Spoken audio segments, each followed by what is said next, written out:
Chapter 635. Longevity Fruit. Big shots like Demon Kings and Stone Kings looked at each other in confusion. However, the Golem Square had a gold-studded reputation and wouldn't auction ordinary items. One Demon King curiously asked the auctioneer, "What is this thing?" "This little one is not exaggerating. This item is truly rare." The auctioneer explained, "I'm afraid not too many people here today know about it. This is our Golem Square's first time seeing this thing, and the second time our boss has seen it." One Stone King lost his patience and urged, "Okay, don't keep us guessing, just tell us what it is." The auctioneer smiled and said, "This is an incredible king medicine, and it could even be called an immortal medicine. Fellow great alchemists, please take a careful look. You will be able to recognize it immediately." Eventually, one alchemist as old as a fossil stood up. His clouded eyes opened up wide as he emotionally stuttered. "No! Can this be the legendary longevity fruit?" "What? Longevity fruit?" The speculation of this old alchemist left the venue in shock. All the other alchemists stood up and focused their eyes for a better look. One alchemist whispered, "Longevity fruit. Although it is a fruit, the fruit appears at the area of its roots. With the shape of a potato, it has a shade of purple in the dark."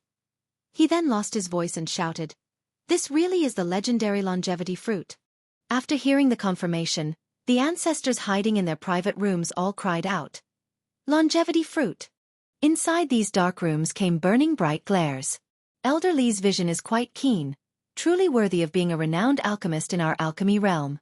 The auctioneer praised the old alchemist who was the first to recognize the fruit. "Fellow guests, this is correct, this is indeed a longevity fruit." One old alchemist emotionally muttered, "Longevity fruit. I have been an alchemist for 5,000 years, but this is my first time seeing one." The auctioneer said, "Fellow guests, a longevity fruit has one root and two fruits. This is one of the two fruits. Our Golem Square is auctioning this in place of its owner." All the buyers were breathless, especially the ancestors from the great powers.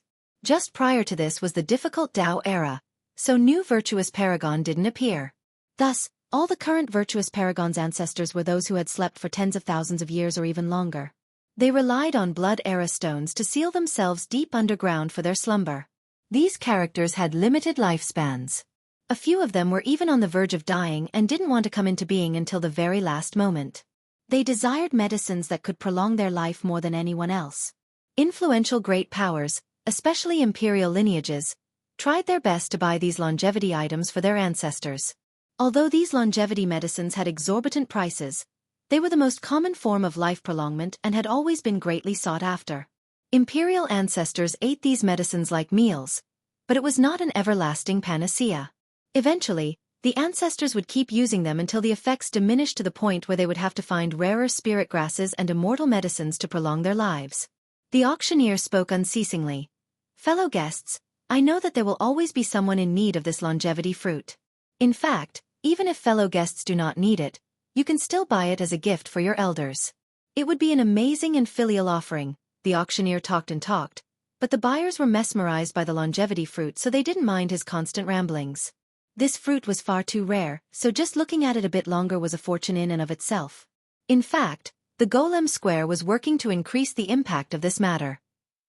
The auctioning of an item like this longevity fruit was prohibitively rare since owners of them would normally never put them up for sale. If the square had the ability to auction such an item, then its prestige would rise substantially and it would have even more customers in the future. This longevity fruit would become a source of fame to them, so they even waived the usual entrance fee. "Honored guests." The auctioneer finally arrived at the main point. "Our boss has personally appraised it. This fruit can increase one's lifespan by 600 years. 600 years. The ancestors could no longer sit still, and all the buyers felt their hearts beating faster. Everyone present had one or two elders or an ancestor back in their clan. Nothing could be better if they could give this fruit to their ancestor. It was incredible to prolong a virtuous paragon's life by 600 years. They could continue to be buried underground for a much longer time. To a lineage, if an ancestor ate this fruit, they would be able to contribute much more to the sect and could come into being several times later in the future. That's right, this is not an immortal medicine but, in fact, is even better than one."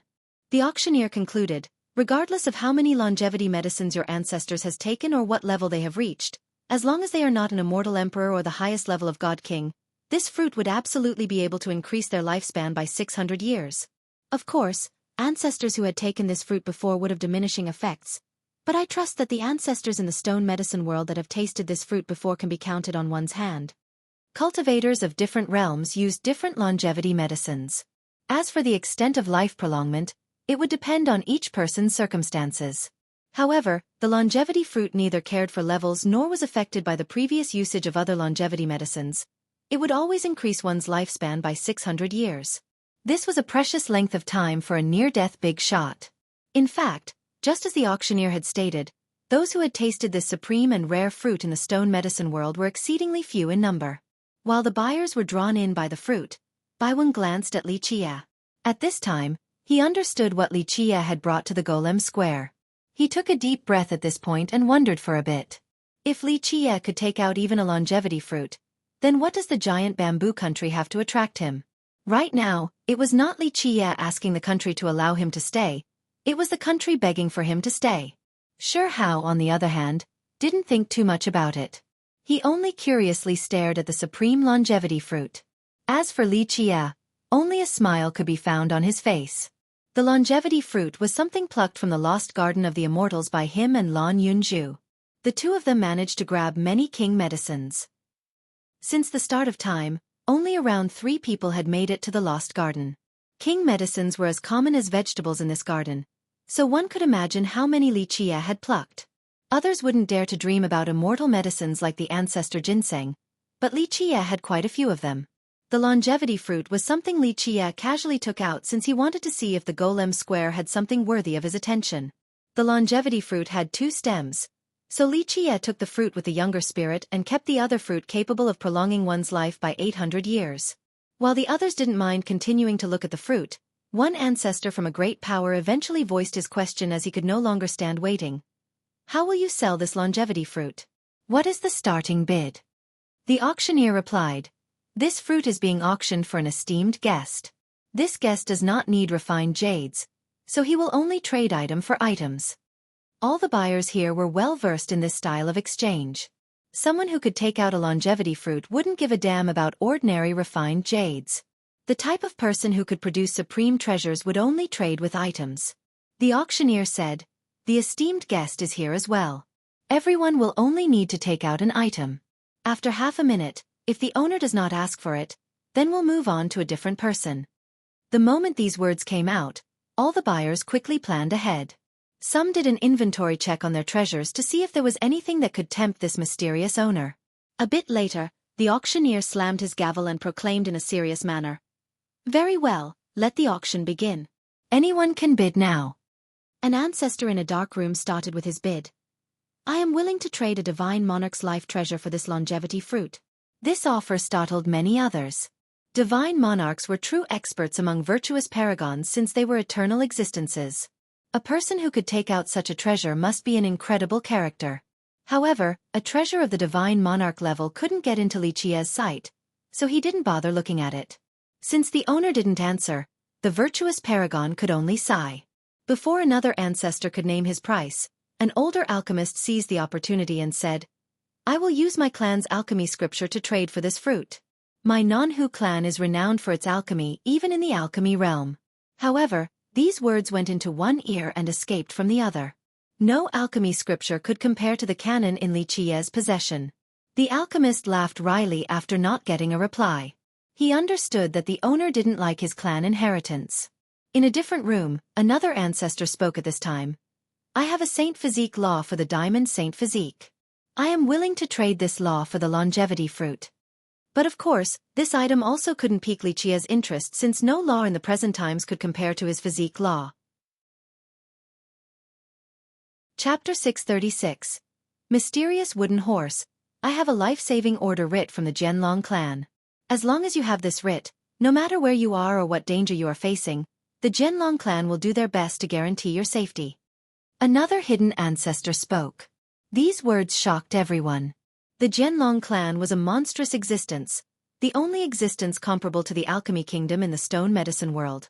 With its protection, one wouldn't have to worry about offending anyone. However, this writ also couldn't tempt Li Qie. The arrogant Jian Wushuang stood up and spoke in a serious tone. I will trade a supreme secret technique for the longevity fruit. Li Qie didn't budge. In fact, he didn't even open his eyes.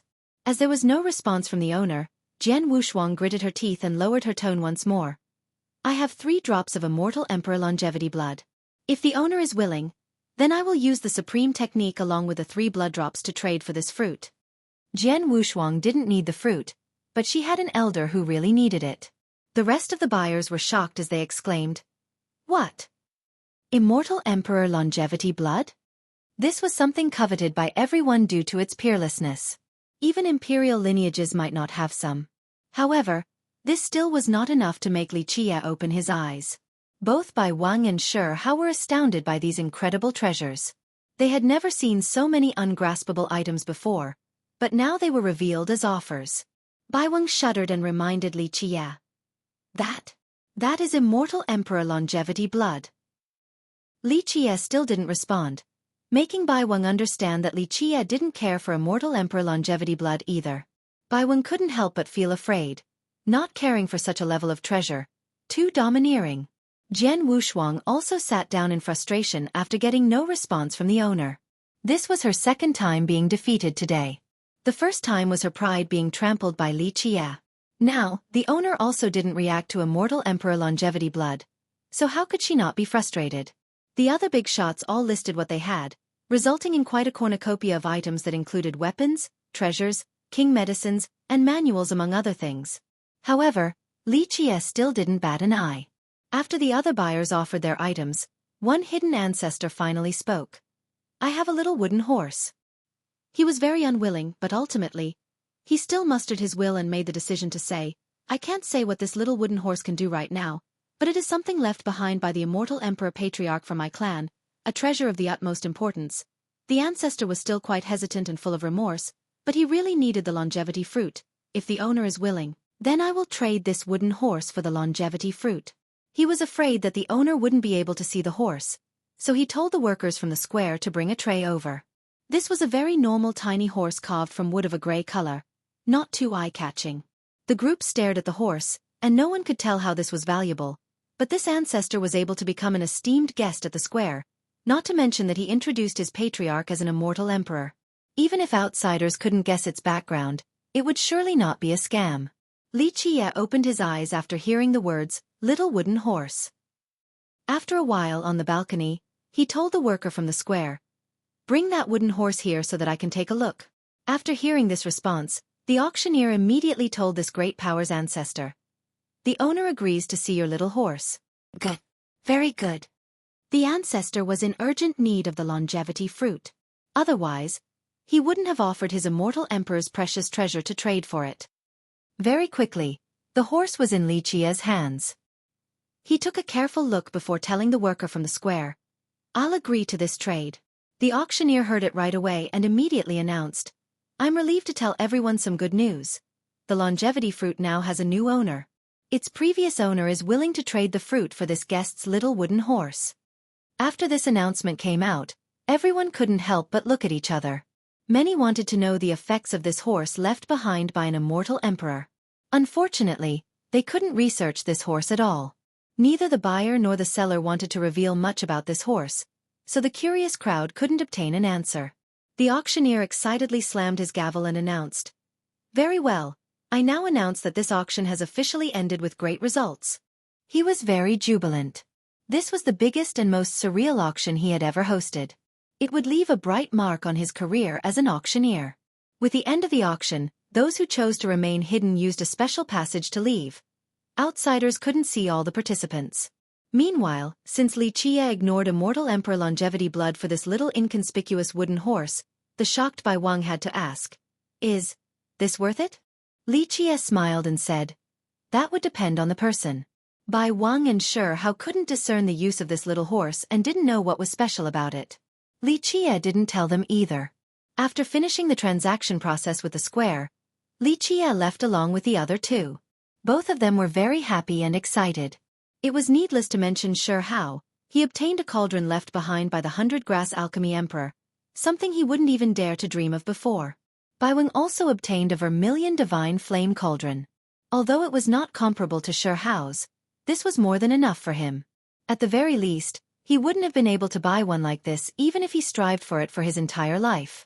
They felt very grateful to Li Qie for giving them items this precious. As they left the Golem Square and crossed a couple of streets, they were suddenly stopped. The person blocking his path was Li Jie, the descendant of the Li clan. Bai Weng reacted very quickly. The moment Li Jie went in front of Li Qie, Bai Weng immediately stopped him. Bai Weng spoke calmly. "Young noble Li Jie, if you have something to say, then say it right here." Dog servant scram to the side. Li Jie coldly shouted with an oppressive momentum. In his eyes, Bai Weng was only a servant. However, Bai Weng's status was not low. Although he didn't come from a prestigious clan, with Ancient Pine as his backing, he was not afraid of Li Jie if push comes to shove. Bai Weng beckoned by waving his hand as Ancient Pine's disciples all gathered and awaited his command. He coldly spoke. "Young noble Li Jie, please return. Young noble Li is an honored guest of the giant bamboo country, and is not someone that you can meet at your whim." Bai Weng's attitude enraged Li Jie. He wished he could rush over and teach Li Qie and this dog servant a lesson, but he was stopped by Ancient Pine's disciples. Li Jie shouted a threat at Li Qie. "Brat, listen well. The capital isn't for an outsider brat like you. Having money is nothing. There are countless clans that you can't afford to offend at the capital. Know your place and get the hell out now. If not, you won't have a chance to leave the capital with your tail tucked between your legs. You will die without a grave." This was the disparity between Li Jie and Jian Wushuang. Both of them hated and wanted to kill Li Qie, but Jian Wushuang wouldn't block his path like this with meaningless threats. If she wished to, then she would immediately kill him instead of posturing. A minor character like Li Jie was nothing to Li Qie, but his threat caused Li Qie to pause. Li Qie took a look at Li Jie and slowly spoke. "Li clan, right? What kind of trash clan is it? So what if you have a little fire spark? Remember, a fire source can destroy your Li clan as well as end your life." Li Qie then lazily walked away, not bothering to care for a response. Li Jie took note of this arrogant retort and angrily shouted, "Ha ha ha, you think I'm afraid of you? Brat, I dare you to not walk away." He didn't have a chance to chase after Li Qie since Ancient Pine's disciples were blocking his path. Eventually, he stamped the ground exasperatedly and swore that he would teach this little unknown outsider a lesson. The moment Li Qie returned to the mansion, the demon monarch had already been standing there, waiting, and quickly ran to greet him. The monarch revealed a wide smile. "Congratulations, young noble, for your triumphant return from the Golem Square." At this point, the monarch's attitude was even more respectful, and he became even more humble. Li Qie looked at the monarch and smiled. "Your information gathering is quite fast." The monarch wryly smiled and said, "I only heard it just now." Young noble's grand gesture shocked the four directions. It would be hard to not catch wind of it. Li Qie only smiled and didn't respond. The monarch rubbed his palms together and said, "Early this morning, I went to meet the other monarchs and couldn't come with young noble. Please excuse me." His tone then became more serious. "Her Majesty wishes to meet young noble, would that be okay?" "Wait a bit."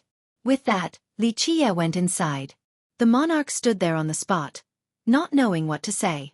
Being summoned by the ruler of the giant bamboo country was an honor, but it was different for Li Qie since they needed him and not vice versa. Bai Weng then whispered to the monarch. After hearing the report, the monarch's expression quickly changed. "I have a life-saving order writ from the Jianlong clan. As long as you have this writ, no matter where you are or what danger you are facing, the Jianlong clan will do their best to guarantee your safety." Another hidden ancestor spoke. These words shocked everyone. The Jianlong clan was a monstrous existence, the only existence comparable to the alchemy kingdom in the stone medicine world. With its protection, one wouldn't have to worry about offending anyone. However, this writ also couldn't tempt Li Qie. The arrogant Jian Wushuang stood up and spoke in a serious tone. "I will trade a supreme secret technique for the longevity fruit." Li Qie didn't budge. In fact, he didn't even open his eyes. As there was no response from the owner, Jian Wushuang gritted her teeth and lowered her tone once more. "I have 3 drops of immortal emperor longevity blood. If the owner is willing, then I will use the supreme technique along with the 3 blood drops to trade for this fruit." Jian Wushuang didn't need the fruit, but she had an elder who really needed it. The rest of the buyers were shocked as they exclaimed, "What? Immortal Emperor Longevity blood?" Chapter 637. Blood Soul Worm. As Li Chia made it back to his room, the monarch followed right behind him and busily apologized. "Young noble, this was all because of my negligence and not personally escorting young noble. Rest assured, I guarantee that these people from the Lai clan will never appear in front of you again." After hearing Bai Wang's report, the monarch thought that Li Chia was taking his displeasure out on others. Li Chia said dismissively, "Such a trivial thing is not worthy of my attention. I pay no mind to insignificant characters like that, so Demon Monarch doesn't have to worry either. Moreover, in the future, the Lai clan will not dare to appear before me." The monarch was taken aback since he didn't know what Li Chia was implying. While the monarch was dazed, Li Chia continued on. "Do not worry, Demon Monarch, I will go meet your royal lord tomorrow as I am not free right now." The monarch calmed down and said goodbye to Li Chia. He didn't dare to say anything else that could bother him. After the monarch left, Li Chia took out the pentagate to seal the room again and also took out the alchemy fowl from the golem square. The chicken emitted a bright light along with a permeating medicinal fragrance. This was indeed a supreme bird. The seal on the chicken's body remained closed as Li Chia put it on the table for a careful look. Back at the golem square, Li Chia had taken a look, but now he wanted confirmation. He stared at its eyes, then made a decision and took out the myriad heavenly cauldron. Boom! It landed next to Li Chia and with a wave of his hand, a flame fell to his palm. The flame slowly condensed into a knife resembling a mysterious piece of ice that emitted the thick aroma of medicine. Others would be dumbfounded by this scene. Controlling a flame to turn it into a blade was already difficult, but controlling a flame to turn it into ice was even harder. Li Chia pushed the chicken down and intended to dissect its stomach. "Little thing, let me see what you have swallowed." The alchemy fowl struggled in fear, but it couldn't escape. Li Chia calmed it down. "Don't worry, my ice flame blade contains the essence of an alchemy trove, so even when I cut open your stomach, the wound will recover right away and it won't hurt you. Even if you don't want me to do it, the thing inside your stomach will make its way out anyway." The alchemy fowl was no ordinary bird and was fully sentient, so it calmed down after hearing Li Chia. He slowly dissected the bird's stomach with his icy blade. He was as smooth as flowing water. Not even a tiny mistake was made. Li Chia was a master with no peers at dissection. He found something that resembled a jade block the size of a finger. It was a bit like a seed. Li Chia took it out from the chicken's stomach and said, "Little thing, you were too greedy. You wanted to keep a treasure like this all to yourself." Plaff! Suddenly, a spurt of blood shot out from the seed. Its velocity was matchless and was even faster than the speed of light as it shot towards Li Chia, launching for his heart. However, Li Chia was prepared from early on and had the lamp in his other hand. The lamp released a black flame that instantly swept over the spurt of blood. This bloody strand kept on morphing. At times, it resembled countless tentacles as thin as hairs. Other times, it looked like a ferocious face, yet afterward, it also undertook the shape of a holy existence. This thing that resembled a drop of blood could take on many creepy transformations. This was indeed a terrible monster. The drop of blood was afraid of the black flame and no longer dared to approach Li Chia. It hovered in the air as it tested the flame with a thin tentacle. The moment this tentacle got close to the black flame, a sizzling sound appeared as it was burnt to a crisp. Li Chia ignored the thing trapped by the black flame and held the seed from the chicken's stomach for a closer inspection. It was a finger-sized piece of black jade in the shape of a seed. Li Chia looked at it closely, then glanced at the alchemy fowl and said, "You were very lucky to meet such a divine item. However, you were too greedy and instantly swallowed it without any consideration. Did you want to become an immortal phoenix in one fell swoop? A divine item such as this cannot be hogged by you alone. Even the blood soul worm coveted it, but it was smarter than you. It only latched onto the item and waited for an amazing bird like you to swallow it." The alchemy fowl relaxed after seeing the blood-like creature entrapped by Li Chia, but it had an unwilling expression upon seeing the black jade in Li Chia's hand. Li Chia smiled and shook his head. "You are lucky to have met me. Otherwise, sooner or later, you would have been sucked dry by the blood soul worm. It would eventually break out of your stomach and seize this divine item for itself." The chicken was full of regret, but it couldn't do anything at this moment. Li Chia noticed the unwillingness in its eyes and only smiled before speaking. "Don't worry, you can follow me. I will not mistreat you." You should know that a master like me will only appear once across the eons. Li Qie put away the black jade, then flicked his hand as the cauldron shot out an ointment needle with a thread of medicine on its end. One shouldn't underestimate this needle. It is the transformed medicinal trove within the myriad heavenly cauldron and could instantly close a wound. Li Qie stitched up the chicken, and the wound closed as if nothing had happened. He then unsealed the chicken, causing it to cry out at its newfound freedom. The chicken stared at the drop of blood that was trapped in the black flame and wanted to pounce over to kill it. However, it was stopped by Li Qie as he spoke. I still have uses for the blood soul worm. He took out a box that contained a black seed full of thorns. This was the seed of the evil Taifa tree.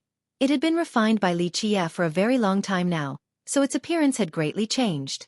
Li Qie looked at the drop of blood trapped by the black flame. This was not a blood drop. It was a very evil and terrorizing poisonous creature called a blood soul worm. It was just as rare as the alchemy fowl, and the two creatures were eternal enemies. When both creatures went all out, it would be hard to determine the victor. Li Qie waved his sleeve once more as a group of flames from the cauldron fell into his hand.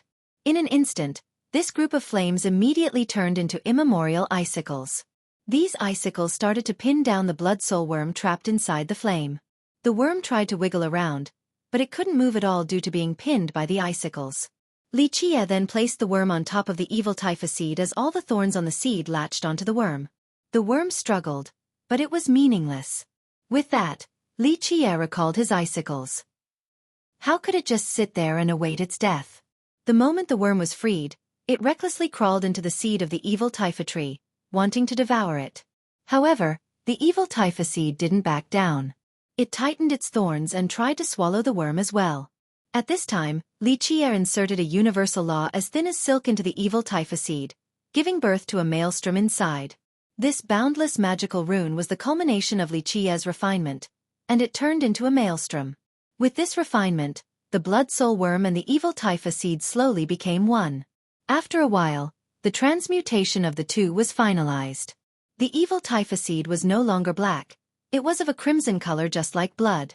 Excellent. I had thought over this method for a long time now but hadn't met a suitable evil creature. Li Qie looked at the seed in his hand and murmured, I will create the strongest plant in this world. There was no further need to describe the strength of the evil Taifa tree, and the blood soul worm was also a frighteningly powerful evil creature. The amalgamation of these two existences would become a wicked and mighty being beyond one's imagination. He put the evil Taifa seed back into the box and sealed it. There would be a day when he would need this powerful existence. Afterward, he took out the black jade item again for another look. Good stuff. Not too many people have seen this thing since the start of time. In the eyes of others, Li Qie was crazy for spending 200 immortal emperor refined jades to buy an alchemy fowl. Only a madman would do so. However, Li Qie was far from insane because he noticed that there was something strange about the alchemy fowl. It was not listless because of being sealed, it was because its body had a certain something inside. It swallowed a divine item, but who would have thought that its enemy had been slumbering within? The blood soul worm and the divine item both creeped inside the chicken's body. The worm was a very evil creature. Once it latched onto an existence, that existence's longevity blood would be sucked dry until the worm got its fill. It would then break out of the corpse and come out. Very few people were capable of subduing such a sinister creature. Because the chicken swallowed the worm and its strength was sapped by the worm, the three virtuous paragons were able to capture it. Li Qie had rich experience and had seen countless things. After a single glance, Li Qie immediately knew that the chicken had a blood soul worm in its body. Chapter 638. Destruction of the Lai clan. Contrary to others' belief that he was crazy, Li Qie using immortal emperor refined jades to buy this alchemy fowl was a huge profit. Buying 3 extremely rare and precious things in one breath. What could be better? Li Qie observed them for a bit before putting everything away. Then, he tapped on the cauldron next to him and gave a command. Go. Under the capital is a fire source that has been strengthened with a spirit. Although it is not comparable to the supreme flames you have devoured before, this is something created by me and its spirit is not bad. Devour it and deal with some little problems for me on the way. The cauldron received Li Qie's command, then crawled under the earth and disappeared. After the monarch left Li Qie's room, he told Bai Wang to take good care of Li Qie while he immediately went to visit the demon king in the palace. There was a secret conference going on with all of the strongest demon monarchs of the giant bamboo country present. Ancient Pine spoke. Your Highness, young noble Li didn't want to come to the palace for a meeting. Madame Ziyan nodded and said, I have heard about the Golem Square's events. Another demon monarch spoke austerely. He's this arrogant? Does he want Her Majesty to go see him herself? This was one of the 18 monarchs, the Eagle Demon Monarch. Madame Ziyan shook her head and said, It's not his fault. With such amazing pill techniques, he could just utter one word and countless people in the stone medicine world would line up to earn his favor. Even imperial lineages would be happy to commission him. Such a peerless alchemist would be well received anywhere he goes. Not to mention, someone full of treasures like him doesn't need anything. It is hard to get his interest. At this point, she sighed gently and lamented. Our giant bamboo is only a small country. I'm afraid we won't be able to keep an alchemist like him. Ancient Pine couldn't help but suggest. How about your Highness goes to personally meet young noble Li? I see that he has some love for our giant bamboo country, so if your Highness shows up personally, then maybe young noble Li will be moved by the sincere gesture. Ancient Pine knew that a supreme alchemist with no need for treasures or money like Xueqi couldn't be convinced by material objects. They had to use a different method to impress him. Madame Ziyan was very open-minded and felt that Ancient Pine made a lot of sense. If young noble Li is willing, then I don't mind making a trip. A peerless alchemist in this generation is worth a personal trip to recruit him. Another demon monarch voiced his concern. This doesn't feel right. Your Highness is the royal lord of our country. How about we go welcome him instead? No. Madame Ziyan shook her head and said. So what if I am a royal lord? Every alchemy emperor is treated as one's most esteemed guest. Even immortal emperors are no exceptions. It is certain that young noble Li will become an alchemy emperor. So an ordinary royal lord like me greeting him personally is how it should be. I wonder if young noble Li will be willing to stay or not. Eagle voiced his musing. Your Highness needs to have another plan. If we can't keep him, then your Highness needs to pick another participant for the conference. The Eagle Demon Monarch was somewhat related to the Qing clan, so he wanted to help them. Madame Ziyan nodded and said, I'll have made my own decision by that time. Another demon monarch said, Your Majesty, young noble Huangfu from the Huangfu clan is interested. The madam quickly interrupted this monarch. Do not mention this matter again. Her imperial prestige made others not dare to look straight ahead. A demon king was still a demon king, so Madame Ziyan's power was not to be underestimated. The monarch who brought this issue up immediately shut up and didn't dare to say anything else. Madame Ziyan declared, Tomorrow, I will personally go greet young noble Li. It would be best if he could join the palace for some time. The moment she made her decision, a confidant hurriedly rushed in. Your Highness, Your Highness! Something big has happened. Madame Ziyan noticed the confidant's urgency, so she grimaced and asked, What happened that's causing you to be so anxious? The confidant quickly said, The Lai clan is finished. One demon monarch stood up right away and asked in surprise, Finished? Finished how? Although the Lai clan was not an invincible clan, it was quite formidable within the capital, not to mention that they were also the #1 alchemy clan in the capital. It was not easy for such a clan to be finished in such a short amount of time. The 18 demon monarchs and Madame Ziyan were all startled. They knew the Lai clan still had several living ancestors. Although their ancestors were not comparable to those from the great powers, they were still top-ranked experts. With their presence, the Lai clan shouldn't have fallen so easily. Another monarch rapidly inquired. Just what had happened exactly? You need to be more clear. The confidant answered at once.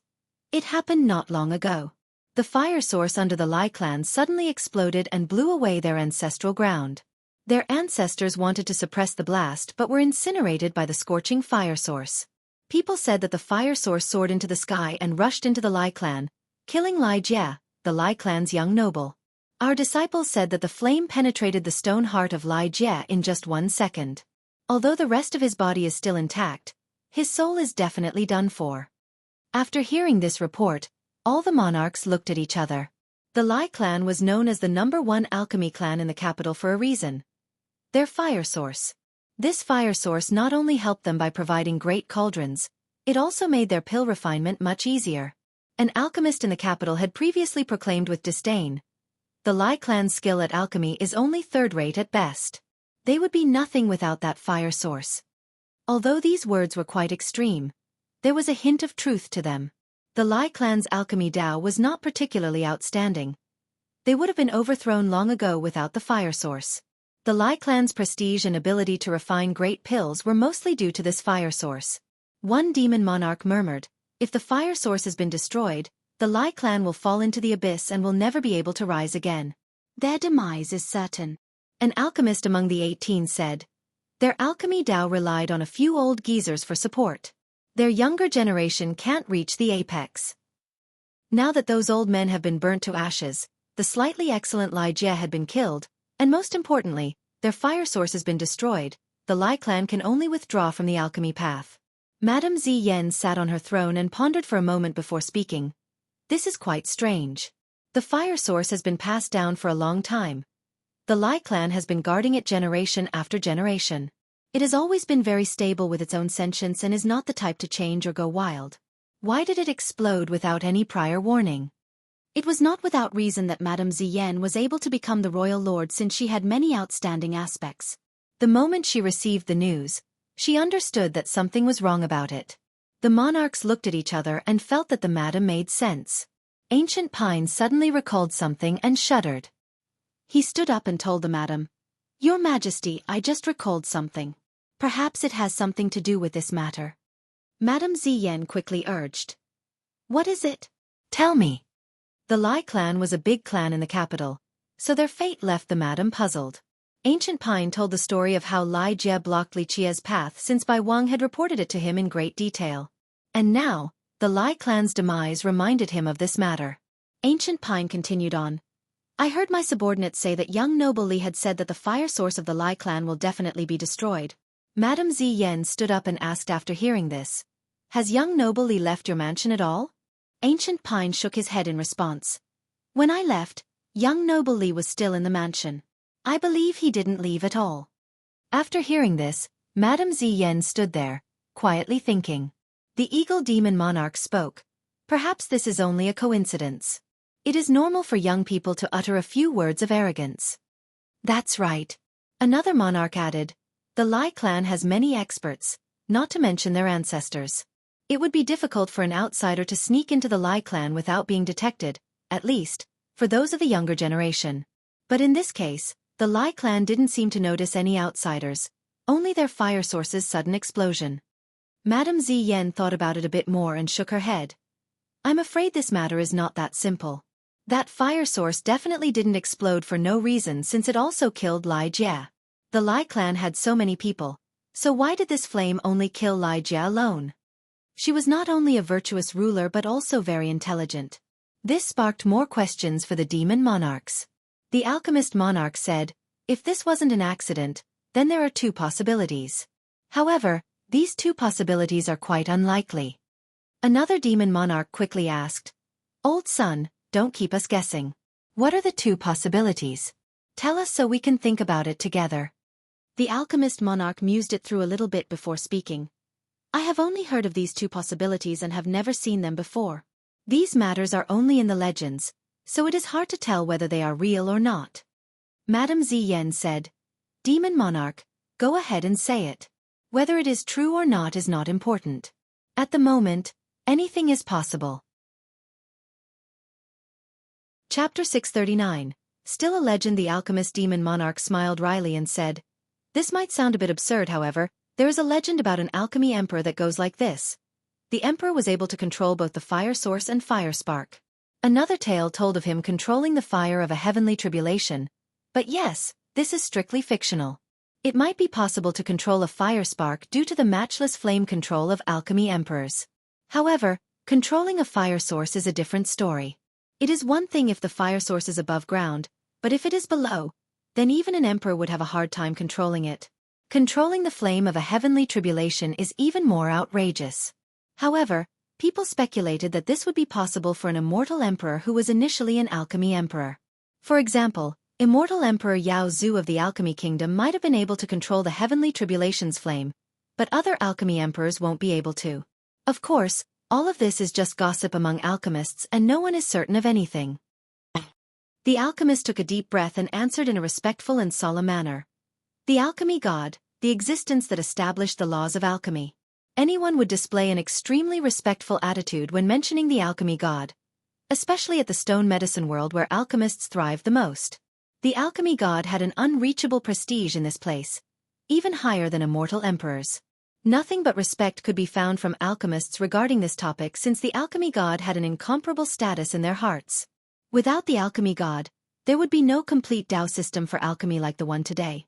Many alchemy emperors appeared since the beginning of time, but outside of the alchemy god, even the most heaven-defying emperors didn't dare to call themselves an alchemy god.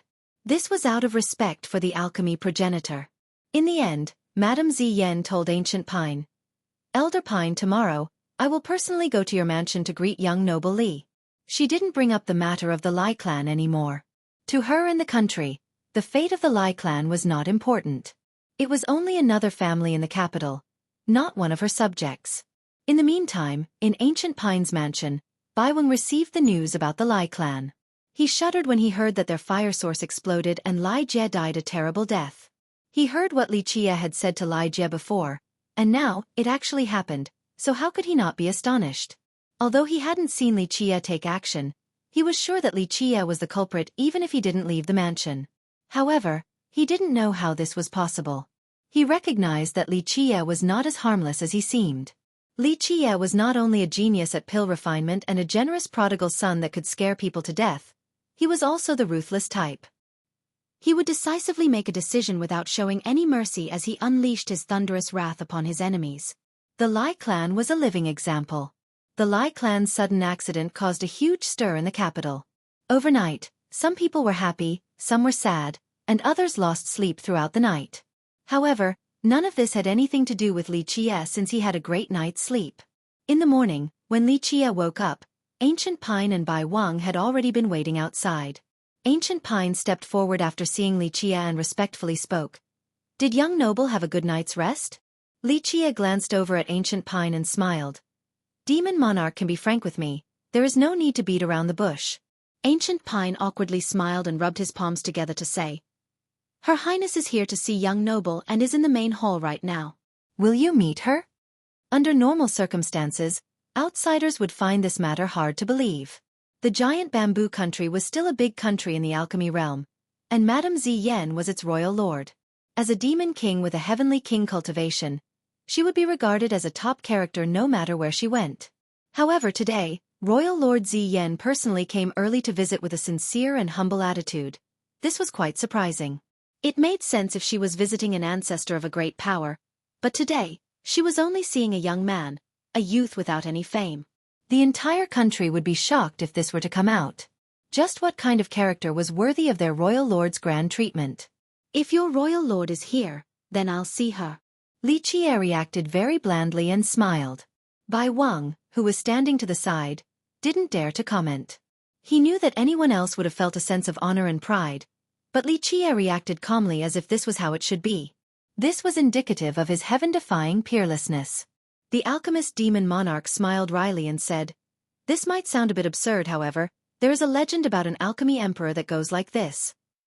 The emperor was able to control both the fire source and fire spark. Another tale told of him controlling the fire of a heavenly tribulation, but yes, this is strictly fictional.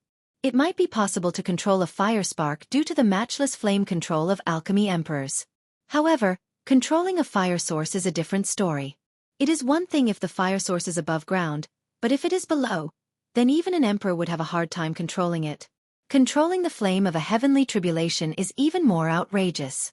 However, people speculated that this would be possible for an immortal emperor who was initially an alchemy emperor. For example, immortal Emperor Yao Zhu of the Alchemy Kingdom might have been able to control the heavenly tribulation's flame, but other alchemy emperors won't be able to. Of course, all of this is just gossip among alchemists and no one is certain of anything. "What about the other possibility?" Ancient Pine hastily asked. He was the first to find Li Chia, so he was more anxious than anyone else. The alchemist monarch went silent for a bit before speaking. "This other possibility is even more difficult to believe.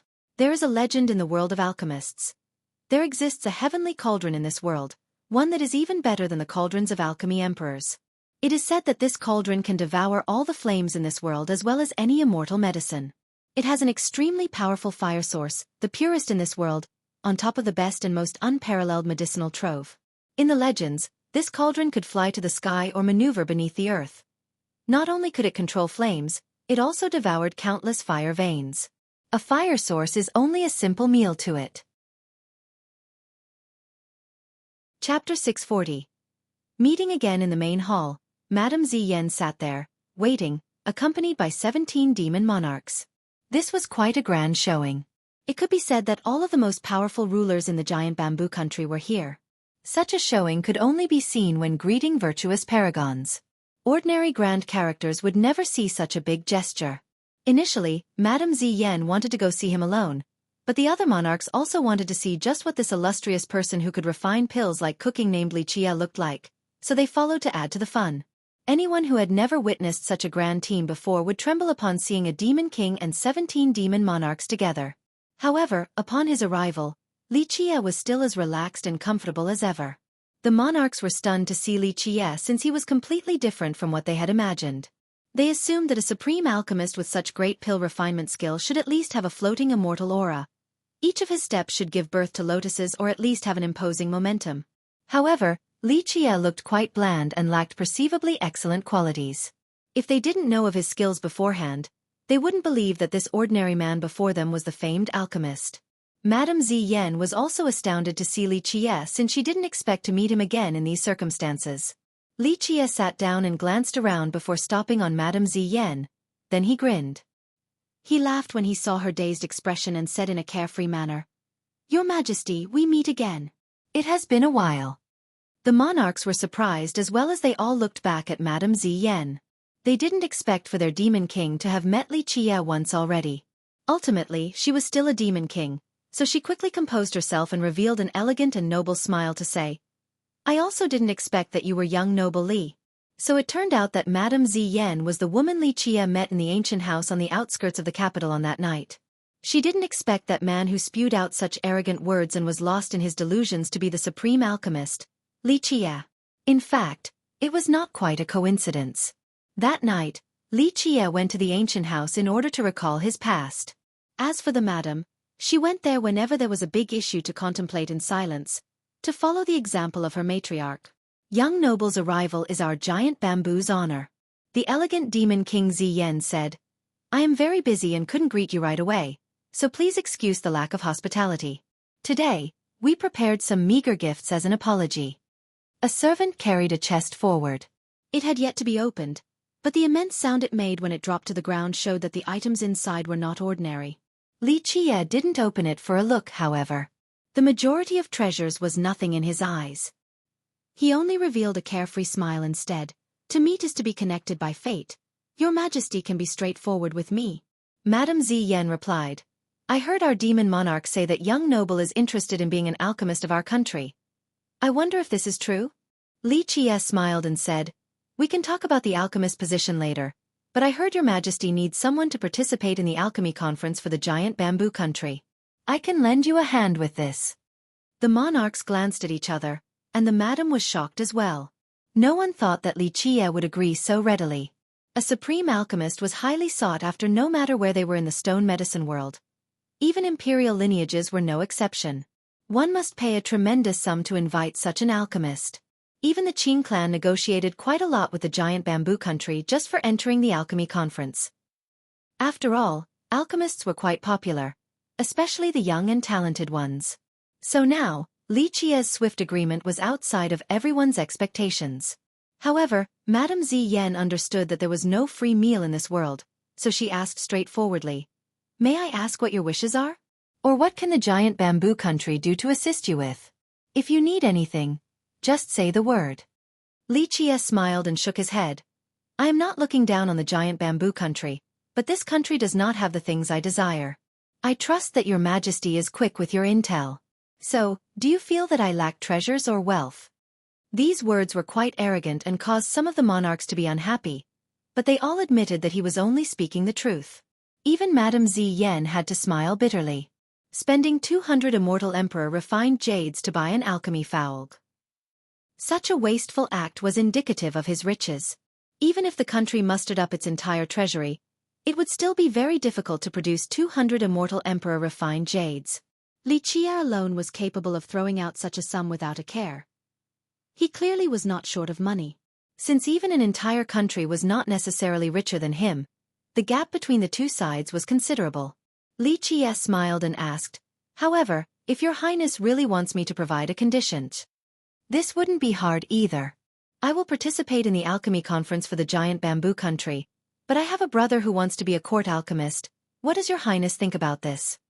Ancient Pine quietly reported to Madame Ziyan. After hearing his words, she asked Li Qie, "Is young noble talking about Xueqi?" "Correct." Li Qie nodded and said, "It is by fate that we've met, so although I will not take in a disciple, he has learned a bit of my pill refinement skill. Brother Shi's clan was once loyal subjects of the giant bamboo country, and he also wants to contribute to the country. I trust that he will be able to do so in the future." Madame Ziyan nodded her head in agreement. "I can't ask for more regarding this matter. As long as envoy Xueqi is willing, the imperial court welcomes his registration at any time." The other monarchs were quite ecstatic as well. Since Xueqi had learned some pill arts from a supreme alchemist like Li Qie, he would surely become a great talent in the future for the giant bamboo country. Li Qie commanded by Wang, "Tell Xueqi to come meet Her Majesty and the other monarchs." Li Qie trained him not just because he valued Xueqi, it was also to train a talent for the giant bamboo country. Soon, Bai Wang led Xueqi into the room. Prior to this, Bai Wang had clearly told him of the situation, but Xueqi's legs still shuddered the moment he saw the monarchs and Madame Ziyan. All the monarchs were of the ancient saint and heavenly sovereign realms. Needless to say, Madame Ziyan was a heavenly king with even greater prestige. Xueqi had never encountered such a situation before, so he was quite nervous. He actually felt that this was all a dream. He had aspirations of reviving his clan, to be a court alchemist one day and slowly rebuild his family.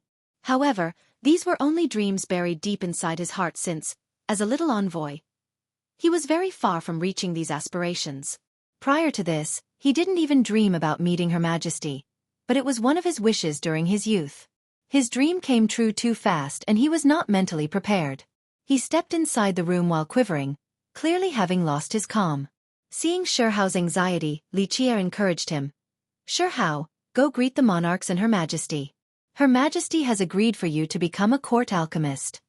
Li Qie's reminder caused the nervous Xueqi to calm down.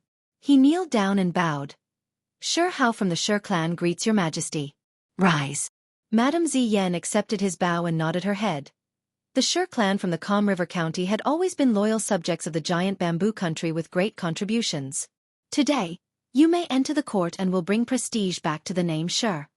Xueqi was still overwhelmed by the swift and sudden realization of his dream. Her Majesty had personally allowed for him to become a court alchemist. While Xueqi's mind was still foggy, Bai Wang led him around to meet the other monarchs to fulfill his responsibility as Xueqi's caretaker. After greeting all the monarchs, Xueqi composed himself and prostrated before Li Qie and emotionally uttered, "Big brother." Countless words ran rampant in his mind, but he didn't know where to start or how to express them. He understood that everything he gained today was because of Li Qie. Li Qie also accepted his prostration and calmly said, "Do your best. It is not difficult to repay me as long as you don't bring shame to my refinement technique. My pill technique is the best across the eons, so even if you have only learned a little bit, as long as you keep trying hard with diligence, then you will surely become a legendary alchemist in the future. I would be disappointed if you couldn't achieve this." His words caused the madam and the monarchs to take deep breaths. What a bold tone, claiming himself to be the best of all time. Even the alchemy kingdom wouldn't dare to make such a bombastic proclamation regarding their pill techniques. However, such words from Li Qie's mouth carried great confidence and calmness as if it was not merely outrageous and ignorant blustering. Xueqi took a calming breath and clenched his fists to say, "Big brother, rest assured, I will definitely not let you down." He had a new goal in his mind while being full of ambition. He must become a legendary alchemist. Prior to this, he only wanted to become an alchemy master to be eligible to join the imperial court. Chapter 641. Invitation. And now, his goal was to become a legendary alchemist. He was able to dream of this due to Li Qie. Xueqi and Bai Wang then took their leave. Xueqi was still young and inexperienced, so he needed an older alchemist like Bai Wang to keep watch over him in order to avoid detours on his future path. After the two left, Madame Ziyan asked Li Qie. Since young noble is our representative for the alchemy conference, is there anything we can do to help prepare? There's nothing too important. Li Qie smiled and said, however, I am used to being alone and doing my own things, so I hope that during the conference, there will be no accompanying alchemists. That would just be a waste of my time. Madame Ziyan nodded her head and promised. Don't worry, young noble. As long as you attend the conference, you will be our only participant. This guarantee caused the Eagle Demon Monarch's expression to dim. Prior to this, the giant bamboo country intended to have the Qing clan's descendant as a participant, and Eagle was quite familiar with the Qing clan. However, he was not unhappy about this at all since it was quite beneficial for the giant bamboo country. It was just that he had yet to see Li Qie's true abilities, so there was a thorn in his heart. I have no other requests then. Wait until the conference. I trust that the giant bamboo country will return triumphantly. After a moment of silence, Madame Ziyan asked, I wonder if young noble is interested in accepting an alchemy position at the giant bamboo? She truly wanted to keep Li Qie since anyone would want to recruit such a supreme alchemist. Moreover, she always had a love for talent, so a wise demon king like her wouldn't give up on this once-in-lifetime opportunity. Her invitation caused him to smile and shake his head. Madam, I am not trying to be arrogant, but if I wanted to seek power, then I wouldn't choose the giant bamboo country. As long as I say the words, I trust that countless imperial lineages will want me. However, if we take a step back and say that I wanted to stay at the giant bamboo country, then you wouldn't be able to handle my condition. Others would be unhappy with Li Qie's arrogant tone, but Madame Ziyan was a modest person and smiled. What is your condition? I would like to hear it. Li Qie looked at her and couldn't help but smile back. The giant bamboo country didn't have anything for him to desire. He spoke clearly. If you really want to hear my conditions. I am currently missing a driver by my side. Are you interested in this position? This was met with immediate displeasure from all the demon monarchs. One of them stepped out and shouted at Li Qie. How presumptuous! Young noble, you went too far. Even Ancient Pine couldn't help but stand up and speak for his ruler. All the monarchs glared at Li Qie. To them, Li Qie's statement just now was humiliating both to their royal lord and country. Although giant bamboo was no imperial lineage, it was still a first-class power. It had a considerable status in the stone medicine world. Moreover, not to mention that their demon king was a heavenly king, she was also extremely beautiful and without a lack of suitors. In fact, many young prodigies tried to court her. If she so desired, she could have married into an imperial lineage already. However, she let go of her personal matters and focused on the giant bamboo country. So now, when Li Qie requested for her to be his driver, how could the other monarchs stand it? This was clearly insulting their demon king and country. They were furious, but Madame Ziyan waved her hand to calm them. She looked at Li Qie and suddenly remembered the words he said back in the ancient house. She noticed his calm and nonchalant appearance devoid of any sign of hubris, but she couldn't tell where he was getting his confidence from. If a person acting in this manner was not arrogant, it meant that they were strong enough. Others might feel that this type of action was overbearing, but to him, it was natural and not a big deal. If Li Qie was the powerful type, then she had failed to see through him, this young man standing in front of her. Anyone else would instantly be driven insane or would walk away after hearing such humiliating words. But Madame Ziyan was both humble and understanding as she showed no sign of anger. She looked at him and slowly spoke. Young noble is truly confident. Li Qie smiled and shook his head to say, the truth is, I selected you because I appreciate giant bamboo, and I feel that your personality is not bad. This has nothing to do with confidence.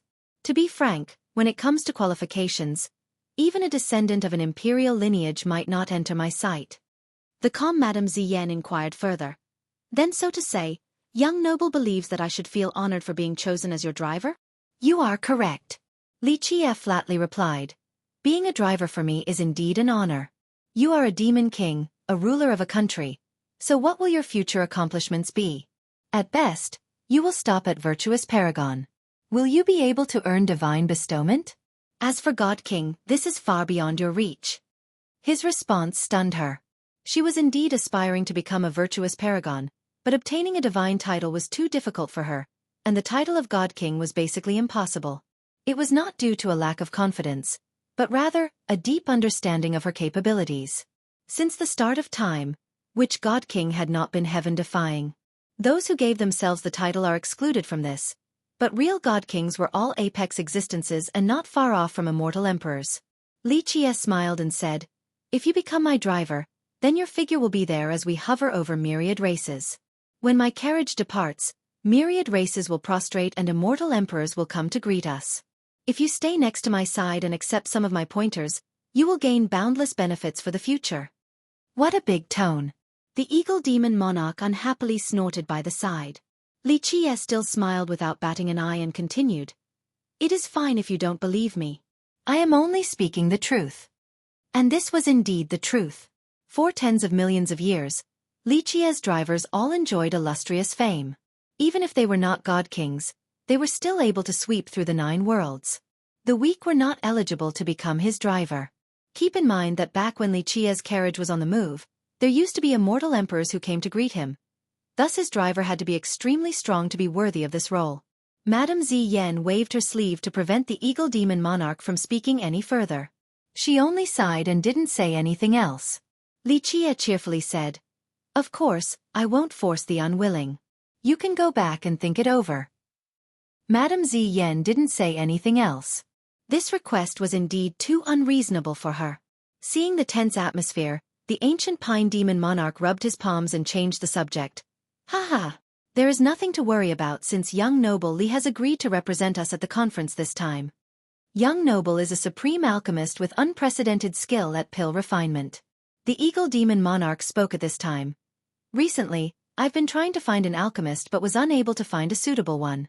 I wonder if you are interested in making me one cauldron? As long as you name the price, I will be able to satisfy your demand." Eagle's words caused all the demon monarchs to stare at Li Qie, and Madame Ziyan was no exception. Although Ancient Pine had recalled Li Qie's pill refinement process and they did not doubt him, there would be a sense of unrest looming in their minds until they saw it with their own eyes. "Is this a test?" Li Qie smilingly asked.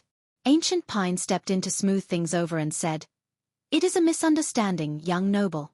The eagle demon monarch had also gathered a lot of ingredients but hasn't been able to find the right alchemist, so today, when he met such a matchless one such as yourself, he couldn't help but ask."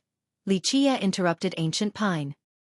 He didn't look at the eagle demon monarch but straight at Madame Ziyan to say, "I don't care for this test or whatever. Since Madame Ziyan showed sincerity and I quite like her as well, if I don't show a bit of skill, then she won't be able to rest easy. Very well, I will demonstrate my ability, but there is no challenge with fate pills. Let us raise the difficulty or else it will be very boring." The other monarchs couldn't help but glance at each other. This fellow was too outrageous. Fate pills are no challenge to him? Many alchemists struggled to refine them since they were a benchmark for alchemists. But now, Li Qie was saying that fate pill refinement was not enough to reach the apex. The alchemist among them spoke. "If young noble is interested, I have some ingredients here. They are part of my family's ointment powder recipe. Although it is not a supreme recipe or anything, it is still quite famous." The other monarchs took a deep breath since refining such a thing would be impossible for Li Qie. Recipes for physique pastes, longevity medicines, and fate pills were all public for alchemists in the world. However, it was different for ointments. Every ointment, such as this type of powder, all had their unique characteristics and unique process of creation. Chapter 642. Matchless Tao of Alchemy. Although there were public recipes for ointments circulating in the 9 worlds, their effects were quite limited. Only the secret and exclusive recipes had powerful effects. Some could even revive the dead. But now, Li Qie did it with just a swing of his hand. This was completely astonishing to them. Both the speed and how he did it without knowing the recipe left them aghast. Inside the alchemy wrapping, the ointment slowly hardened. Li Qie then gently covered it with his palm before handing the wrapped-up ointment to the alchemist. "Take it." The alchemist monarch took a deep breath in his attempt to calm down after seeing this. Li Qie's little action was the last important procedure after wrapping up the special formula. Without this procedure, the effect of the ointment would be greatly affected. Thus, how could the alchemist not be shocked when Li Qie knew of this action? If he didn't believe in his own clan, he would have suspected that Li Qie had stolen the formula even though he knew that this was impossible. While everyone else slowly calmed down, the alchemist took his time opening the wrapped-up ointment. Everyone looked over to examine the ointment resting on top of his palm. The alchemist quickly became pale after seeing the ointment and had to take several steps back. How? How could this be? This is of the best quality. All the impurities are gone. This ointment, once applied to the wound, would quickly permeate into the body and heal the injury instantly. The alchemist was frightened to the point where he eventually dropped down to the ground. Another monarch was also aghast after seeing the ointment. A different monarch praised right away. What a great ointment! It is several times better than the one brother-son gave to me. It's not just several times better. The alchemist sitting on the floor acted as if he had seen a ghost. After a while, he managed to regain his wits and smiled wryly to say, "No one can create this ointment at this quality outside of our progenitor. There is a legend in my clan. If we refine our clan's ointment to the ultimate limit, then it can almost compare to the soul-rending immortal powder of the alchemy kingdom and would be much better than many of the contemporary ointments." At this point, the alchemist paused for a second and exclaimed in both excitement and disbelief. Prior to this, I had always thought that it was impossible, but I can now see that it is indeed true. So amazing. The others responded with gasps. The soul-rending immortal powder was a famous ointment exclusive to the alchemy kingdom. Countless big characters didn't mind throwing away their wealth just to ask for a little bit of soul-rending immortal powder. Not only was Xueqi's ointment of the highest quality, the process was also too frightening. At this point, everyone was speechless from shock. This was not Ancient Pine's first time watching Xueqi performing alchemy, but he was still shaken despite being mentally prepared. Chapter 643. Tao of the Ointment. At this time, Madame Ziyan and all the other demon monarchs truly understood what Ancient Pine had said before. Compared to Xueqi, the 4 alchemy prodigies are nothing, as common as the clouds in the sky. The truth was that it wasn't just the 4 prodigies. The majority of the contemporary alchemists, including legendary alchemists from the previous generation, were not comparable to Xueqi. All of them felt that him becoming the alchemy emperor was certain since no one could touch him. As long as he remained alive in this world, his alchemy throne would be assured. Eventually, the alchemist monarch looked at Xueqi in disbelief and stammered. "How can this be? Our clan's ointment formula. We definitely didn't expose it to outsiders. So how did you know?" He couldn't believe it. He absolutely wouldn't believe this if he had heard it. But alas, he had seen it with his own eyes. Not even in his wildest dreams would he expect his secret formula to be refined by an outsider using a method that even their clan couldn't replicate. Even their progenitor who created this formula couldn't perform his method. "There is no need for me to know it," Xueqi answered with a smile. The alchemist monarch shockingly said, "I'm possible. How could you refine and temper it if you didn't know the formula?" The rest of the crowd stared at Xueqi. They weren't alchemists, but they knew about the common laws of the alchemy Tao since they were cultivators of the stone medicine world. One absolutely wouldn't be able to refine ointments without the formula. This was the most basic of all rules. Everyone knew about it. "Is that so? But that only applies to others and not me," Xueqi nonchalantly said. "Whether it is purifying longevity medicines, refining fate pills or tempering ointments, the crux of all these processes is to extract their essences and utilize their effects. As long as you know all the medicinal properties, you would be able to uncover the effects of the individual ingredients once mixed together. For example, with your ointment, there is crimson scorpion's venom and snake grass, so the venom has to match the grass. The combination of the essences from these 2 things will be able to stop bleeding and reconnect broken bones. In order to temper these 2 together, you need a powerful flame. Among the rest of these ingredients, you also have inner cold stone. This type of stone is best when burned to harmonize the 2 essences previously stated." Xueqi took his time to explain his process. The most profound and complex alchemy Tao became easy to understand as if it was an ordinary matter when it came from Xueqi's mouth. He was able to describe, in detail, each of the reasonings behind the medicinal effects from the ingredients to an unbelievable extent. The 18 monarchs and Madame Ziyan became astonished after listening to his explanation as they stood there, frozen. Even those who weren't alchemists could understand and realize how frightening Xueqi was.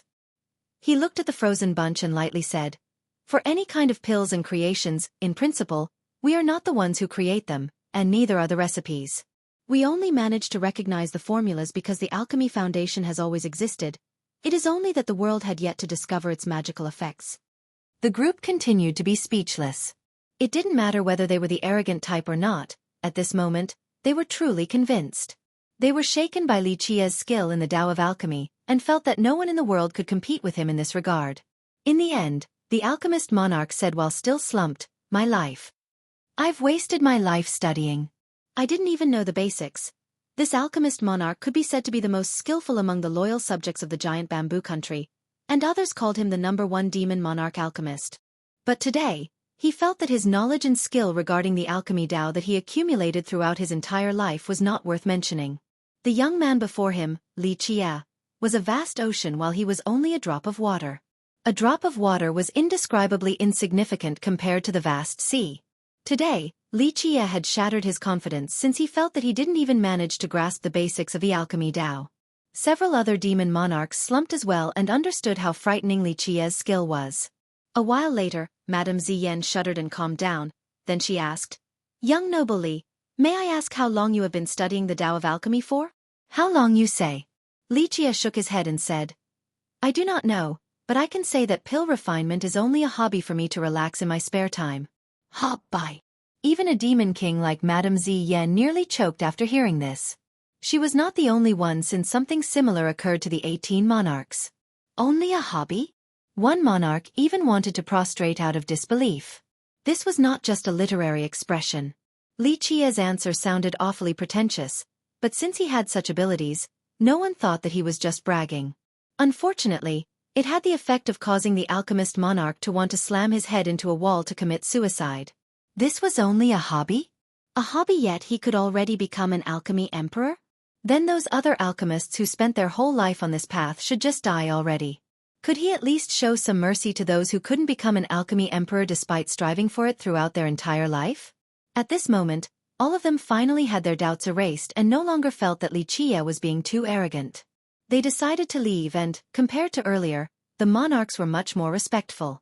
Alchemists had a great status in the stone medicine world, and Li Qia's ability was comparable to an alchemy emperor, so how could they not be respectful? Before leaving, Madame Ziyan invited Li Qia. "How about young noble Li come stay at the palace for a couple of days?" She felt that he was a supreme alchemist and hoped that she could keep him here. Li Qia immediately rejected. "No need, I am quite comfortable here." Madame Ziyan didn't dwell on the issue after Li Qia declined. Before leaving, she also told Ancient Pine to take great care of Li Qia and ensure that nothing happened. The next day, Madame Ziyan started another conference in the palace with all 18 demon monarchs. She commenced the conference. "Today's topic is young noble Li, fellow monarchs may state your opinions." The 18 looked at each other and weren't sure of what to say. One of them began, "Your Highness, we must keep a great alchemist like young noble Li at all costs. If we could have an alchemy emperor, then who in the stone medicine world wouldn't respect us in the future?" Madame Ziyan only forced a smile and gently sighed. "What can we do to keep him here? A future alchemy emperor. This noble role is beyond words. What do we have to make him stay?" The 18 monarchs were silent. Indeed, an alchemy emperor, a priceless treasure, would be adored no matter the generation. Even imperial lineages would beg for one to stay. "It is already quite good that young noble Li agreed to participate in the conference for us," Madame Ziyan lamented.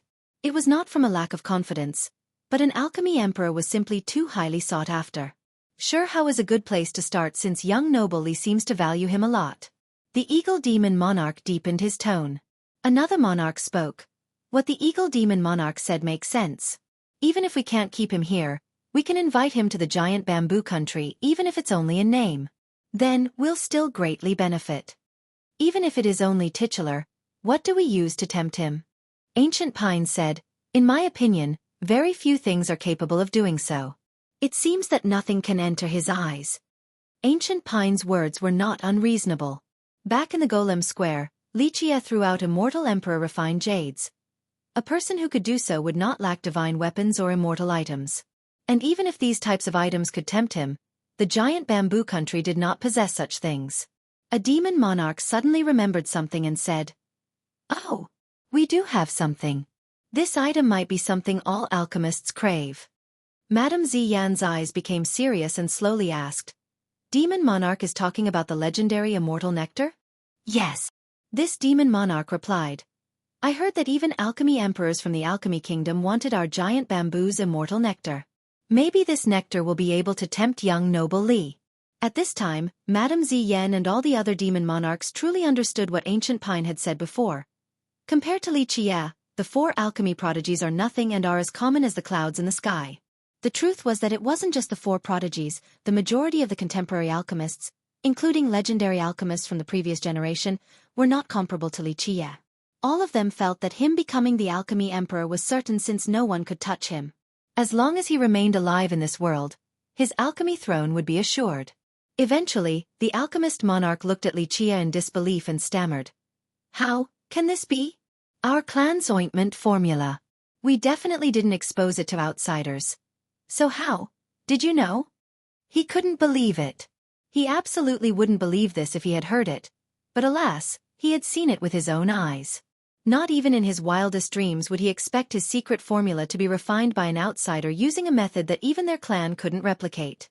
Even their progenitor who created this formula couldn't perform his method.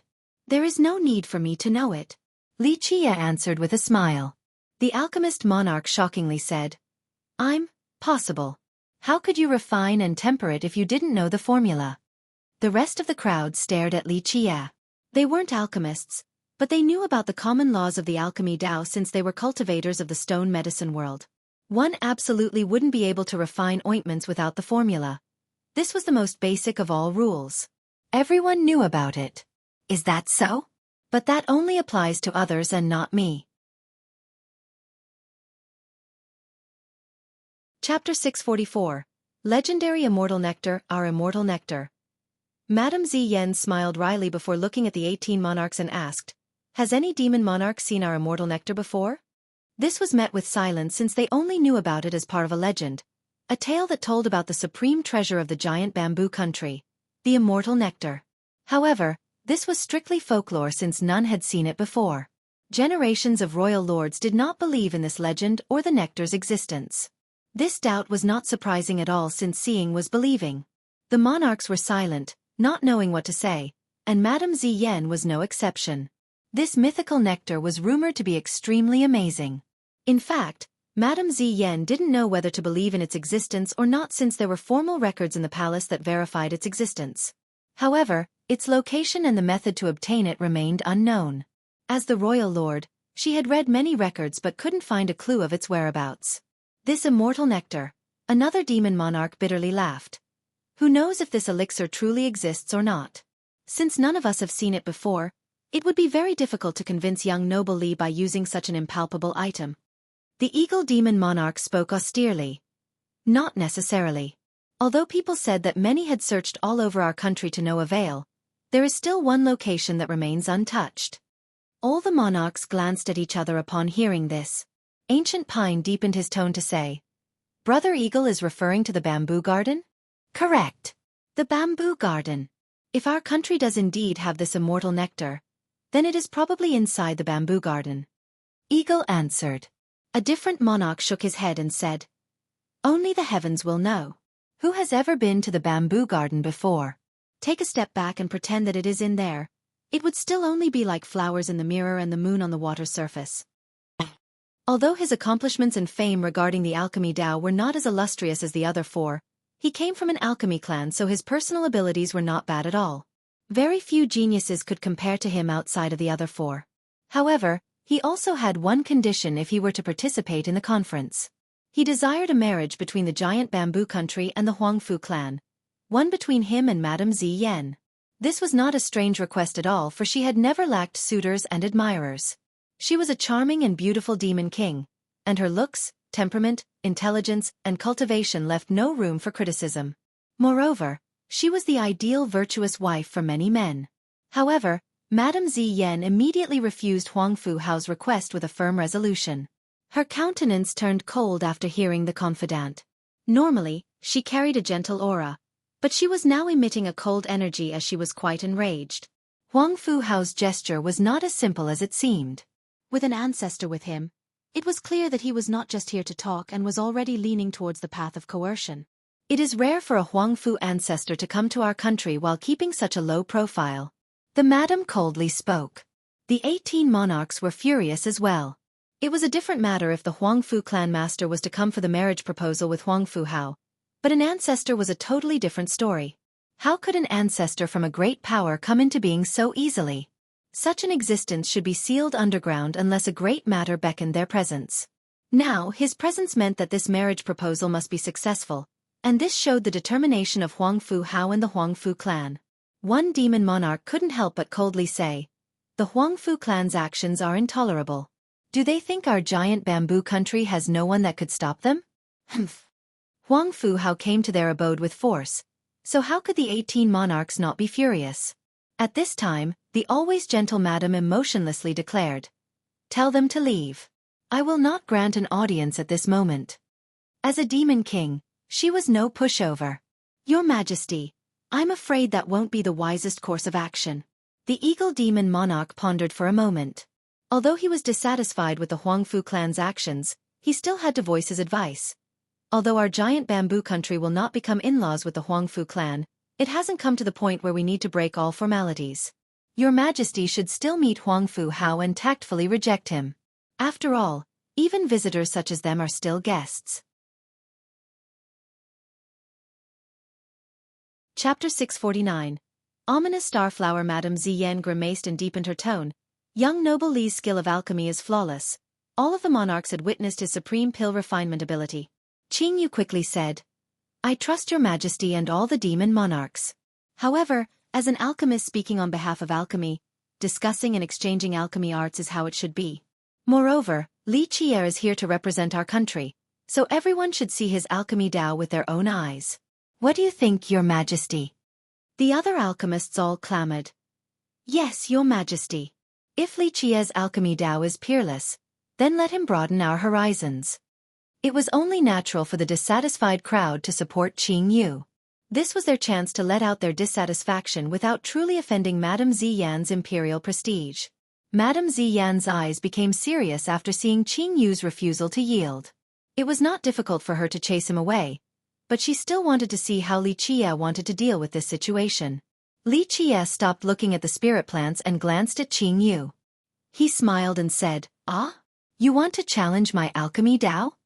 A flame lit up in Qing Yu's heart after seeing Li Qi'er's attitude. He tried his best to contain his anger and coldly said, "That's right. I want to challenge your alchemy Dao to see if you are qualified to participate in the conference or not." He was very confident since he didn't believe a nobody like Li Qi'er was better than him. After all, the #1 alchemist of the giant bamboo country should be confident in his own abilities. Madame Ziyan was not happy with Qing Yu's aggressiveness, so she furrowed her brows and said, "Qing Yu, how do you want to challenge young noble Li?" "Pill refinement." Qing Yu replied, full of confidence. "We'll bet on our pill refinement skills, and the victor can do whatever he wants. I will accept any bet you make, so if you are confident enough and want to bet your life, I will take that on too. The losers will have to fuel their cauldron's fire source." These words shocked everyone. Alchemists might settle grievances with alchemy, but betting their lives and fueling their own fire source was too grave. Generally, unless if it was an irreconcilable feud, no one would make such a bet since it was too serious. Not only would the bet take the opponent's life, it would also humiliate them. A cauldron was a lifelong friend to an alchemist, so killing oneself using their own fire source was an extreme means of humiliation and much more brutal than a simple death. Madame Ziyan's expression sank as well after hearing this. She could understand Qing Yu's desire to challenge Li Qi'er. After all, he suddenly lost his qualification to represent them, so his dissatisfaction was justified. A simple challenge was tolerable, but now, it was not just a challenge since Qing Yu's aim was to humiliate Li Qi'er. "Qing Yu, do not act rashly." Madame Ziyan raised her tone. "Do not mention this again lest you wish for a severe punishment." Even without any trace of anger in her voice, she still carried a mighty prestige worthy of a demon king. However, the moment her anger was ignited, her noble and powerful aura would be unstoppable and suppress all directions, rendering people breathless. Qing Yu's expression greatly changed as the imperial aura caused him to take several steps back. Although he was the #1 young alchemist of the country, he still couldn't withstand the madame's aura that caused him to turn pale. She didn't purposely want to suppress Qing Yu, but her anger was enough to deter him. Li Qi'er only smiled and didn't bother caring about him as he walked forward. A person like Qing Yu was not worthy of consideration, so it was enough that Madame Ziyan chased him away. Li Qie didn't want to make a move against such a trivial character unless Qing Yu ignorantly continued to jump and shout in front of him. Then, Li Qie wouldn't mind personally taking care of him. The other young alchemists didn't dare to say anything else since Madame Ziyan's imperial aura was indubitable. They were not as strong as Qing Yu, so how could they challenge her aura? Huang Fu Hao became disappointed since he wanted to see Li Qie's abilities. Who would have thought that Qing Yu would be swiftly dealt with by Madame Ziyan? Back in the Golem Square he saw with his own eyes Li Qie's generous spending and extremely arrogant attitude. He wanted to see just what type of person this human junior named Li Qie was. As the first young noble of the Huang Fu clan, Huang Fu Hao had never been afraid of anyone. He still wanted to learn more about Li Qie. If Li Qie had no backing, then he was only a fish on a cutting board in Huang Fu Hao's eyes. Li Qie went to another field and was surprised to see a particular spirit medicine here. Ominous starflower. This field only had one large flower around the size of a table surface. It had the appearance of stars with its flashing petals akin to starlight. The huge flower had so many layers of petals that one couldn't see its pistil. In the center was a darkness that resembled a black hole. The flower was very bright and beautiful, but do not be fooled by the appearance of this flower. Its name was the ominous starflower. Outside of its star-like appearance, the most important word in its name was ominous. It was certainly vicious and would capture all existences close to it. Not only animals, even other spirit plants would be devoured. Because of this, the plot where this flower grew was D. However, the even more pressing reality is that no one in the country can enter it at all. Moreover, are you sure that the nectar is inside the garden? Perhaps even you guys don't know and are only tricking me. The monarch became very embarrassed after Li Qie revealed everything. He indeed wanted to tempt him and thought that Li Qie wouldn't know about it. So Li Qie laying everything bare made it very awkward for him. Ancient Pine didn't know what to say as he stuttered. He didn't expect to be caught by Li Qie. Li Qie continued on. Demon Monarch only wants to tempt me so that I will stay at the giant bamboo country. However, you have picked the wrong person. Others might be convinced, but unfortunately, you met me. The monarch's heart skipped a beat as he quickly prostrated and apologized. Young noble, this is my own doing. Thinking that I was smart, I tried to scheme. I hope that young noble. Li Qie saw the monarch's fear and trepidation, so he gently waved his sleeve to say, Stand up, this matter is over. You bore no malicious intent and only wanted me to stay as a guest of giant bamboo. The monarch heaved a sigh of relief after being forgiven by Li Qie. He bowed his head and admitted his mistake. This was all my doing. Her Majesty didn't agree either. Li Qie only smiled and didn't say anything else. He stared into the distance and said, If there is a party at the Alchemy Garden tomorrow, then I'll come and take a look. Your participation will add countless brilliant colors to the party. After the initial shock of Li Qie agreeing to go to the party, Ancient Pine happily exclaimed, I will go tell Her Majesty. Li Qie didn't stop Ancient Pine. He looked towards the sky to gaze at the huge bamboo standing proudly among the 9 heavens. The rays of sunlight piercing through the gaps of the leaves were quite soothing to the soul. This tree had always protected this area, bringing peace and tranquility. This was the truth for millions of years. This bamboo tree had always protected the capital. The next day, the feast began at the Alchemy Garden. Many promising young alchemists from the sects in giant bamboo were present, and some came from the other countries as well. This was actually a farewell party hosted by Madame Ziyan. Prior to this, she announced that there would be rewards for young alchemists who participate in the alchemy conference. Many young alchemists didn't mind traveling the long distance to pass this test. However, with Li Qie's promise to attend the conference, there was no longer a need for other young alchemists. So Madame Ziyan hosted this party. She was a wise ruler and invited not only those who passed the initial test but also unknown young alchemists. The young alchemists who passed the test were slightly unhappy with the farewell party because they initially had a chance of being selected as the conference participant. Chapter 646. Giant Bamboo Country's Alchemy Garden. However, a person named Li Qie came out of nowhere and removed the need for the final competition to determine the participant.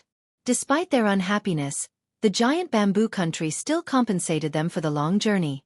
Moreover, Madame Ziyan herself hosted this feast, so the alchemists were quite happy to attend. The reason was very simple. Regardless of passing or failing the test, this was still a good opportunity for them because the alchemy garden of the giant bamboo country was quite famous. Although giant bamboo was not an alchemy country, its garden was huge with large-scale plants of high-level spirit medicines and grasses. Although it couldn't be compared to the garden of a giant monster such as the Alchemy Kingdom, it carried its own distinguished reputation. It was much better than the gardens from the other great powers. Of course, there were reasons for its prosperity. For these alchemists, especially the younger ones, this was a rare chance for them to take a look at the alchemy garden, a chance to increase their knowledge by seeing many exceedingly rare herbs and plants. Poets and scholars loved to gaze at the moon to gain inspiration for new literary works. However, in the stone medicine world, the most wondrous thing for alchemists was to gaze at plants. Because of this, even before the feast had started, many young alchemists came early to the palace and were escorted into the garden by giant bamboo disciples. Meanwhile, Madame Zi Yen was personally presiding over the feast inside the garden. She didn't stay out to greet the arriving guests, but a demon king like her attending such a feast was already a grand and appreciable gesture to the young alchemists. She was well known for her hospitality to talents, and today was a clear example of her humble pursuit for talents. Clearly, she was not just fishing for compliments and fame. The alchemists were amazed once they entered the alchemy garden and looked around. Even though many of the youths were from alchemy clans, they still had to admit that Giant Bamboo's alchemy garden was worthy of its prestige. It was vast and occupied a huge location. Looking ahead, one could see the undulating waves of changes in sceneries, including different batches of fields, mountains, ponds, and even alchemy pools as red as fire. No matter what type of medicines these fields were cultivating, all of them were encompassed in a thick worldly energy. It could be said that this place was full of it, so it was not only an ideal place for plant cultivation, but also a great location for normal cultivation as well. Such a great place was something to be desired. After seeing the thick worldly energy, the participating youths finally understood why this alchemy garden was so famous. All kinds of spirit medicines and grasses of the highest level could be found inside. Such a garden was much better than the gardens from the other great powers. Why was it that the giant bamboo country had such a good garden? Many alchemists and lineages had secretly debated this matter. Even the country's disciples gossiped about this. Some believed that this garden was blessed due to the deity tree's protection, that it was groomed by a divine essence so it was able to grow this many alchemy ingredients. Others stated that its excellence came from being built at the end of the elegant Azure Mountains where it was empowered by the worldly energy there. Many people, including experts from the country itself, thought that both of these speculations were logical. It was situated behind the palace, very close to the bamboo garden. One had to cross this alchemy garden before they could reach the bamboo garden and then the elegant Azure Mountains. Everyone in the stone medicine world knew about the giant bamboo tree of this country. Of course, this alchemy garden would be blessed when a divine guardian was so close to strengthen it. The second theory was even more accepted. There was a saying in the stone medicine world: 3 ancestral veins, 8 grand veins. The 3 ancestral veins were the alchemy vein, stone vein, and beast vein. These ancestral veins were also called the corners of this world since these veins divided it into 3 great realms. These veins were named the alchemy realm, stone realm, and beast realm, and the inhabitants relied on them to exist. Inside these 3 realms were 8 grand veins. Although these 8 grand veins were not comparable to the 3 ancestral veins, they occupied this land like 8 monstrous dragons. The elegant Azure Mountains were one of the 8 grand veins. The mountain range spanned across several tens of millions of miles of territory. There were many clans and great powers built along this great mountain range. The giant bamboo country was situated at the tail of the elegant Azure Mountains, and the imperial palace was at the center of the back. Of course, it was needless to say where the alchemy garden was. It was at the tip of the vein. The 3 ancestral veins concentrated all the worldly energy in the stone medicine world, while the 8 grand veins were able to do the same for their respective realms. Since the elegant Azure Mountains were so large, its territory spanned for tens of millions of miles. It could be said that the vein condensed the widest area of worldly energy, causing the energy to be quite thick here. Due to its great location, it was not strange for the alchemy garden to be so fertile. The astounded young alchemists also learned a lot with the help of the giant bamboo disciples introducing them to everything here. They also noticed the bamboo garden very close to the alchemy garden. That must be the bamboo garden where the giant bamboo divine guardian resides? They couldn't enter the bamboo garden, but they were still able to see it. There were flickering tree shadows with rich vegetation, indicative of its great vitality. The giant bamboo tree was very famous in the stone medicine world, and the country was even named after it. Some people referred to it as an invincible deity. The party became very lively due to the high number of young participants. Many alchemists conversed with each other or were just gazing at the plants. At this time, there was a small uproar as one young alchemist spoke in a low voice. The main descendant of the Qing clan is here. A young man followed a giant bamboo disciple inside. He was dressed in an alchemist style as his body emitted a green light as well as an aroma of herbs. Anyone could smell these fragrances coming from his body. Several young alchemists who were familiar with him came to give their greetings. Brother Qing Yu, you finally made it. This young alchemist was the Qing clan's descendant, Qing Yu. The Qing clan was an alchemy clan. Although it had never produced an alchemy emperor, it had several legendary alchemists. Of course, its attainments in alchemy were not comparable to a monster like the Alchemy Kingdom or other alchemy emperors' lineages, but at the giant bamboo country, it was the #1 alchemy clan. Qing Yu did not shame his noble upbringing since he was quite talented in the Tao of alchemy. Despite his young age, he was already an alchemy grandmaster. A previous generation alchemist assessed that, in less than 2 years, he would become a profound alchemist. It was quite brilliant to be a grandmaster at such a young age, so this was why Qing Yu was called the #1 young alchemist in the giant bamboo country. His attendance at the party was overshadowed by an exasperated expression, but due to having to maintain cordiality with Madame Ziyan, he didn't dare to miss it. One young alchemist whispered after noticing the apparent dissatisfaction. It seems that Qing Yu is very unhappy? Another responded. How could he be happy? He has now lost his position. He was going to attend the conference and represent giant bamboo, but now he has nothing to do. Some other alchemists who passed the preliminary tests felt relieved after seeing Qing Yu lose his position as well. Even the #1 in the country was eliminated, so there was nothing else that they could do. One person asked, just who is the alchemist that will represent giant bamboo? If Qing Yu was eliminated as well, then could the country have found a superior alchemist to him? A well-informed young alchemist said, it is a person named Li Qia. His background is unknown, but I heard that he is very generous and throws money around like trash. Many of them had never heard of Li Qia, so they curiously asked, just who is this Li Qia? Could he be a lot better than Qing Yu? Outsiders knew neither Li Qia's origin nor why the giant bamboo country thought so highly of him. After selecting Li Qia, they kicked Qing Yu out of the list without even giving him the chance to be a backup. However, a person named Li Qia came out of nowhere and removed the need for the final competition to determine the participant.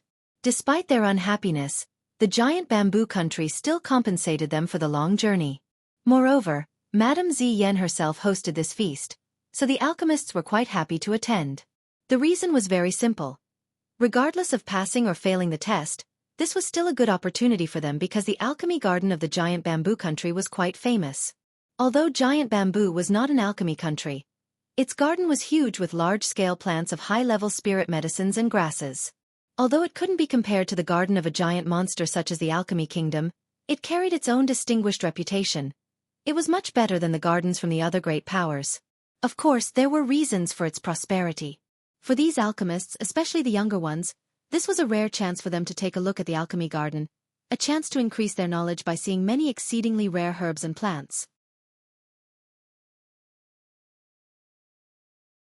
Chapter 647. Huang Fu How although he received a grand reception from the giant bamboo country after entering the alchemy garden, he was still feeling very upset. He should have attended the conference for this country. This was already a done deal. He was full of ambition and wanted to show his alchemy skills at the conference to become renowned in the world. However, this set-in-stone matter suddenly changed as a saboteur jumped out of nowhere to steal his seat. He even lost his chance to be part of the reserve. If his spot was stolen by a renowned alchemist like the Four Prodigies, then Qing Yu would have no grievances. However, Li Qia, who stole his spot, was an alchemist no one had heard of before. How could Qing Yu, who people referred to as the #1 alchemist in giant bamboo, be happy when a nobody stole his spot? He didn't dare to reveal his anger in front of Demon King Ziyan, but his expression said it all. Young noble Huang Fu has arrived. A message came from outside of the door and rang across the alchemy garden. After hearing this message, many alchemists shuddered and turned around to look at the entrance. Some of them whispered, even the first young noble of the Huang Fu clan is here. Many of their hearts thumped once. Even the more arrogant alchemists had to hang their heads low at the moment and let go of their pride. "We are extremely lucky to attend a party with Huang Fu Hao," a group of alchemists cheerfully said. Huang Fu Hao was very famous in the alchemy realm and even the entire stone medicine world. He was not only a genius at cultivation but a prodigy in the Tao of alchemy as well. As the first young noble of the Huang Fu clan, he did not let his upbringing down since he was already a heavenly king at his young age. Although the difficult Tao era had already ended, it was still quite amazing for him to reach this realm and was indicative of his commendable talents. However, the accomplishment that was talked about the most was not his cultivation, but his skill at the Tao of alchemy. In this world, some people once said that if Huang Fu Hao didn't spend so much effort on cultivation, then he would have had the chance to be part of the 4 alchemy prodigies. Even though his alchemy skills were vastly inferior to the 4 prodigies, people in the stone medicine world still called him the 5th prodigy. Many thought that he was only second to the 4 prodigies and others couldn't compare with him among the younger generation regarding alchemy. He was a golem, so as he stepped into the alchemy garden, his stout stature seemed impressive. This would be the case no matter the location. The divine rings pulsing around his body were even more shocking. At this time, he didn't try to hide his presence and seemed to want to suppress everyone. The divine rings made his already tall figure seem as omnipotent as a deity. Many young alchemists palpitated since they could feel the heavenly king aura coming from his approach. They all took a deep breath and didn't dare to compete with him. As the host, Madame Ziyan came to greet him. "Your presence brightens this party. It seems that your majesty has been particularly busy. It has been a struggle to see you." Huang Fu Hao was secretly annoyed. Recently, Madame Ziyan had denied all of his requests to meet. Although the giant bamboo country didn't show a lack of formality with demon monarchs entertaining him, that was not what he wanted. Madame Ziyan calmly replied, "A few trifling matters in the country had been a bit onerous. Please excuse me." Huang Fu Hao took a deep breath to calm his dissatisfaction and slowly spoke. "I have heard of your country's famous alchemy garden before. I wonder if I could have the honor of your majesty taking a walk around the garden with me?" Madame Ziyan looked at him and nodded her head. "If you are interested, then I do not mind." She led Huang Fu Hao to look at the different plants in the garden. The truth was that Huang Fu Hao was like a drunkard whose heart was not tempted by wine at the moment. He simply wanted to have a chance to be together, so he asked Madame Ziyan to lead the way.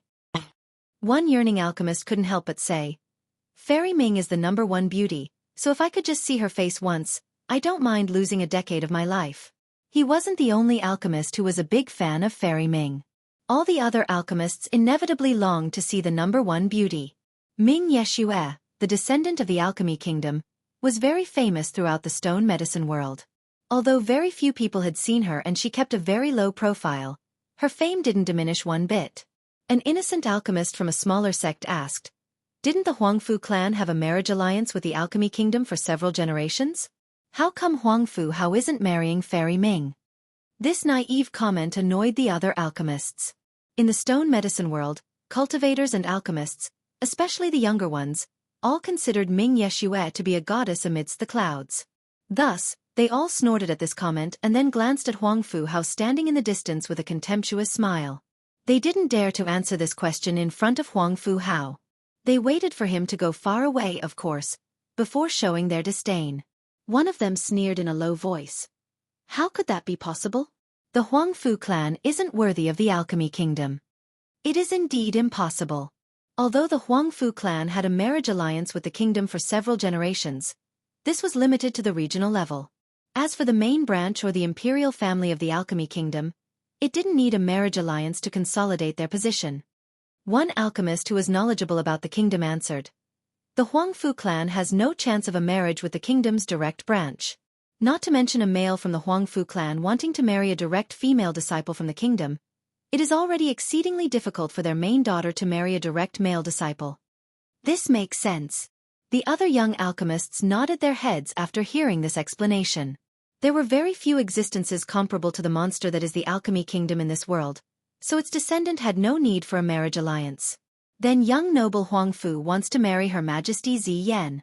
Another alchemist was annoyed to see Huang Fu Hao standing next to Madame Ziyan, but he had to admit that only someone like Huang Fu Hao was worthy of a demon king like her. A young fan of hers coldly countered, "Humph. Not necessarily. The giant bamboo country is not weaker than the Huangfu clan. Plus, she is the ruler of a country, so she absolutely won't marry into the Huangfu clan. Another alchemist interjected. But that is not certain. I heard that Fairy Ming and Huangfu Hao are relatives, and she is actually his little cousin. If this relationship is real, then maybe the giant bamboo country will use this to earn the kingdom's favor. Chapter 648. Qing Yu the knowledgeable alchemist spoke again. Not necessarily. The rumors are right, Fairy Ming and Huangfu clan are indeed related, but it is a very distant relationship that has a gap of many generations. If Fairy Ming was Huangfu Hao's first cousin, then the Huangfu clan would have wagged its tail everywhere already. At this point, many alchemists were staring at Huangfu Hao, especially after Madame Ziyan had left his side. With his impressive aura, he was like a crane among a flock of chickens. Alchemists with humble upbringings didn't dare to start a conversation with him.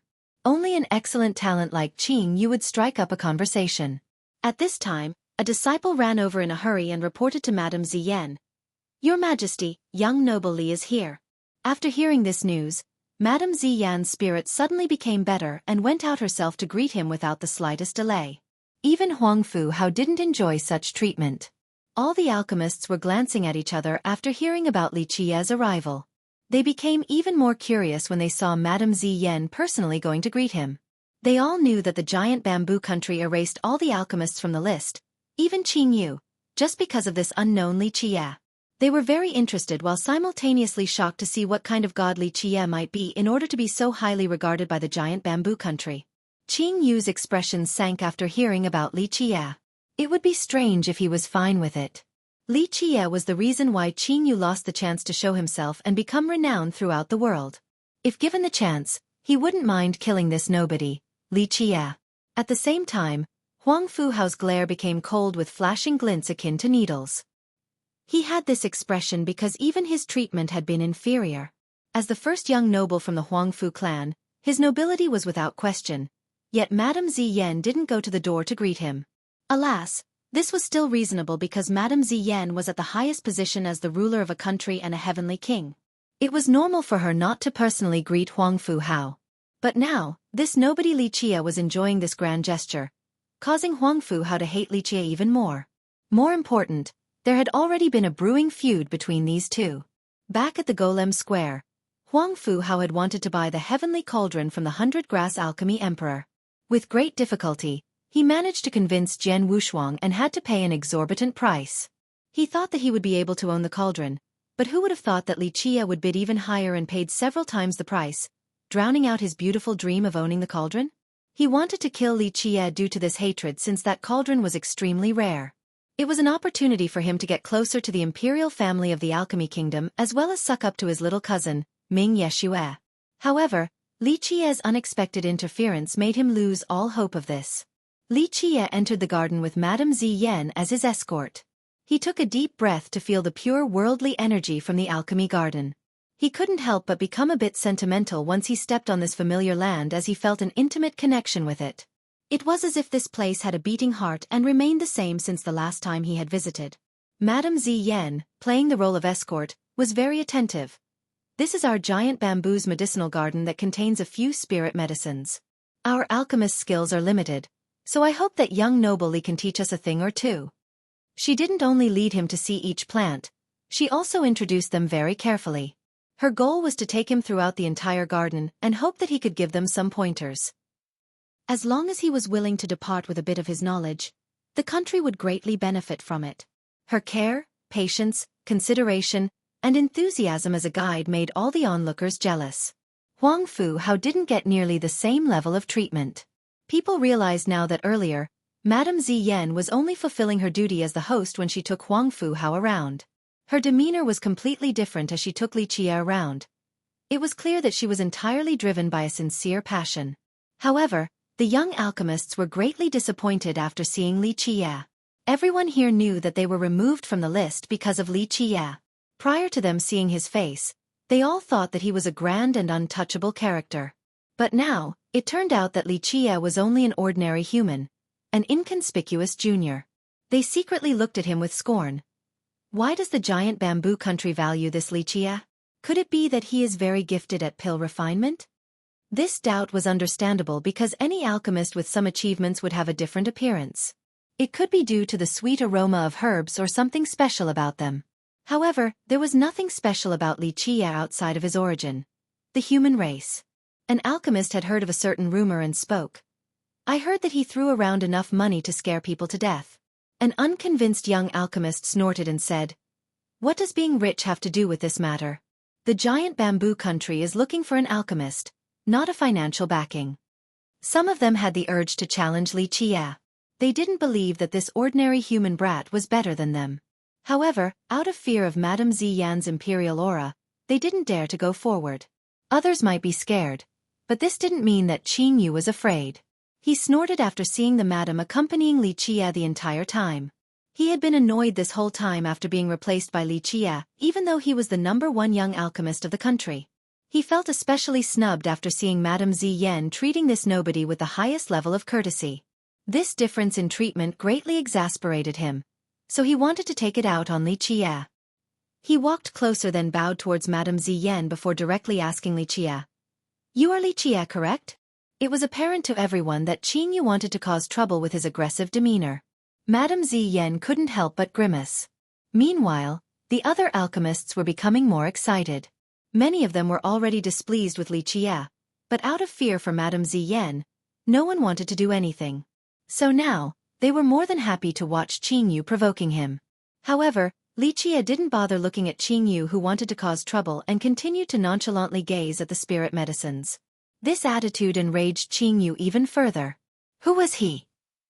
Although he was not as famous as Huang Fu Hao, he was quite popular in the giant bamboo country and was referred to as its #1 young alchemist. Furthermore, his skill showed that this title was well-deserved. Qing Yu coldly spoke. "Oh? You don't have the courage to admit who you are?" Madame Ziyan's brows furrowed as she said, "Qing Yu, halt your impudence. Everyone in the alchemy garden is a respected guest of the giant bamboo country. Do not overstep your bounds." Madame Ziyan's words were an explicit warning to Qing Yu. Although the Qing clan was quite large in the country, and sometimes, even the imperial palace required its existence, Madame Ziyan knew very clearly who was more important between Li Qie and Qing Yu. Even the entire Qing clan was not comparable to Li Qie. The madam was the demon king of an entire country, so she commanded respect even when displaying signs of anger. Everyone's hearts thumped after hearing her. Her imperial aura was unstoppable. Others who wanted to challenge Li Qie as well didn't have the same confidence as Qing Yu, so they stood to the side to watch. Huang Fu Hao smirked on the sideline as well since he wanted to see what Li Qie could do. He was going to test Li Qie, but he was more than happy to watch Qing Yu try him first. At the same time, Madame Ziyan, who was emitting her imperial aura, caused Qing Yu to become nervous. Her clear partiality to Li Qie made him even more annoyed. He took a deep breath and calmed his mind before biting his teeth and decided to take a risk. He didn't believe that the Qing clan's position in the giant bamboo country was not as great as this nobody. Although he knew that his actions were impinging on Madame Ziyan's prestige, he had great confidence in the Qing clan's influence. He trusted that this matter would eventually become no big deal. He prepared himself and placed his hands together to bow towards the madam before speaking in a stern manner. "Your Majesty, you are the ruler of our country and I did not intend on offending you. However, I am also an alchemist who follows the rules of alchemy. If Li Qie is to participate and represent our country at the conference, this means that he is the most excellent young alchemist in giant bamboo and only he alone is qualified to participate. I am not questioning your Majesty's decision. Your Majesty is wise and brilliant, so this choice will naturally not be wrong. However, as an alchemist, if Li Qie is the #1, then I wish to challenge him to see if he is qualified to be our candidate or not."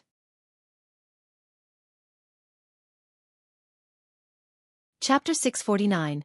Ominous Starflower. Madame Ziyan grimaced and deepened her tone. Young noble Li's skill of alchemy is flawless. All of the monarchs had witnessed his supreme pill refinement ability. Qing Yu quickly said, "I trust your Majesty and all the demon monarchs. However, as an alchemist speaking on behalf of alchemy, discussing and exchanging alchemy arts is how it should be. Moreover, Li Qie is here to represent our country, so everyone should see his alchemy Dao with their own eyes. What do you think, your Majesty?" The other alchemists all clamored, "Yes, your Majesty." If Li Qia's alchemy Dao is peerless, then let him broaden our horizons. It was only natural for the dissatisfied crowd to support Qing Yu. This was their chance to let out their dissatisfaction without truly offending Madame Ziyan's imperial prestige. Madame Ziyan's eyes became serious after seeing Qing Yu's refusal to yield. It was not difficult for her to chase him away, but she still wanted to see how Li Qia wanted to deal with this situation. Li Qia stopped looking at the spirit plants and glanced at Qing Yu. He smiled and said, "Ah? You want to challenge my alchemy Dao?" A flame lit up in Qing Yu's heart after seeing Li Qia's attitude. He tried his best to contain his anger and coldly said, "That's right. I want to challenge your alchemy Dao to see if you are qualified to participate in the conference or not." He was very confident since he didn't believe a nobody like Li Qia was better than him. After all, the #1 alchemist of the giant bamboo country should be confident in his own abilities. Madame Ziyan was not happy with Qing Yu's aggressiveness, so she furrowed her brows and said, "Qing Yu, how do you want to challenge young noble Li?" "Pill refinement." Qing Yu replied, full of confidence. "We'll bet on our pill refinement skills, and the victor can do whatever he wants. I will accept any bet you make, so if you are confident enough and want to bet your life, I will take that on too. The losers will have to fuel their cauldron's fire source." These words shocked everyone. Alchemists might settle grievances with alchemy, but betting their lives and fueling their own fire source was too grave. Generally, unless if it was an irreconcilable feud, no one would make such a bet since it was too serious. Not only would the bet take the opponent's life, it would also humiliate them. A cauldron was a lifelong friend to an alchemist, so killing oneself using their own fire source was an extreme means of humiliation and much more brutal than a simple death. Madame Ziyan's expression sank as well after hearing this. She could understand Qing Yu's desire to challenge Li Qia. After all, he suddenly lost his qualification to represent them, so his dissatisfaction was justified. A simple challenge was tolerable, but now, it was not just a challenge since Qing Yu's aim was to humiliate Li Qia. "Qing Yu, do not act rashly." Madame Ziyan raised her tone. "Do not mention this again lest you wish for a severe punishment." Even without any trace of anger in her voice, she still carried a mighty prestige worthy of a demon king. However, the moment her anger was ignited, her noble and powerful aura would be unstoppable and suppress all directions, rendering people breathless. Qing Yu's expression greatly changed as the imperial aura caused him to take several steps back. Although he was the #1 young alchemist of the country, he still couldn't withstand the madame's aura that caused him to turn pale. She didn't purposely want to suppress Qing Yu, but her anger was enough to deter him. Li Qia only smiled and didn't bother caring about him as he walked forward. A person like Qing Yu was not worthy of consideration, so it was enough that Madame Ziyan chased him away. Li Qia didn't want to make a move against such a trivial character unless Qing Yu ignorantly continued to jump and shout in front of him. Then, Li Qia wouldn't mind personally taking care of him. The other young alchemists didn't dare to say anything else since Madame Ziyan's imperial aura was indubitable. They were not as strong as Qing Yu, so how could they challenge her aura? Huang Fu Hao became disappointed since he wanted to see Li Qia's abilities. Who would have thought that Qing Yu would be swiftly dealt with by Madame Ziyan? Back in the Golem Square he saw with his own eyes Li Qia's generous spending and extremely arrogant attitude. He wanted to see just what type of person this human junior named Li Qia was. As the first young noble of the Huang Fu clan, Huang Fu Hao had never been afraid of anyone. He still wanted to learn more about Li Qia. If Li Qia had no backing, then he was only a fish on a cutting board in Huang Fu Hao's eyes. Li Qia went to another field and was surprised to see a particular spirit medicine here. Ominous starflower. This field only had one large flower around the size of a table surface. It had the appearance of stars with its flashing petals akin to starlight. The huge flower had so many layers of petals that one couldn't see its pistil. In the center was a darkness that resembled a black hole. The flower was very bright and beautiful, but do not be fooled by the appearance of this flower. Its name was the ominous starflower. Outside of its star-like appearance, the most important word in its name was ominous. It was certainly vicious and would capture all existences close to it. Not only animals, even other spirit plants would be devoured.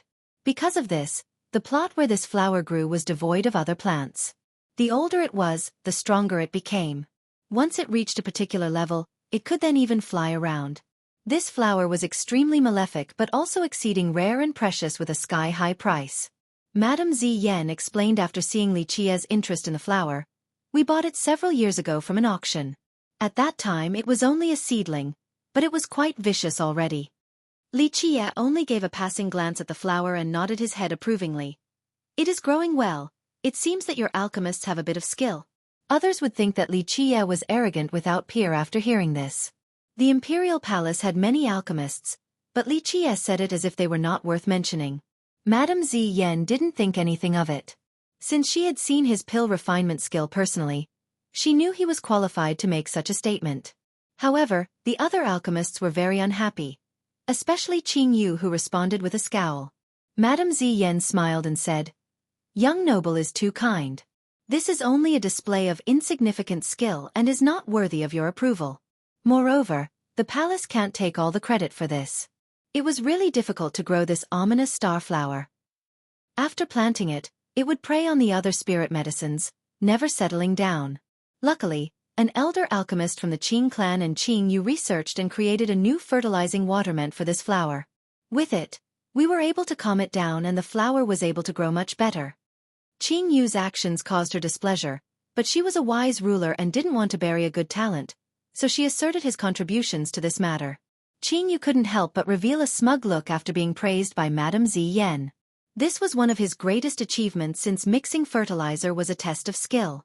Even though it was not mixed by him alone, he indeed contributed greatly to its creation. Li Qia looked at the flower and shook his head to say, "This is only treating the symptoms and not addressing the root cause. It's only an illusion of wellness. This strain of fertilizing water can only hold on for 2 to 3 more years. Afterward, the flower will become even fiercer." Madame Ziyan's heart thumped upon hearing this, so she quickly inquired, "Does young noble have a way to save it?" Although she didn't understand the inner workings of this matter, she was very confident in Li Qia's alchemy skill. The smug Qing Yu's expression quickly changed after hearing Li Qia's critique. Li Qia belittling the unique recipe was the same as provoking him. "Humph! How arrogant!" Qing Yu coldly said, "Anyone can see that this ominous starflower is growing well. Don't comment haphazardly and delude people with lies." This unique fertilizing strand was one of his proudest achievements, so he became furious when Li Qia put it down. He had previously viewed Li Qia as an enemy, but he became even more aggressive now. Initially, Li Qia was too lazy to bother with a little character like Qing Yu, but this ant jumped in front of him once again, so he had to teach him a lesson. He didn't bother to give a glimpse at the guy as he slowly spoke. "This fertilizing formula only has corruption ward sacred water. The other ingredients are not worth mentioning. The flower is calm because of this water."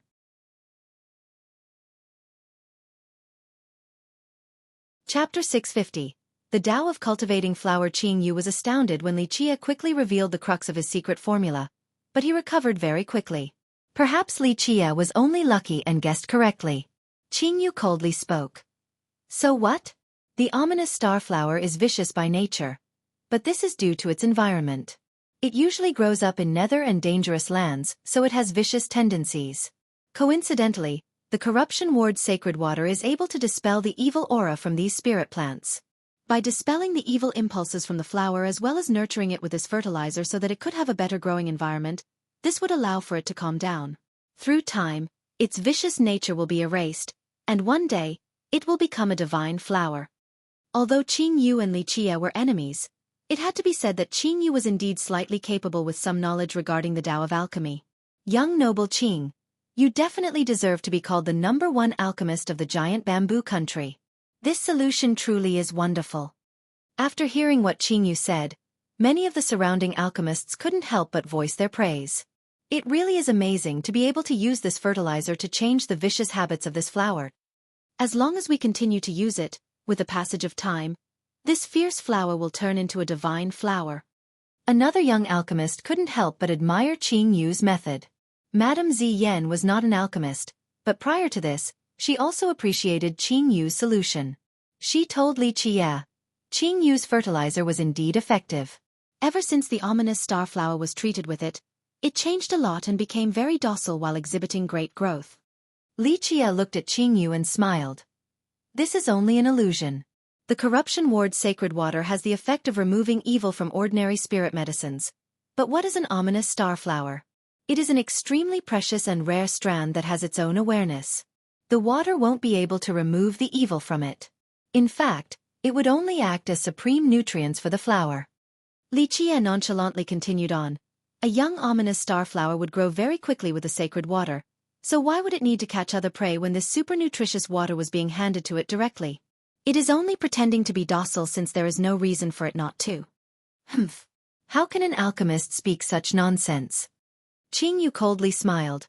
Everyone knows of the evil deterring effect of the sacred water, so where is this nutrient nonsense? If it was extremely nutritious, then it would have been used by many alchemists as fertilizer. Huang Fu Hao added. Brother Qing makes a lot of sense. I haven't heard of such a thing before. The usage of corruption ward sacred water is common knowledge to all alchemists. In my opinion, Brother Qing's special mix has great effects. When the flower's evil properties disappear, it will turn into a divine flower. Qingyu became a lot more lively and proud and arched his chest after hearing Huang Fu Hao. He stared intensely at Li Qie with a pressing momentum. Huang Fu Hao was called the fifth young alchemy prodigy in the current generation, so no one dared to question his alchemy skills as his words carried a lot of weight. Thus, when Huang Fu Hao voiced his support for Qingyu, all the spectating alchemists looked towards Li Qie. Many of them were already unhappy with him, so a barrage of attacks came right after Huang Fu Hao's comment. Being good at pill refinement doesn't mean you know how to plant. The alchemy Tao is separated into these things for a reason. If you are no good at plant cultivation, then don't spout nonsense and try to destroy someone else's reputation. Another alchemist sneered. That's right, everyone knows that the sacred water is meant for dispelling evil, so young noble Qingyu's application of it to grow the ominous starflower is perfect. It is an incredible formula. One more verbally assaulted Li Qie. It is not enough just knowing the basics. Haha, it would be completely humiliating to let someone like this participate in the alchemy conference. Complete garbage. At this time, Qingyu was emboldened and coldly stared at Li Qie. If you don't have any evidence, then don't speak nonsense. Li Qie, your earlier words are blatant defamation towards my Qing clan's reputation. It is not too late for you to apologize. Otherwise, my clan will not go easy on someone who tried to maliciously stain our reputation. Earlier, Qingyu was suppressed by Madame Ziyan's imperial aura and couldn't do anything about it. But now, he became much more aggressive after latching onto Li Qie's weakness. He would never let go of this rare chance and would take advantage of this opportunity for his counterattack. He would never let go until he completely defeated Li Qie. If the situation allowed it, he would even kill Li Qie. At this time, Huang Fu Hao spoke. The Tao of alchemy is a serious study, so one should conduct themselves carefully. Do not utter words carelessly without thought. Huang Fu Hao's status and prestige were great. His showing of solidarity not only made Qingyu bolder, it even caused the other alchemists who were initially unhappy with Li Qie to want to challenge him. Li Qie was now under attack by the crowd, causing Madame Ziyan's brows to furrow. How could she not understand what Qingyu, Huang Fu Hao, and the other young alchemists were trying to do? She wanted to back Li Qie up, but he waved his sleeve to signal her not to. He smiled and said, "My words are proof." "Your words are proof?" Qingyu sneered and said, "Your irresponsible defamation is proof?" Humph. This ominous starflower is now harmless thanks to the Qing clan's unique fertilizing strand. It has been growing here for several years. And not only has it been growing at an incredible speed, it hasn't even harmed a fly. All of this is proof that the ominous starflower has been dispelled of its evil affinity, and is slowly growing into a divine flower. So now, how can you say that the flower is still the same? You are jealous of our Qing clan's unique mix and want to destroy our reputation. If you do not make this clear, our Qing clan will not let you off so easily. At this point, Qingyu drew closer to Li Qie with a frightening momentum, wanting to push him to the very edge. This is true. With Huang Fu Hao's support, all the other alchemists quickly rode the wave as well. One of them said, "Lacking even the most common of knowledge, yet you still dare to spew arrogant drivel and defame the Qing clan. A treacherous man like this should be punished." Li Qie only smiled and didn't mind the brigade branding against him. He asked, "Then you must be very confident with the Qing clan's unique mix." Qingyu smirked in response. "Humph. Actions speak louder than words. No matter how sly you might be with words, you cannot deny the truth that our Qing clan's mix has cured the flower of its vicious nature. Li Qie slowly replied. If you want the truth, then I shall give it to you. In my knowledge, the ominous starflower is very sensitive to loud screams. Whether it has changed or not, you can give it a shot. Qing Yu's pupils narrowed while looking at Li Qie. He drily said. Really now? Li Qie smiled and waved his palm in the air back and forth to say. This is the case as far as I know, but I suggest that you do not try it since it won't end well. Is that so? Qing Yu coldly sneered while gazing at Li Qie. Since you put it that way, I want to try it even more. What would you do if your method fails? Qing Yu clearly didn't want to let this go until Li Qie accepted defeat. What do you want me to do? Li Qie replied with a grin. Qing Yu suggested with a smirk. Very simple, it'll be the same as before. If you are right about it being an act, then I deserve death from being attacked by the flower. It would be because my Tao of alchemy was insufficient. However, if you are wrong, not only did you stain our reputation, you also caused trouble and unfounded defamation, so you have to feed yourself to your cauldron's fire source. Madame Ziyan's expression sank after hearing this. Qing Yu's approach was taking things too far. It was apparent that he wanted to kill Li Qie. All the other alchemists held their breaths in anticipation. This was a life-or-death gamble and not something to be laughed about. Although many of them didn't like Li Qie, it wasn't to the extent where they would wish death upon him. They didn't say anything else to fuel the fire now that Qing Yu voiced his desire to kill Li Qie. Meanwhile, after voicing his support, Huang Fuhao only smiled while calmly watching things play out by the side. If necessary, he would interfere again to fan the flames. Li Qie narrowed his eyes and smiled in the face of the repeated attempts of Qing Yu wanting to kill him. People who were familiar with Li Qie would shudder with fear since this expression meant that Li Qie intended to kill. Li Qie smiled and waved his hands to say, I'm afraid that's no good.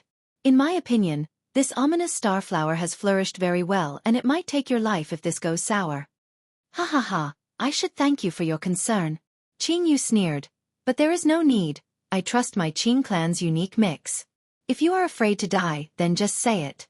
It is not too late to kneel and beg for forgiveness. This would still be much better than losing your life. Qing Yu was astounded when Li Qie quickly revealed the crux of his secret formula, but he recovered very quickly. Perhaps Li Qie was only lucky and guessed correctly. Qing Yu coldly spoke. So what? The ominous starflower is vicious by nature, but this is due to its environment. It usually grows up in nether and dangerous lands, so it has vicious tendencies. Coincidentally, the corruption ward sacred water is able to dispel the evil aura from these spirit plants. By dispelling the evil habit from the flower as well as nurturing it with this fertilizer so that it could have a better growing environment, this would allow for it to calm down. Through time, its vicious nature will be erased, and one day, it will become a divine flower. Although Qing Yu and Li Qie were enemies, it had to be said that Qing Yu was indeed slightly capable with some knowledge regarding the Tao of alchemy.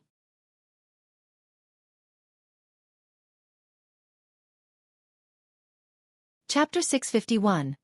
Man-eating ominous starflower. Qing Yu became more and more unreasonable, to the disapproval of Madame Ziyan. Li Qie was an honored guest of the country, yet Qing Yu was humiliating him like this. This was a deliberate act challenging her. If it wasn't for Li Qie stopping her just a moment ago, she would have personally taken action. Li Qie gently sighed and put on a helpless appearance, but the shots had been fired so he let it go and said, If you really want to bet, then I can't do anything about it. Let's do it and let it be up to fate. Qing Yu couldn't help but sneer after seeing Li Qie's appearance. At this time, he felt his victory was assured, and Li Qie was pretty much a dead man in his eyes. Don't worry, fueling a fire source isn't a painful death. You will be burnt into ashes in a split second. Qing Yu coldly said with a clear gloating look. Li Qie said, If this is how it has to be, then start. Just make a screaming sound. Qing Yu sneered while looking at Li Qie to say, Since you are anxiously waiting to reincarnate, I'll send you off. With that, he let out a long scream with a considerable sharpness. The moment the scream came out, there was no change in the dormant ominous starflower. Qing Yu then let out a loud laugh and pointed at Li Qie to say, Li, now it is your turn to fuel the fire source. Oh, but at this second, before Qing Yu could finish, the flower suddenly rushed forward. The pistil of the flower opened its mouth like a bowl of blood and swallowed half of Qing Yu's body in an instant. No! Qing Yu's wail came from inside the flower, but it was too late. The flower was like a hungry beast with a growing stomach and swallowed him entirely. In the blink of an eye, Qingyu was nowhere to be found. The only thing that was left was the sound of chewing as the flower gorged on its hearty meal. After it finished chewing, the flower let out a popping sound like a belch. It didn't do anything afterward and acted just like before as if nothing had happened. This sudden development left all the alchemists present aghast since it happened too quickly. They were sure of Qingyu's victory and how nothing would happen. So who would have thought that Qingyu would be swallowed whole by the flower where not even his corpse would be left behind? Such a scary and unexpected scene would, of course, leave all the alchemists in fear. Oh God, eventually, all the alchemists calmed down and retreated with horrified and blanched expressions as if they had just seen a ghost. Suddenly, all of them stayed far away from the ominous star flower. Even Qingyu was swallowed in one gulp by this flower, so if they were close, perhaps they would be next and get devoured by the flower without leaving behind a body. Even Huang Fu Hao was shocked by this development. Although he supported Qingyu, he essentially didn't care for Qingyu's outcome. Huang Fu Hao only wanted to use him to test Li Qie. He didn't expect for Li Qie to be right, for the flower to swallow Qingyu whole. Of course, he couldn't care less about Qingyu. He only wanted to learn more about Li Qie's abilities. As for a demon king like Madame Ziyan, she stood there unperturbed. With her power, she was definitely able to save Qingyu. However, he was courting death, so why would she do so and offend Li Qie, causing him to be unhappy? Li Qie couldn't help but laugh a bit. How could anyone in this world be more knowledgeable about spirit medicines and grasses than him? The flower was extremely sensitive to shrieks. The moment someone screamed, it would immediately attack the creature that emitted the sound. There were alchemical reasonings behind this that someone of Qingyu's level couldn't understand. Ace, you got the worst out of it since you didn't listen to the wise. Like I said, it was better not to bet, but you didn't trust me. Look what happened now, you've even thrown your life away, a sad death with no burial. Li Qie smiled and calmly said while waving his hand dismissively. It would be strange if Li Qie would forgive Qingyu after his malicious actions. Only death awaited him the moment he wanted to kill Li Qie. At this point, the alchemists present couldn't help but take in deep breaths while looking at the ominous starflower before them, overwhelmed by a creepy sensation. At this time, flashing starlight still came from the flower in a beautiful fashion as if nothing had happened. But now, none of the alchemists dared to approach it. They understood that its vicious nature had not changed and would still hunt its prey. Just like Li Qie had said, this was only an act, and the flower only wanted to absorb the sacred water for its nutritious properties. The other alchemists were not only anxious, they were also dumbfounded. Earlier, they thought that Qingyu had won for sure and that his logic was sound since it was based on common knowledge privy to all alchemists. They didn't expect that the truth was far from it. At this moment, the common sense that they were used to had been shattered by Li Qie, leaving them in disbelief. The entire scene inside the alchemy garden was now silent besides the howl of the gentle breeze. Many alchemists here couldn't help but glance at Li Qie. Even if these alchemists were annoyed with Li Qie earlier, at this moment, they were aware that Li Qie was someone who was actually capable. Otherwise, the giant bamboo country wouldn't have chosen him so easily. Those who sneered at him earlier shuddered and felt fortunate to not have been the one who tested the waters. Otherwise, they would have taken Qingyu's place and end up being devoured by the flower. The only person who was calm, perhaps, was Madame Ziyan since she saw Li Qie's peerless alchemy skill with her own eyes. Qingyu couldn't compare to Li Qie, so his end was within expectations. One can only say that with such low alchemy standards, being eaten by the ominous starflower is no surprise. Li Qie smiled and looked at the seemingly calm flower while leisurely saying, "It seems that the flower won't need to eat for some time now." You tricked him. At this time, a cold voice came from Huang Fu Hao. You already knew this would be the result, so you urged him to his death. Li Qie turned around to look at him with one eye and nonchalantly said, "So what? I only killed one person. What is there to be alarmed about? Those who provoke me should come to understand that they are being suicidal." Li Qie's domineering reply caused many alchemists to shudder, especially those who sneered at him earlier. They subconsciously took several steps back to create some distance between themselves and Li Qie. They didn't want to die a miserable death like Qingyu. You are too cruel, Huang Fu Hao's expression sank as he coldly said. Someone who kills their peers like this will not be tolerated by the world. Huang Fu Hao's rhetoric carried an air of righteousness. He simply wanted to use this chance to propel his own agenda. At this time, Li Qie was too lazy to look at him again. He looked around the garden and slowly spoke. Don't pretend to be a defender of justice in front of me. While my mood is still good, instantly scram back to your Huangfu clan with your tail tucked between your legs before I paint this paradise with blood. If you truly provoke me, then you won't be the only one dead. Your entire Huangfu clan will disappear from this world. Everyone gasped after hearing this declaration. It was truly too bold and caused the alchemists here to glance at each other. They didn't expect for Li Qie to dare say such a thing to Huangfu Hao. Huangfu Hao wasn't only the fifth alchemy prodigy, he was also a brilliant cultivator. He had reached Heavenly King, allowing him to look down upon the younger generation. Moreover, he was also the first young noble of the Huangfu clan, thus his prestige rang far across the alchemy realm. But right now, Li Qie didn't care for Huangfu Hao and opened his mouth to declare his murderous intent. Moreover, he even announced his intention of eradicating the Huangfu clan to the roots. Such a claim was far too arrogant. A few alchemists here felt that Li Qie didn't know the immensity of the heaven and earth and could even be described as ignorant. Of course, some alchemists also gloated with cold smiles. Li Qie provoking Huangfu Hao in such a suicidal manner was a good thing for them. Even Madame Ziyan, standing by his side, had to smile helplessly. She herself thought that Li Qie's words were too outrageous. Killing Huangfu Hao was not difficult, but wanting to destroy the entire Huangfu clan was far more challenging. Even their giant bamboo country couldn't do so. Huangfu Hao's expression quickly turned extremely ugly upon hearing this. He was the heaven's proud son of the alchemy realm, a prodigy respected by everyone no matter where he went. Their Huangfu clan was a top-ranked great power that had an alliance with the alchemy kingdom.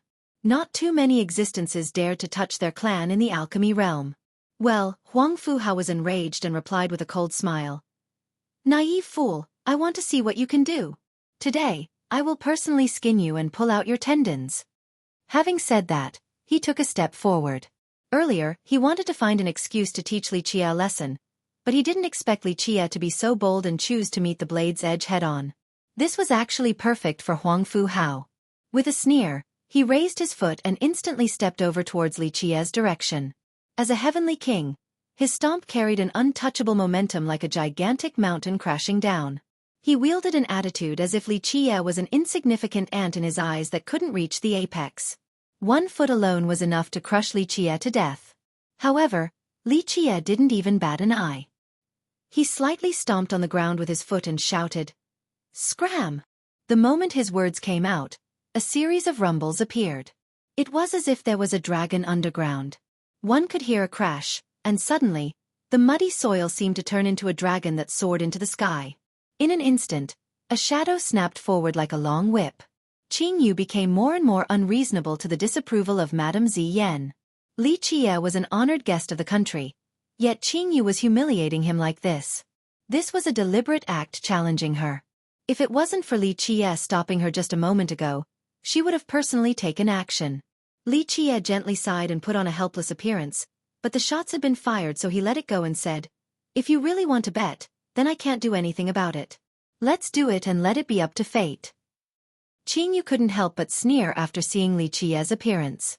At this time, he felt his victory was assured, and Li Qie was pretty much a dead man in his eyes. "Don't worry, fueling a fire source isn't a painful death. You will be burnt into ashes in a split second," Qing Yu coldly said with a clear gloating look. Li Qie said, "If this is how it has to be, then start. Just make a screaming sound." Qing Yu sneered while looking at Li Qie to say, "Since you are anxiously waiting to reincarnate, I'll send you off."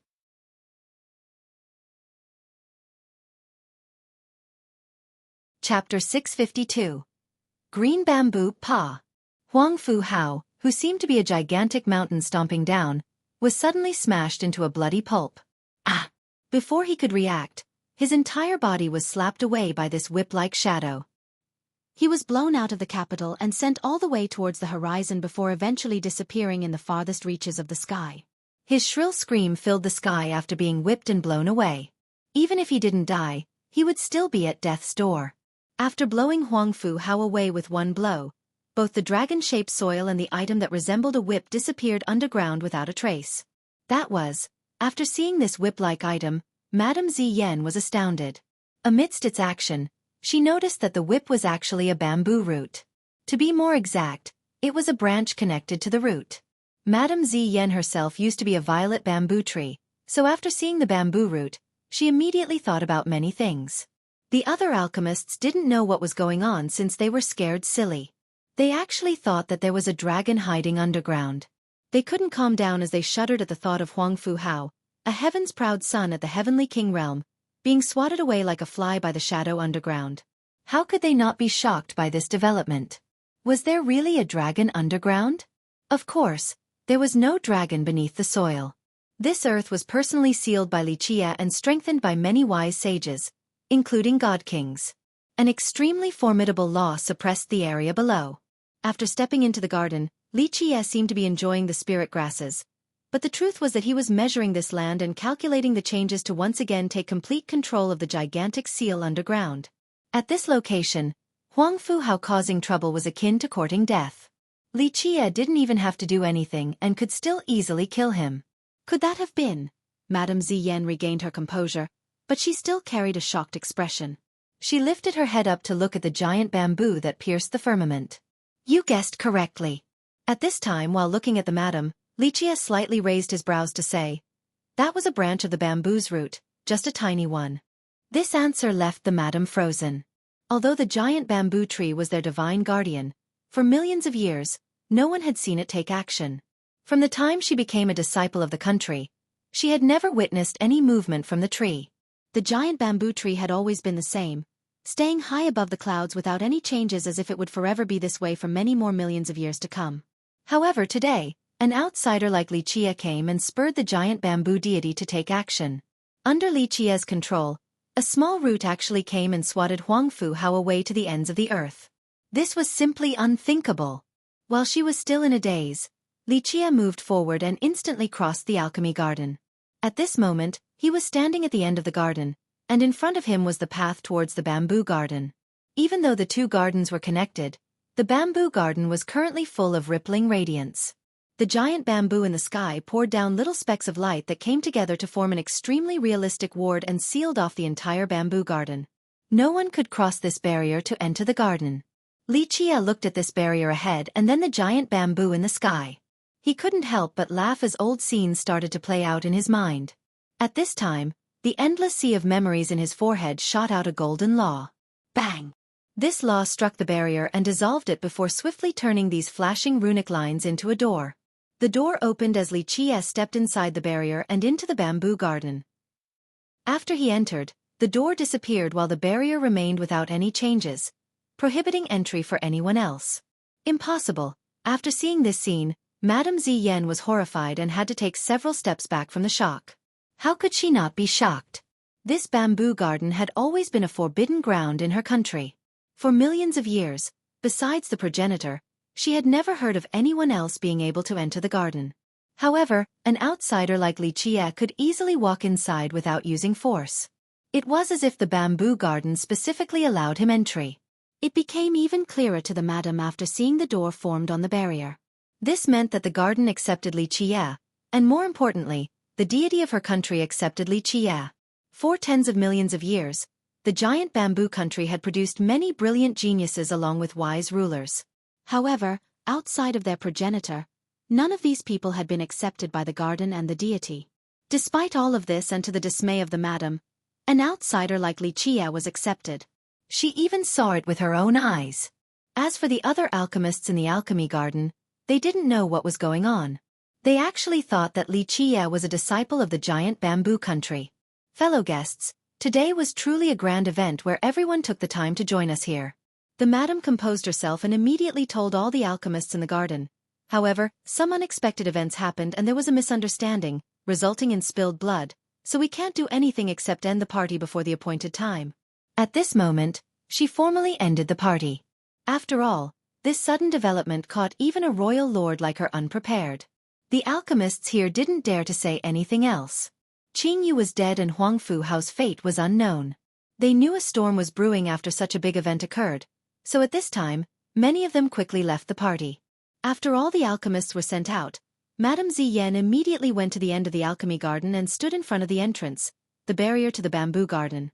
She took a very deep breath and reached out towards the barrier. She wanted to see if she could enter the bamboo garden or not. Unfortunately, with a bang, she was immediately repelled by an extremely powerful force from the barrier. After she regained her balance, she took another deep breath and sent out a command. Summon all 18 demon monarchs here without delay. Meanwhile, Xueqi had entered the bamboo garden and only saw an indistinct scene. The entire garden was immersed in a worldly energy so thick that it had nearly condensed into fog. Such thick worldly energy was frightening. This level of density couldn't be found even in the ancestral grounds of the great powers. Anyone would feel relaxed in this place. All of their pores would open as if they were about to flutter away into the sky like an immortal.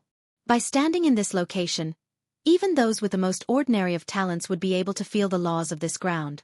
Those who were more talented could resonate and become close with the Grand Tao, and the Tao would answer back.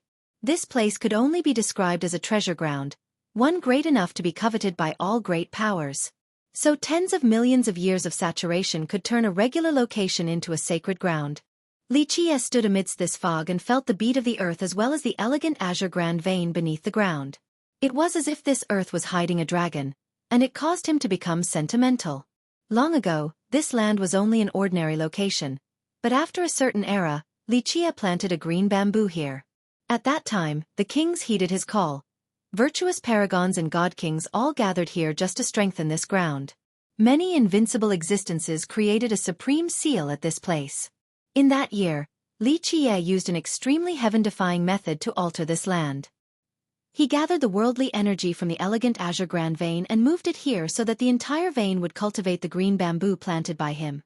As he walked around the garden, it appeared to be a forest with splashing rivers. Many flickering shadows were cast from the tree. Flowers and grasses were silently blooming with new green sprouts growing everywhere. This place was full of life and vitality. Here was a scene of tranquility like a paradise amidst this vast world, an escape from the rowdy and mundane world. Walking in this place allowed one to be immersed in the worldly energy, giving birth to the illusion that this was a land of immortals.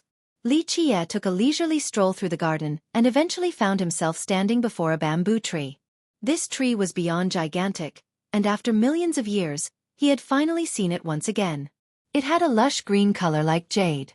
At a glance, it had a green and glossy glow just like a supreme immortal piece of jade. As the flow of time raged on, this bamboo was still as shiny and moving as before. There was no sign of aging, as if it could live for millions of more years without any problem. When one stood before this unreasonably large tree, they would feel that there was a gigantic wall before them. One couldn't calculate how many people it would take to surround such a huge tree. Xueqi couldn't help but reach out with his hand to gently stroke the jade-like bamboo tree's trunk. He sighed before murmuring, "How many years have passed? When I brought you out from that ominous ground, you were only a seedling, but now you have become a deity." The bamboo tree's shadow swayed while rustling its leaves high in the sky. Its branches fluttered back and forth gently as if answering Xueqi. Since Xueqi used a law from his sea of memories to open the barrier, the bamboo tree that had turned into a deity naturally knew what had happened and who was coming.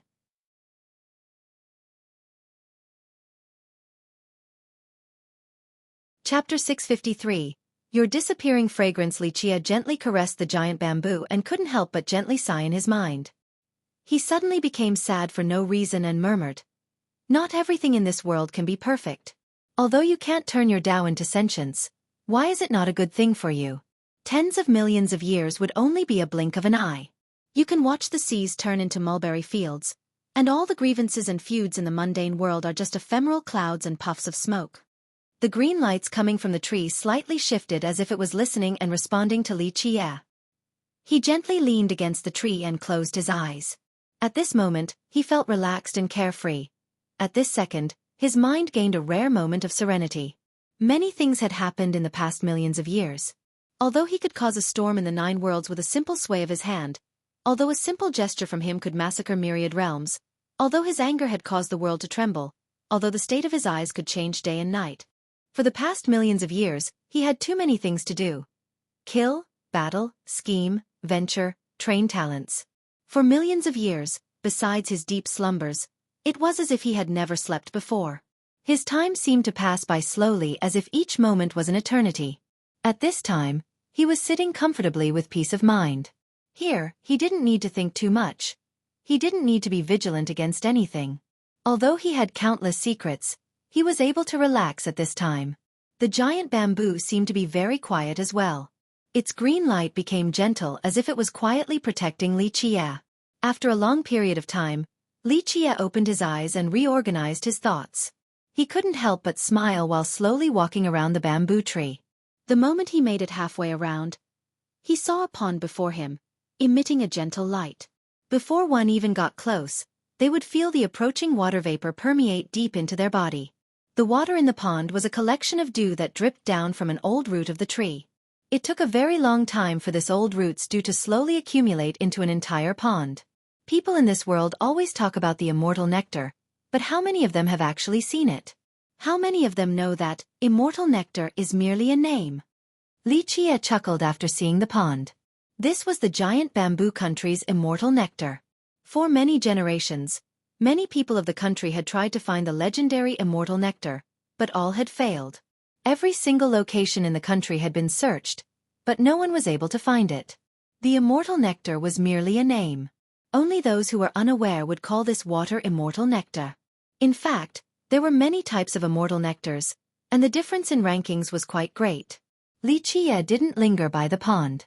He continued to tread forward around the pond of nectar and finally stood before a small cabin.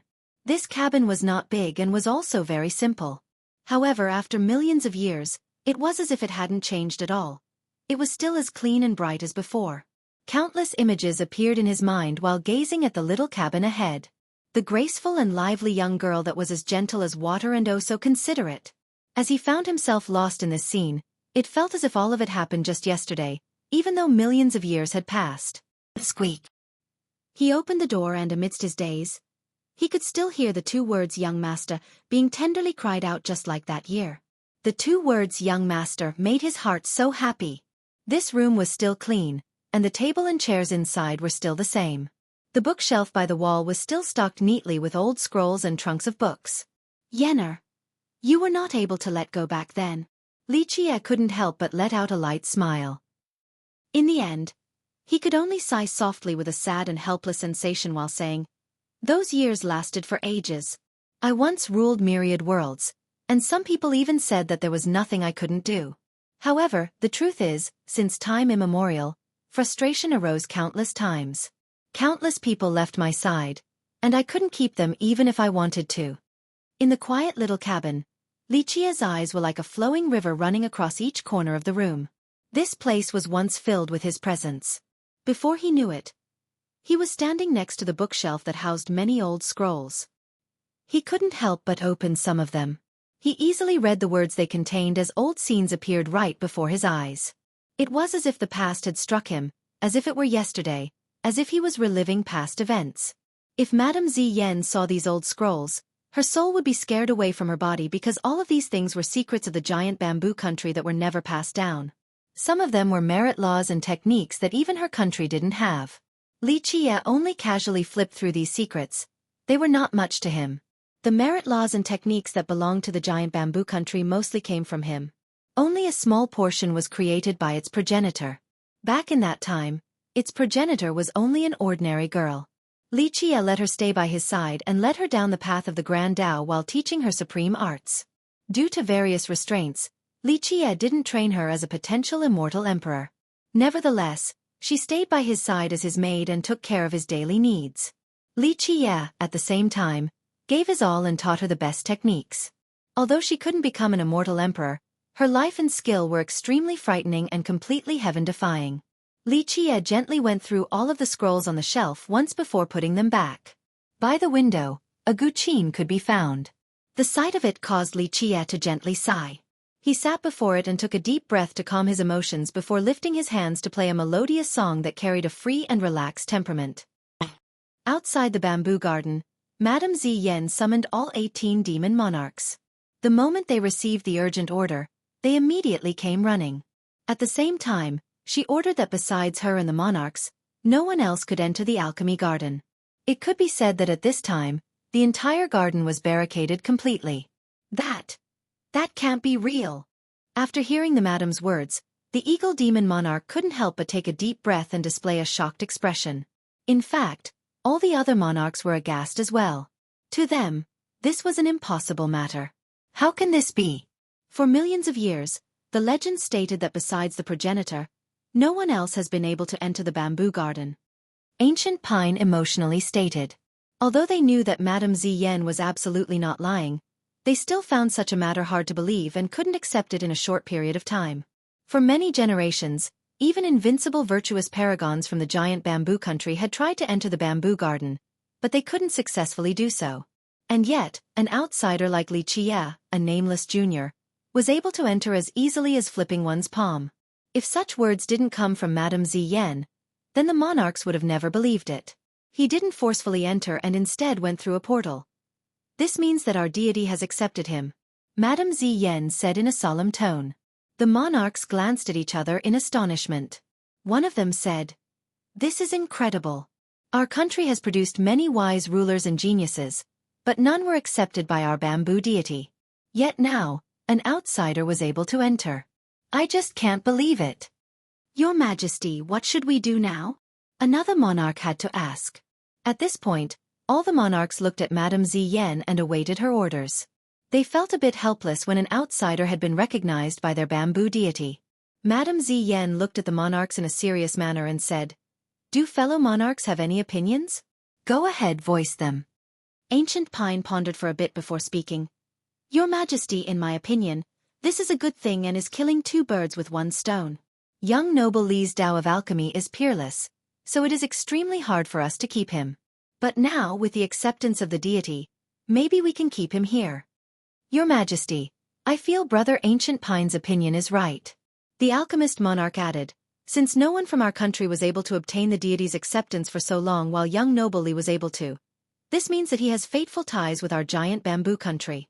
Perhaps this is the will of the heavens. Perhaps our progenitor in the heavens is answering our call so that we can have a chance to stand proudly on top of all the races." Imagine young noble Li's alchemy skill on top of being recognized by our deity. Maybe this means that our country will be led by young noble Li to a new glorious peak. Your Majesty, in my opinion, this is an extremely good omen and a reason for our country to rejoice.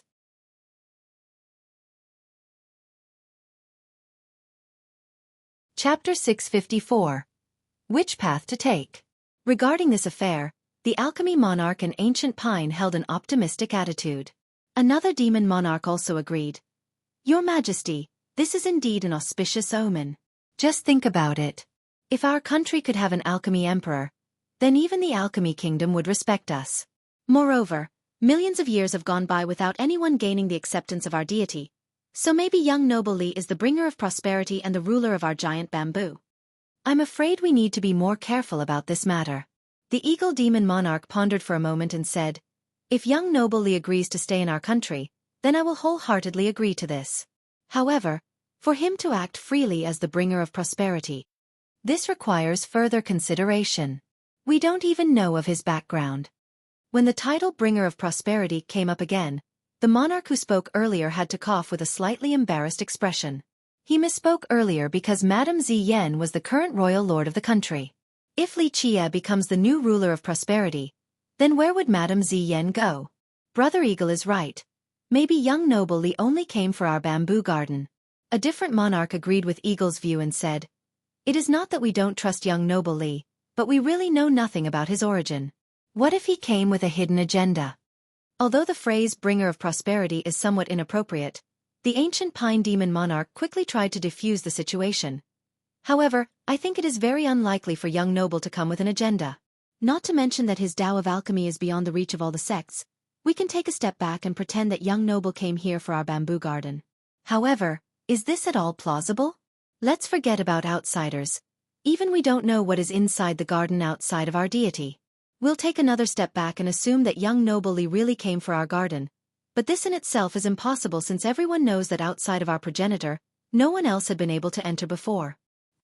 Even our strongest virtuous paragon couldn't enter. Think about it. Could young noble Li force his way in? We can all see that his entrance was permitted by our deity. Even though our deity hadn't taken any action for millions of years, as disciples of giant bamboo, each and every one of us know that it has always been protecting us. It can see through all things and understand them more clearly than all of us. It definitely has its reasons for accepting young noble Li. In this situation, Ancient Pine was still supporting Li Qie. Intuition told him that Li Qie would definitely bring about a miracle and become a great figure. At this time, the 18 monarchs were stuck in a dilemma as they couldn't make a decision. Putting aside Li Qie's mysterious background, it was difficult to make Li Qie stay. Ordinary conditions would not be able to tempt Li Qie, and perhaps only by handing over the reins of the country would he be willing to stay. However, this situation had its own problems. There would always be unease in the monarchs' minds by letting someone with an unknown origin become their ruler. There was another problem. If Li Qie were to become the ruler of prosperity for their country, then what would Madame Ziyan do? She was a wise ruler with many notable contributions. As long as she was still on the throne, they couldn't make her abdicate since it would be quite unfair. That's fine. Madame Ziyan revealed a calm and gentle smile. She was aware of the current deadlock, so she slightly nodded and said, "If young noble Li truly wants to stay and take the reins, then I will happily abdicate for a better ruler. Until now, our giant bamboo country had always let the most capable become our ruler. This is our tradition." But, Your Majesty, after her words came out, the 18 monarchs couldn't help but become shocked. She was a wise and open-minded ruler who was always kind to her subjects. Up till this point, she had been adored and supported by the entire country, so if she had to resign under such a condition, then many loyal subjects as well as the 18 monarchs would feel ashamed for having done her wrong. This conversation might have seemed like a forced abdication, but the monarchs had no intent of doing so. However, if the only way to keep Li Qie was for her to abdicate, how would the monarchs choose? For our giant bamboo's grand plan, my abdication is acceptable. Madame Ziyan calmly spoke. She was indeed extraordinary and had a will that couldn't be found in others. What if young noble Li does not wish to stay? At this time, another monarch presented a different view. This question caused the monarchs to glance at each other while contemplating. Even the madam pondered for a moment. It seemed that everything was just one-sided and wishfully thinking on their part so far. They still didn't know if Li Qie wanted to stay or not. Time passed very quickly. In the blink of an eye, 5 days had come and gone. Inside the bamboo garden beneath the giant bamboo, Li Qie withdrew his true fate treasure, the rock from the divine dragon mountain, back in the metal realm of the prime ominous grave. At this time, the stone itself had turned into Li Qie's fate treasure. After undergoing continuous transformations, it had now turned into a grand seal. Li Qie named his fate treasure World Seal. After some research, he had understood the mysticisms of his world seal. At this moment, it was unclear to them whether Li Qie was friend or foe. Perhaps under such a tense atmosphere, one wrong move would result in a fight. What is it? Do you wish to fight? Li Qie stared at the madam along with the monarchs. He was still at ease since he didn't mind if they wanted to take action. The monarchs couldn't help but look at each other before shifting their gazes towards Madame Ziyan. At the moment, they still wanted to listen to the madam's orders. She took a deep breath and eventually calmed her mind. A pair of eyes as smooth as flowing water fell upon Li Qie as she slowly spoke. "Young noble Li, we do not wish to do so. We only hope that young noble Li can stay and lead our giant bamboo country. Young noble has obtained the recognition of our bamboo deity. This has immense significance to our country." Li Qie only chuckled after hearing Madame Ziyan. He responded by casually throwing a bottle to her while lightly saying, "Take it. This is..." Madame Ziyan caught the bottle and was taken aback. She couldn't help but look at Li Qie since she didn't know what was inside. Li Qie didn't say anything and only stood there, smiling. Madame Ziyan composed herself and quickly opened the bottle. The moment it was opened, a powerful aura rushed out. After recognizing what was inside, she began to shudder uncontrollably. She lifted her head and looked at Li Qie, then emotionally asked, "Could this be? Is this the legendary immortal nectar of our country?" Immortal nectar. The 18 monarchs were astonished as well. They all had to take deep breaths. Even their country had never seen this nectar before, but now it appeared in Li Qie's hands. This treasure is extremely hard to come by. It's a gift from the giant bamboo tree to the country. Be frugal since this bottle can last for several generations. Li Qie said in a nonchalant manner. In this instance, the group couldn't help but look at each other in confusion. They became a bit silly since they didn't expect Li Qie to give them something so precious. Although they had never seen it before, They knew that this was something even an alchemy emperor from the alchemy kingdom had tried to find. One could imagine just how precious and priceless it must be. And yet, Li Qie had just casually thrown it to them as if it was not enough to reach the apex. While the rest of the group was in a daze, Li Qie stretched his fatigued back and slowly said, "I'm tired, help me prepare a place to rest." The others calmed down and didn't dare to delay his request. Under Madame Ziyan's command, the most quiet and comfortable courtyard inside the imperial palace was prepared for Li Qie. For the next few days, Li Qie stayed in this courtyard. Outside of cultivation, he began to control the world's seal. To a cultivator who wanted to reach the peak, their fate treasure was absolutely indispensable because this treasure could unleash their true capabilities as well as their strongest battle power. Many cultivators preferred to have stronger weapons. For example, nothing could be better than an immortal emperor true treasure to them. However, for the ones with extraordinary ambition, this was not the case. Even if they had extremely powerful weapons such as immortal emperor true treasures, at the end of the day, those still belonged to other people. This only created a sense of dependency and was not the correct path. For tens of millions of years, those who eventually became immortal emperors ultimately relied on their own weapons to sweep through the 9 worlds and obtain invincibility. It could be said that a qualified cultivator was one who could refine their own weapons so that they were capable of exerting their strongest fighting potential. The type of cultivator who depended on someone else's weapon would never be able to reach the apex. Regarding this affair, the alchemy monarch and ancient pine held an optimistic attitude. Another demon monarch also agreed. "Your Majesty, this is indeed an auspicious omen. Just think about it. If our country could have an alchemy emperor, then even the alchemy kingdom would respect us. Moreover, millions of years have gone by without anyone gaining the acceptance of our deity, so maybe young noble Li is the bringer of prosperity and the ruler of our giant bamboo. I'm afraid we need to be more careful about this matter." The eagle demon monarch pondered for a moment and said, "If young noble Li agrees to stay in our country, then I will wholeheartedly agree to this. However, for him to act freely as the bringer of prosperity, this requires further consideration. We don't even know of his background." When the title bringer of prosperity came up again, the monarch who spoke earlier had to cough with a slightly embarrassed expression. He misspoke earlier because Madame Ziyan was the current royal lord of the country. If Li Qie becomes the new ruler of prosperity, then where would Madame Ziyan go? Brother Eagle is right. Maybe young noble Li only came for our bamboo garden. A different monarch agreed with Eagle's view and said, "It is not that we don't trust young noble Li, but we really know nothing about his origin. What if he came with a hidden agenda?" Although the phrase bringer of prosperity is somewhat inappropriate, the ancient pine demon monarch quickly tried to defuse the situation, however.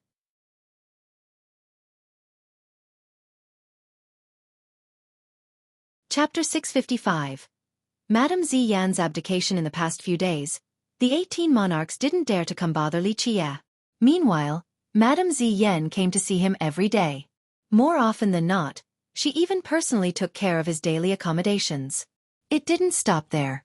Whenever Li Qie was free, she would explain the current situation of the world and the giant bamboo country to Li Qie in great detail. Today, she came to see him like always. Noticing that he was deep in meditation, she slowly sat down by his side. A while later, Li Qie opened his eyes and said with a smile, "Is there something else you want to tell me?" In the last 2 days, the Qing clan has caused quite a stir. They demand justice from the giant bamboo country for Qing Yu's death. They even swore that they would never let this go. Madame Ziyan explained to Li Qie, "The truth is, you don't need to tell me these things." Li Qie gently shook his head and said, "As the royal lord, I'm sure that you can deal with these matters in a satisfactory manner." Madame Ziyan wanted to say something, but she paused for a bit before continuing. "You have only been here for a short amount of time and aren't familiar with many issues. This is a transitional period for you, so after you become used to it." Li Qie interrupted her. He chuckled while looking at the madam before speaking. "Madam, don't tell me you want me to become giant bamboo's ruler?" Li Qie's sudden interruption left her stunned for a bit. In fact, she had mentally prepared herself and was ready to hand over the giant bamboo country to Li Qie. "I feel that you are right for it. For millions of years, outside of our progenitor, no one had ever been recognized by our divine guardian. Despite its inactivity, we all know that it has been shielding our country from war. There must be a reason why it chose you at this time. Besides, your Tao of alchemy is peerless. And it's not just me, all of the monarchs also feel that you can lead giant bamboo to the top of all the races. Madame Ziyan spoke in a serious manner. Her words were very sincere and came from her heart. She had plans to abdicate and was more than happy to do so as long as Li Qie could lead the country down a more glorious path. After hearing this, Li Qie couldn't help but smile. Then, he gently shook his head while saying, "Do you really think that I would become the royal lord of the country? Do you actually think that I came here just to take the reins?" This answer made the madam ponder for a moment before she was able to calm down and reply, "That is not what I meant. Although young noble Li might not have come for the giant bamboo country's throne, the divine guardian chose you. I trust that no one else is more suitable than you to become our ruler. I also believe that with you taking the reins in the future, the country will naturally become even more prosperous." Li Qie smiled and said, "Your words are correct, but also incorrect." Madame Ziyan always had a good temper, so she gently said, "Which parts are incorrect?" "Young noble Li, please point me in the right direction." Li Qie looked at this charming and beautiful woman ahead, a woman with an elegant and noble aura that didn't take away from her gentleness. He couldn't help but smile and say, "First, you are correct with regards to the country prospering in my hands. Under my control, the giant bamboo country would certainly stand at the top of the 9 worlds one day and look down with disdain upon all the other races. Anyone else would think Li Qie was being too arrogant and didn't understand the immensity of the heaven and earth. Across this world, not too many heaven's proud sons would dare to proclaim this." However, Madame Ziyan still attentively listened in a quiet and gentle manner. This aura of hers, an aura as soft as water, was quite pleasing and would make others feel relaxed. Li Qie paused here for a bit before continuing. "Second, I will not take the royal lord position of your giant bamboo country since I have no interest in it. And even if I were to take this position, I wouldn't be able to take your country to the glorious peak." Li Qie's words puzzled the madam quite a bit. His firm rejection caught her by surprise.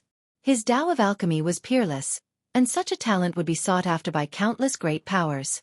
If anyone else were to face the choice of ruling the entire giant bamboo country, then even if they didn't start salivating from temptation, they would at least hesitate a bit before declining. However, Li Qie didn't have the slightest bit of yearning. It was as if controlling an entire great power was only a trivial matter to him. The madam calmed down and looked at Li Qie to say, "I can understand young noble not wanting to become our royal lord to rule the country. However, like you said, if you are in control, you will be able to take us to the glorious peak with your abilities, yet your second statement contradicted the first. May you explain this?" She carefully considered his words. Others might think that Li Qie was spouting arrogant nonsense, but not the madam. Li Qie looked at the elegant and noble woman before him. She did indeed resemble Yenner in the past.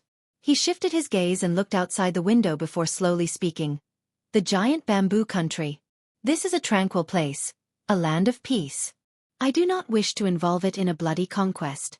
In the future, my path will be paved with blood and corpses. No matter how high the heavens might be, no matter how far myriad worlds are, I will kill my way to the very end. Because of this, let's leave this serene place how it is right now. I do not want to tie it to my war chariot." "You can think of the country as your home, and you can come and go as you please." "Home?" Li Qie revealed a faint smile and gazed into the distance. After a while, he slightly shook his head and said, "It is impossible for me." At this point, Li Qie paused for a bit before looking at the madam and smiled. "If you are willing to come with me, I will be more than happy to take you. Follow me and, in the future, you will definitely see many sceneries from the top of the peak." Madame Ziyan was stunned by these words. Any other girl who heard such a thing would think that Li Qie was teasing or flirting with them. However, Madame Ziyan didn't think so. She didn't sense any intention to flirt or tease from the tone of his words. In fact, this was not his first time proposing this idea. Back at Ancient Pine's palace, he had said something similar. Boom! Right when Madame Ziyan was still in a daze, a majestic aura suddenly appeared in the sky. It was so powerful that it was as if its billowing waves reached the heavens itself. This mighty force instantly flooded the earth and drowned the entire capital. What's happening? The unrivaled aura that appeared without any warning and loomed over the capital caused all the citizens and cultivators within to be frightened. Even royal nobles and ancient saints were quivering in fear. A virtuous paragon. Madame Ziyan suddenly stood up with a shocked expression at the appearance of this aura and exclaimed, This is an ancestor from a great power. The giant bamboo's capital was a large city. In the contemporary times, ancestors from great powers would not easily show their face, but through the years, there would still be ancestors coming and going in this capital. However, no matter which great power they might be from, these ancestors wouldn't act in such a wanton manner. They wouldn't use their invincible aura to seemingly aim to suppress the entire capital. This meant that the opponent wasn't merely arrogant and instead came with malicious intentions against the country. Virtuous paragon? Li Qie only narrowed his eyes after sensing this aura. His expression was essentially unchanged. Even a virtuous paragon was not a big deal to him. Your Majesty, not good, not good. At this time, the ancient pine demon monarch came rushing in and saw Madame Ziyan together with Li Qie. He quickly said, Your Majesty, something bad has happened. Demon monarch, what happened? Why are you so nervous? Madame Ziyan asked in a serious tone. In fact, even if the demon monarch was not in a panic, she would still know that something big had happened. An aura suddenly erupting from a virtuous paragon was a sign of suppression. This newcomer obviously bore malicious intent towards the giant bamboo country. People from the Huangfu clan came. Ancient Pine's expression was quite unbearable to look at as he quickly said, There are quite a few too. One ancestor is personally leading the group that consists of 3 high elders and 5 elders. In the past few days, the 18 monarchs didn't dare to come bother Li Qie. Meanwhile, Madame Ziyan came to see him every day. More often than not, she even personally took care of his daily accommodations. It didn't stop there. Whenever Li Qie was free, she would explain the current situation of the world and the giant bamboo country to Li Qie in great detail. Today, she came to see him like always. Noticing that he was deep in meditation, she slowly sat down by his side. A while later, Li Qie opened his eyes and said with a smile, Is there something else you want to tell me?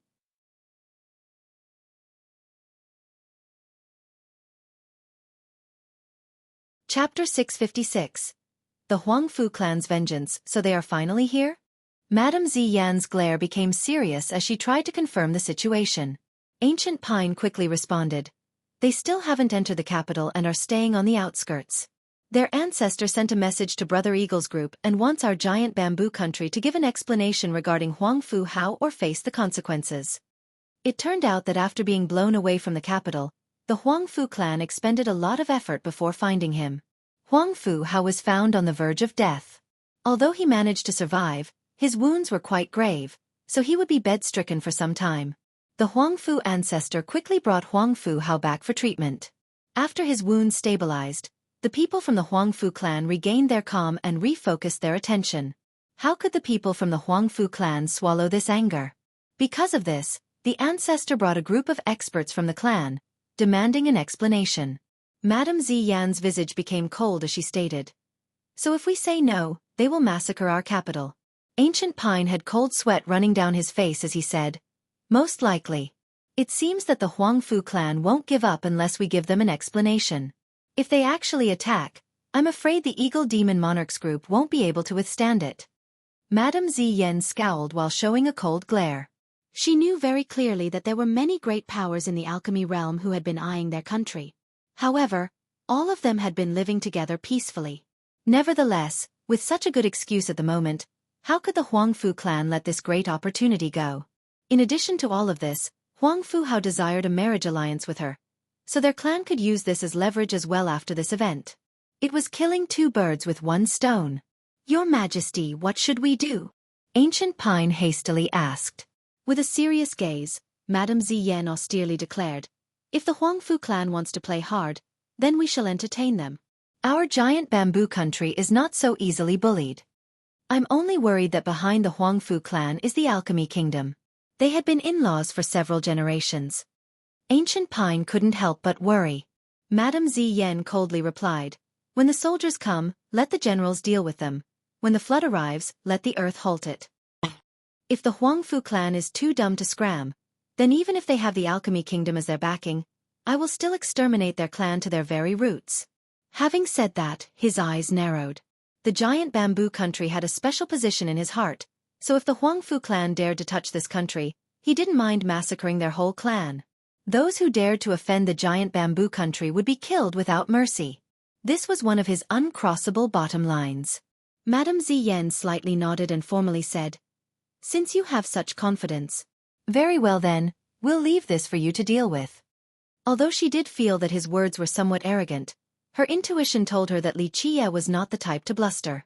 In fact, all of his actions seemed to be premeditated, so she had faith in him. "Your Majesty." Ancient Pine was startled by Madame Ziyan's decision. To say that the country was being encroached by an army right in front of their gates was not an exaggeration. Right now the Huangfu ancestor was right outside, but their lord was leaving this catastrophe to Li Qie and didn't even invite an ancestor, so how could he not be scared out of his skin? Over the years, Madame Ziyan had been a great ruler. All of her decisions had been admirable, but now Ancient Pine, who was counting on her to resolve this dispute, didn't expect for her to throw this matter over to Li Qie. "Demon Monarch, summon all the other monarchs. This time, all the problems will be personally dealt with by young noble Li. All monarchs and disciples must follow his orders," Madame Ziyan slowly declared. Although she was not very loud, her voice carried a powerful resonation that left no room for questions. Ancient Pine paused for a moment but didn't say anything in the end. He left and carried out the order. To him, although this decision was a bit crazy and could even be said to be insane, he still chose to follow Madame Ziyan's command. After Ancient Pine left, Li Qie asked with a smile while looking at the madam, "It seems that you have a lot of confidence in me, ah?" The madam couldn't help but meet his gaze and softly say, "Are you confident in this?" These words were very gentle and pleasant, like soft water that could drown listeners in pleasure. Li Qie looked at the madam and smilingly stated, "I like women like you." This response caught her off guard. Once she composed herself, she smiled back at him. Of course, she was not misunderstanding Li Qie's intent. She didn't feel that he was teasing her or taking advantage of her. At this moment, she believed that Li Qie had no need to take advantage of her. With his attitude, it seemed as if even the goddess of all 9 heavens would not be much to him. Even the fairies from myriad domains would wish for his loving embrace. He was the most confident and indifferent person she had ever met. The moment the monarchs received her order, they all stood there while looking silly. One monarch couldn't help but say, This is a bit too crazy. Perhaps, this is Her Majesty giving young noble Li a chance to gain more experience." Another monarch replied. This speculation made the monarchs looked at each other. This made a bit of sense, since if Li Qie were to rule the country in the future, he must experience storms such as this to hone his skill. Despite their skepticism, they eventually carried out her order and gathered around, awaiting Li Qie's command. Seeing the 18 monarchs sitting there while waiting for his orders, Li Qie couldn't help but smile wryly. He shook his head to say, "It's only a little matter, there is no need to make such a big deal out of it." Madame Ziyan didn't reveal her stance on this situation while the monarchs remained silent.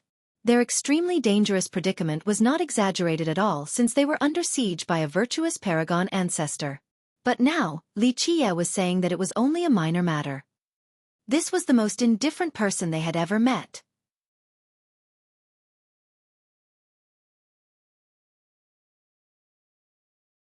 Chapter 657. Critical juncture. Right when they felt that Madame Ziyan's decision was crazy, the Huangfu ancestor outside of the capital spoke. "Royal Lord Ziyan, our Huangfu clan's descendant suffered a sneak attack and was gravely wounded inside your imperial palace. He was your guest, yet not only did you fail to protect him, you are also shielding his assailant.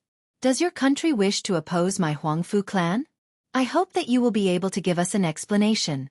Otherwise, I will have to personally take a trip to your palace." At this time, the huge figure of the Huangfu ancestor appeared. Although he had yet to step inside the capital, his mountainous shadow, along with the grand, majestic, virtuous paragon's aura, was about to suppress the entire capital. A virtuous paragon's voice was able to reverberate throughout the capital so that every single inhabitant would be able to hear his words. The presence of a virtuous paragon was boundless. The moment his voice hovered around the capital, each of his words were like hammers nailing the hearts of everyone in the city. Countless people felt the pressure and couldn't help but stagger backward. A Huangfu clan ancestor, a heavenly sovereign from the previous generation, exclaimed while aghast after seeing the mighty figure outside of the capital. After knowing that the Huangfu ancestor was personally sieging the city, countless cultivators went pale from fear. There were even those who fled the capital overnight. It was understandable that they felt fear. After all, the one who appeared all of a sudden was a virtuous paragon. This was too much for weaker cultivators to bear. The sudden siege by the Huangfu clan left many citizens thinking that a disaster was approaching. What is going on? Don't we have a good relationship with the Huangfu clan? Why are they sieging us now? Many cultivators trembled before the anger of the Huangfu ancestor. One cultivator who knew a thing or two said, "I heard that something happened to their first young noble, Huangfu Hao, several days ago at the feast in the palace. I don't know what happened, but he was blown away from the capital. Although he is still alive, he was seriously wounded, so he can only stay in bed. He is currently unable to stand for even half a second." It wasn't just that Huangfu Hao was seriously wounded. Qing Yu from the Qing clan was killed inside the Imperial Alchemy Garden without even leaving behind a corpse. A cultivator who knew even more added, "What exactly went wrong? The party resulted in one dead and one wounded? Moreover, they are both famous young geniuses." After hearing this information, many cultivators became aghast and felt that a storm was approaching. Sure enough, while the Huangfu ancestor was causing trouble outside of the capital, the Qing clan also sent their own words of intimidation. "Your Majesty, my son attended the royal feast and died a terrible death inside the alchemy garden. Yet your Majesty didn't even send notice. His killer is still free and is still considered a guest by the court. For millions of years, even if my Qing clan had no notable contributions, the blood-spent effort was still there. But now, my son is dead. Your Majesty, however, continues to harbor the killer. This will sadden everyone's hearts and deter all the talents in this world. Your Majesty must give our Qing clan justice." The Qing clan revealed its stance. At this time, not only did they express their attitude to the court, they did so in an open manner as if they were going to inform the entire country. This indeed happened after the Qing clan's message came out. The entire country was sent into turmoil with rumors spreading everywhere. A wave was stirred in just a moment. Many messages were spread across all the counties. Moreover, most of them criticized the current royal lord of the country, Madame Zi Yan. Her Majesty is famous for her righteousness and love for talents. People praised her as a wise ruler, but now, it turns out that she is harboring a killer? Wouldn't this negatively affect her reputation? All of a sudden, in all the streets and corners, all the inns and tea shops, everywhere was full of people discussing this issue. This news spread way too fast, and all kinds of rumors from all over the place eventually returned to the capital. "I heard that Her Majesty and the killer has a special relationship. Because of her protection, the killer dared to act so wantonly without a care for laws. Don't people say that Her Majesty is impartial and wise, a true virtuous ruler? How could Her Majesty protect the killer?" Because you don't know. These praises only act as a pretense for outsiders to see. From this matter, one can immediately conclude that it was all political posturing. The rumors became increasingly harsh. There were hidden helpers with unknown agendas pushing for chaos in the nation. One messenger sneered, "Madame Zi Yan's love for talents, humility, and impartialness are only an act so that she could climb to the throne. In my opinion, she has already viewed the country as her own property. So right now, since her rule has been consolidated, she is beginning to reveal her true colors. At this moment, she basically sees human life as trash and will do whatever she wants with no consideration for giant bamboo's prosperity." All sorts of messages were sent. Another one stated, "Think about it, only the wise and virtuous rule the country. This was the order created by our progenitor and has been upheld for millions of years. Although the Qing clan is not considered her direct subject, the clan is absolutely loyal to the country and has commendable contributions. Every time the country was in danger, the Qing clan would rush to the front to protect it. Think about it, a family of heroes like this had to suffer the injustice of the death of their descendant. This is blatantly wanting the clan to end, so how could people not cry in pain from this grievance? Since our giant bamboo country has a tradition of wise and virtuous rulers, if our royal lord is not wise and uses her power for personal gains and also treats lives like trash, then the throne should change hands to a new wise ruler." At this time, the rumors were no longer simple, and their intentions were clear. It could be said that overnight, not only was it just the street of the capital, all the provinces of the country were full of these rumors. It was clear that the storm was quickly approaching and will bring great turbulence in tow. At this time, the informed cultivators realized that this matter was not so simple. It was the Huangfu clan who first laid siege, then the Qing clan cried out for justice. Now, rumors were circulating everywhere, stirring the hearts of people and causing them to become restless and uncertain. The smart cultivators realized that if this situation was dealt with inadequately, then the entire country would fall into turmoil. Even a long-lasting war was not out of the question. Sure enough, on the second day after the Qing clan's cry for justice, the Qing clan's leader brought many people to the capital. Before entering, he cried out, "My son had died a terrible death. Your Majesty, please hand over the culprit and punish anyone who was involved in this matter. Give our Qing clan justice." The Qing clan does need an answer. When the Qing clan's people made it to the capital, a few lineages in the country also voiced their opinions. Some even sent their disciples to the capital to declare, "The Qing clan deserves fair treatment." Boom! The moment the Qing clan's people made it to the capital, a cauldron's flame pierced all the way to the sky, illuminating an entire zone as if a fire god was emerging. What just happened? Even the distant border regions of the giant bamboo country could sense this huge commotion, especially when this endless flame shot through the sky like a violet aura from the east heading towards the capital. Such momentum caused all the cultivators inside the capital to feel its presence. I heard that the Qing clan's Pill King is about to come into being. Since the Qing descendant died a horrific death and the Qing clan suffered unfair treatment, the Pill King was enraged and didn't mind breaking his blood era stone to come into being. In a short period of time, this frightening news reached the capital as if this scenario had been prepared beforehand. The Pill King is about to appear? Another virtuous paragon is about to come to the capital? After hearing this ancient title, a few cultivators from the previous generations were startled. In the legends, the Pill King was a Qing ancestor, a brilliant alchemist. Word of mouth stated that the Pill King's cultivation stopped at the Heavenly King realm, but he was extremely well versed at pill refinement, so after gathering countless ingredients, he was able to refine one batch after another. After eating fate pills like meals, he finally broke through the Heavenly King realm and became a virtuous paragon. The arrival of the Huangfu ancestor and the coming of the Pill King along with some clans showing their support all happened within one short day. This caused many great characters inside the country to shudder. Is there going to be a revolt? One person murmured, "Is the throne of the giant bamboo country about to change owners?" Giant bamboo had been standing strong for millions of years. The royal succession established by the progenitor maintained a firm grasp on the country. No one had ever been able to shake its foundation. But now, the capital was under siege, causing people to have crazy thoughts. The Qing clan's sudden attitude was not simply a demand for justice for the death of their descendant. To bluntly put it, it was a forceful call for abdication. I wonder if Madame Ziyan is going to be able to handle it? At this time, a lot of gazes fell upon the imperial palace.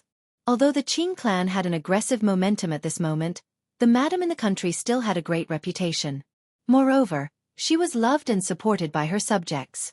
However, it was precisely due to their love for her that many of them were left very worried at this moment. Even the Pill King is coming out. After this news reached the palace, many monarchs were both angry and shocked. In just a few days, too many ups and downs occurred. It was clear that there was an underlying scheme, and it resulted in a lot of stress for the 18 monarchs. At this point, they were counting on Li Qie to take some sort of action because the madam had left everything to him. However, he did not do a single thing. It was as if he had not heard any news at all.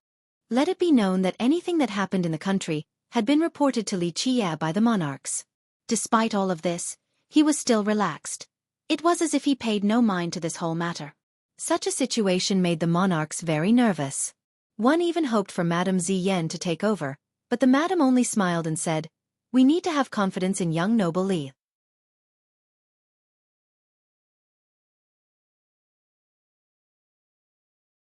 Chapter 658. Forcing an abdication after hearing about the eventual appearance of the Pill King. Even the eagle demon monarch who was friends with the Qing clan was enraged. Normally, he would say a nice word or two for them or try to win them some advantages, but in the end, he still came from the court and was one of its disciple as well as a loyal subject. Thus, during this critical juncture, he was on the side of the court. What is the Qing clan trying to do? Are they intending to force the king to abdicate? One monarch angrily exclaimed, "I hope they didn't forget that it is not up to their clan to do as it pleases with the country." The eagle demon monarch was quite worried as well as he spoke. "If the Pill King comes to the capital, I'm afraid we will be in danger. We will have no choice other than to invite the ancestor to come out in the face of two virtuous paragons." At this time, a disciple rushed over and reported, "Young noble, the Qing clan wants to have an audience with Her Majesty. The monarchs couldn't help but turn to look at Li Qie, who was leisurely sitting on the throne that originally belonged to Madame Ziyan. However, at this moment, he was half sitting there in a completely relaxed fashion as if nothing was happening. As for the madam, she was sitting on the other side. With a calm demeanor, she didn't say anything. At best, she would only reveal a smile. Eventually, Li Qie came back to reality and lazily said, "Since they are already here, how could we not see them? Go tell the Qing clan and the Huangfu clan. In fact, tell this to all the people in the capital, all the lineages that have something to say or are demanding an answer." Li Qie didn't make a single move in the last 2 days. He was still nonchalant towards all the new developments. Now, he finally took action, allowing the monarchs to heave a sigh of relief. At this moment, for the monarchs, it didn't matter whether Li Qie's actions were right or wrong, it was still better than his attitude of indifference. At least he was doing something. This disciple immediately acknowledged Li Qie's command and quickly carried it out. "Young noble, we should have a discussion with the Qing clan and the Huangfu clan about this matter tomorrow. This is only a misunderstanding, so as long as young noble shows sincerity and relies on the reputation the giant bamboo country that has already been established, erasing this animosity shouldn't be a problem." The ancient pine demon monarch busily said. He thought very highly of Li Qie, so he didn't hope for Li Qie to ascend to the throne in a state of war before consolidating his power. The eagle demon monarch also pondered for a moment before speaking to Li Qie. "Young noble, I volunteer to talk to the Qing clan. We have some time, and with my mediation, resolving this conflict shouldn't be a problem." The eagle demon monarch also didn't want to see the country fall into disarray, so he was willing to solve this side of the issue. "Mediation and erasing this animosity with me showing sincerity?" Li Qie couldn't help but chuckle after hearing these two and slowly replied, "Who said I wanted to mediate? Who said I wanted to resolve this conflict?" This answer took the monarchs by surprise. Ancient Pine had to interject. "Young noble, before we lose all sense of pretense, it is not too late to reconcile so that we can spare the country from war." Li Qie laughed and lazily said, "Spare from war? Demon monarchs, there will be war wherever I stand. Why should I try to reconcile? Very well, if you want peace, then I will think about it. Actually, my demand will be very simple. Tell the Huangfu ancestor and that whatever pill king to prostrate and beg for forgiveness. Then, I will think about not bringing war to their door." The moment these words came out, all the monarchs were stunned and took passing glances at each other in order to read the situation. If Madame Ziyan handing this matter over to Li Qie was crazy, then at this moment, Li Qie's decision was truly insane. The ancient pine demon monarch hesitated for a bit and had to speak. "Young noble. This will make it so that we will face the enemy from all sides. That would be bad." Li Qie lazily said, "Demon monarchs, now that all of you are here, I will let you know my creed. First, I will not negotiate. At least, not with my enemies, unless they prostrate before me. Second, the words admitting defeat are not in my vocabulary. Third, I will not let go of past grievances unless my enemies beg for forgiveness and accept their sentence. If their attitude is good, then I can think about it. Fourth, a very simple phrase. Those who dare to halt my path shall be killed without mercy. Even immortal emperors are no exceptions." Li Qie's lazy remark didn't carry an aggressive tone or oppressive momentum, but the contents were the most arrogant and overbearing words in the world. However, they came out of his mouth in such a nonchalant and confident manner as if all was within his grasp. The 18 monarchs were dumbfounded by this declaration. They looked at each other and felt that Li Qie had turned mad. At the very least, he was the most insane person they had ever seen. "Well, young noble, what will you do tomorrow then?" one monarch couldn't help but ask. Li Qie didn't even bat an eye as he slowly uttered, "What else is there to do? If they do not prostrate before me, then I will kill all of them." The stone-paved path before the imperial palace has not been washed with blood in a very long time, so it is high time that some people learn that the imperial court is not something they can provoke. Speaking up to this point, Li Qie paused for a moment. He had an indescribable air of gentleness as he softly continued, "I adore peace and also wish for this place to be a tranquil paradise, but when the time comes, I don't mind washing this land with the blood of enemies. Even the gods won't be able to escape. Let the people of the 9 worlds and myriad realms know that those who offend the giant bamboo country, no matter their background or race, will be massacred by me." His eyes turned fierce at this point. The gentle expression was replaced by this fierce gaze. It wasn't only the madam. The 18 monarchs all quivered as an illusion appeared in their minds. At this moment, Li Jie had become a fierce prehistoric beast. The moment he woke up would be when an ocean of blood forms and when corpses pile up into mountains. It was as if he was sharpening his fangs at the 9 heavens and 10 earths. Behind him was a scene of carnage where even the gods would wail. The people in the room had to shake off this creepy feeling. After finally calming down, they all took deep breaths. Inadvertently, they would feel a cold chill whenever they looked at Li Jie. However, they found Li Jie lazily seated in a leisurely posture. At this moment, he was but an ordinary and carefree young man. So where was the aura of a prehistoric beast devouring the world from earlier? This disparity, this contrast was hard to accept for the monarchs. However, we are about to face 2 virtuous paragons. The eagle demon monarch paused for a bit before speaking after finally calming down. Essentially, we alone cannot deal with 2 virtuous paragons. Just one of them is more than enough to slay all of us. If we don't invite our ancestor, we simply can't resist their might. We. At this time, Li Jie glanced at the eagle demon monarch and slightly shook his head to say, "Eagle demon monarch, you are mistaken. It is not we, but you all have no part in this. I alone shall deal with them." This development silenced all the monarchs. Even Ancient Pine was quite skeptical as he repeated, "Just young noble alone?" How could he not be skeptical? The enemy camp had 2 virtuous paragons, so how could Li Jie do anything by himself? Even if he was a virtuous paragon, it would still be impossible. Demon monarch, what else must I say? If I say I want to do it alone, then that is that. There is no need to waste more breath. Li Jie slightly raised his brows and added, "Also spread this news. Tomorrow when I see them, those who want to spectate can come. This is something that I'm encouraging, so there is no need for an entrance fee. Of course, if people want to join the enemy, then I welcome that too. Killing 100 with one hand is not as shocking as killing tens of thousands." At this point, the monarchs had no words left for Li Jie. Under such circumstances, others would be afraid of having too many enemies to handle, yet he was actually afraid of having too few enemies. What could the 18 monarchs say to a person who desired to have even more foes such as him? They became a bit helpless and had to look at Madame Ziyan. They hoped that she would come out and try to counsel him because Li Jie's approach was too crazy. However, the madam didn't say anything and only sat there quietly with a smile on her face. It was obvious that she had faith in Li Jie. Seeing as how even the madam was supporting Li Jie, the 18 monarchs didn't have anything else to say. They had no choice but to do as he said. Sure enough, the imperial court released a certain message overnight. Tomorrow, the court will meet the Huangfu clan, the Qing clan, and any other lineage or sect that wants to support them. This news spread across the capital very quickly. After this news came out, all types of reactions ensued. Her Majesty has finally decided to show up?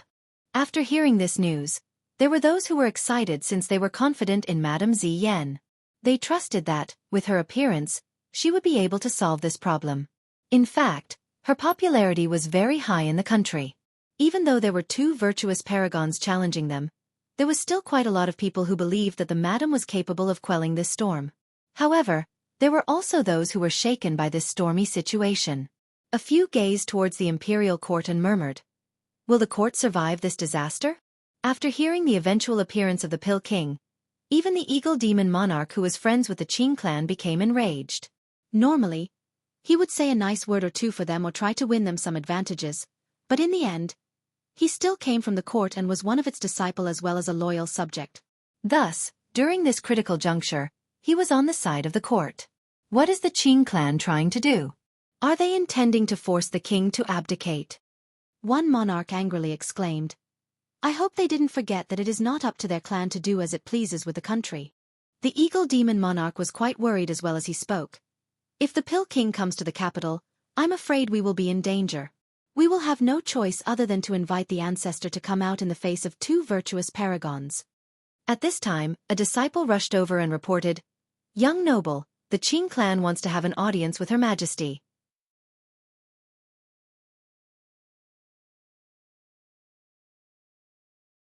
Chapter 659. Opening the gates to welcome the enemy. I'm afraid both the Qing clan and Huangfu clan will not easily halt their troops. Any wise man was able to see this. The turmoil in the last 2 days and the rumors that spread everywhere allowed them to conclude that the Qing clan didn't just want justice, they wanted to force an abdication. A cultivator from the previous generation murmured, "If this isn't dealt with correctly, then the giant bamboo country will change. I think the Qing clan has had ambitions of ruling the court for a long time now." The sudden upheaval from the Qing clan was not strange at all. The Qing clan had been in the country for millions of years. Although they were not considered a great power and could only be considered a first-rate sect at best, they were deeply rooted in the country. Although the clan's biggest weakness was their lack of invincible experts since it was hard for them to produce a virtuous paragon, this was also their strength. The Qing clan was an alchemy clan that was famous for its medicines. For millions of years, many sects had asked for their medicines, and because of this, they had accumulated a great amount of wealth and had extensive connections. It was no exaggeration to say that the Qing clan had great relationships with many neighboring sections. Any sect would be happy to become friends with an alchemy clan. The Qing clan's descendant died a terrible death in the imperial court, so many of the sects outside either publicly or secretly showed their support for the Qing clan. Some even sent their disciples to help their cause. Therefore, this was ostensibly a cry for vengeance, but the truth was that this was a call for abdication. Any knowledgeable cultivator knew that the Qing clan had coveted the throne of the country for a long time now. This had always been the case, but until now, the imperial court had always held a firm grasp of the country's territories. Moreover, there was very little fighting in the country, so on top of having wise rulers, the Qing clan never had the chance despite its ambitions. Thus, the current development was a God-sent opportunity for them. The death of Qingyu along with the uprising caused by the Huangfu clan, especially the arrival of its ancestor, allowed for circumstances where they could suppress the imperial court. In such a situation, the Qing clan and the Huangfu clan were quite close. The Huangfu clan wanted to cause a storm in the country, while the Qing clan wanted the royal power. Moreover, the Qing clan's Pill King, who had always been in seclusion, finally decided to show himself. This move could only be described as quite menacing. In fact, they were very optimistic about this situation. The imperial court was not very favored against the Huangfu clan, so now with the uprising from their Qing clan, this was definitely the best time to make a move. If they were successful, then they would seize control of the giant bamboo country. Even if we take a step back and assume that they couldn't seize it instantly, the imperial court would be too busy dealing with the Huangfu clan. At that time, the Qing clan would still be able to gain the greatest benefit. Moreover, the appearance of the Huangfu clan made even more sects decide to voice their support for the Qing clan. With their help, the Qing clan's momentum became quite strong and seemingly flooded the country. If Madame Ziyan made one wrong move, then the country would be fragmented. Will the court survive this disaster? Could it be that the court, which has ruled the country for millions of years, will finally come to an end? Some of the older generation couldn't help but worry. A great character looked into the night sky and slowly spoke. Morning will soon come. At that time, we will quickly find out the outcome. For many sects in the country and cultivators in the capital, this night was very long and boring. It was nearly torture for many of them. They all knew that tonight would be peaceful, but this was merely the calm before the storm. With a single misstep, the entire country would undergo a massive change tomorrow. A ray of sunlight finally shone into the capital, waking up many people. At this time, many decided to withdraw, others wanted to watch, and some wanted to offer their support. As for which side they supported, only they themselves knew. The sun slowly rose and the capital became rowdy with people coming and going. However, compared to the usual bustling scene, the atmosphere was much more somber. Both the pedestrians on the ground and cultivators flying in the sky wore a heavy expression. At daylight, many cultivators attentively watched for any movement from the imperial court. As the sun was rising, cultivators could already be found standing outside the court in anticipation of the meeting between the two sides. Boom! Finally it was time. The grand aura of a virtuous paragon instantly shot into the sky as if a deity was arriving at this moment. Under such an overbearing momentum, the entire capital seemed to shake. It was as if the person could crush the entire city with one stomp. The capital was just a tiny boat among the storm that was his aura and could be toppled at any time. This was the Huangfu ancestor. Although his hair was completely gray and his once monstrous blood energy had withered like a sun setting, he still emitted a thunderous aura as if he was riding the storm. This was a power capable of controlling myriad realms. The Huangfu ancestor was an extremely powerful existence and was absolutely capable of causing cultivators to tremble. It was as if a slight gesture from him could burn the sky and split the sea. Meanwhile, behind him was a group of experts that included heavenly kings, heavenly sovereigns, and ancient saints. Their blood energies soared to the sky as groups of divine rings pulsed around them. They came with their ancestor and held no one in their eyes as they traveled without any hesitation. They didn't bother hiding their auras at all. On the contrary, they released them without any scruple and in an extremely arrogant manner without any respect for the capital. Does the Huangfu clan want to go all out? An ancestor alone is one thing, but there are even 3 high elders and 5 elders as well, not to mention the other experts. Many experts took deep breaths and shuddered after seeing the Huangfu clan's lineup. It was apparent to them that the Huangfu clan didn't come for reconciliation. It was apparent that they had no intentions of sitting down for a talk. Even random passers-by knew that they wanted to fight. After the Huangfu people entered the city, the people from the Qing clan were next. This group was led by the Qing clan master, and it was made up of quite a few people, including high elders. Besides the people from the Qing clan, there were also a few accompanying experts from the other lineages that wanted to assist the Qing clan. Although this group was not as powerful as the Huangfu clan, they made up for it with numbers. They entered the capital one after another with an aggressive momentum as well. In an instant, the groups from the 2 clans were right outside of the palace. They were together and created a very powerful aura, causing many spectators to shiver nervously. At this time, a squeaking sound appeared as the 2 heavy gates in front of the palace eventually opened. Above the palace on top of a series of steps was a wooden armchair with a very ordinary-looking youth sitting on it. Behind this youth were 18 demon monarchs standing in a line while Madame Ziyan, the royal lord, was standing next to this ordinary youth. Who is that guy? When the cultivators standing far away from the palace saw this scene, they were startled by this unimaginable image. The 18 monarchs could be described as lords of their own domains, individuals with great prestige. Moreover, they were all heavenly sovereigns. But now, they were lining up behind this young man. It was even more astonishing for Madame Ziyan. A royal lord and a heavenly king like her could only stand beside this young man. A single glance could tell that this young man was the person in charge at the moment, and Madame Ziyan was only standing there to keep him company. This frightened and confused many cultivators as they tried to uncover the identity of the young man ahead. Just who was he to be able to command the 18 monarchs and even Madame Ziyan? He is an alchemist that recently appeared in the capital. I think his name is Xueqi, the one who spent some scary amount at the Golem Square. A cultivator knew who about Xueqi told the person next to him. At this point, many onlookers held their breaths while watching the confrontation between the 2 sides. It seemed that both sides had shown up with all their forces. All 18 demon monarchs of the giant bamboo country were here, so everyone knew that with one wrong turn, both sides would fight until the very end and bathe the palace in blood. At this time, the Huangfu ancestor stepped forward. At this level, each of his steps created an oppressive and terrifying aura. Anyone would have to shudder before this force. The 18 monarchs were intimidated and had to take a step back with shocked expressions plastered on their faces. Frankly, this was not shameful at all since the disparity between the 2 sides was too great. The monarchs were only sovereigns while the Huangfu ancestor was a true virtuous paragon. Even a heavenly king like the madam was in awe and unable to withstand the aura of a paragon, leaving her with a shaken expression. Only Xueqi remained as calm as water in a well. He remained leisurely seated in his chair as if he was at home and nothing was happening.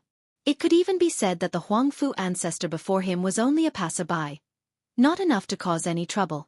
A rare author's note in the chapter itself, which I think is at the right timing after reading some comments. I, of course, share the same sentiment as well for the long parts before the killing, but it is still demotivating to read the negative comments. However, I'm sure some Chinese readers were complaining at this time as well. After the big battle in the ancestral realm, the first part of the stone medicine world starts at a low point. As an author, I of course wish that it could always be exciting, but this is a very difficult thing to do. Each story must have their ups and downs. In short, the plot afterward will become even more brilliant and I will try to refine it even more in the future. Good night, sweet dreams.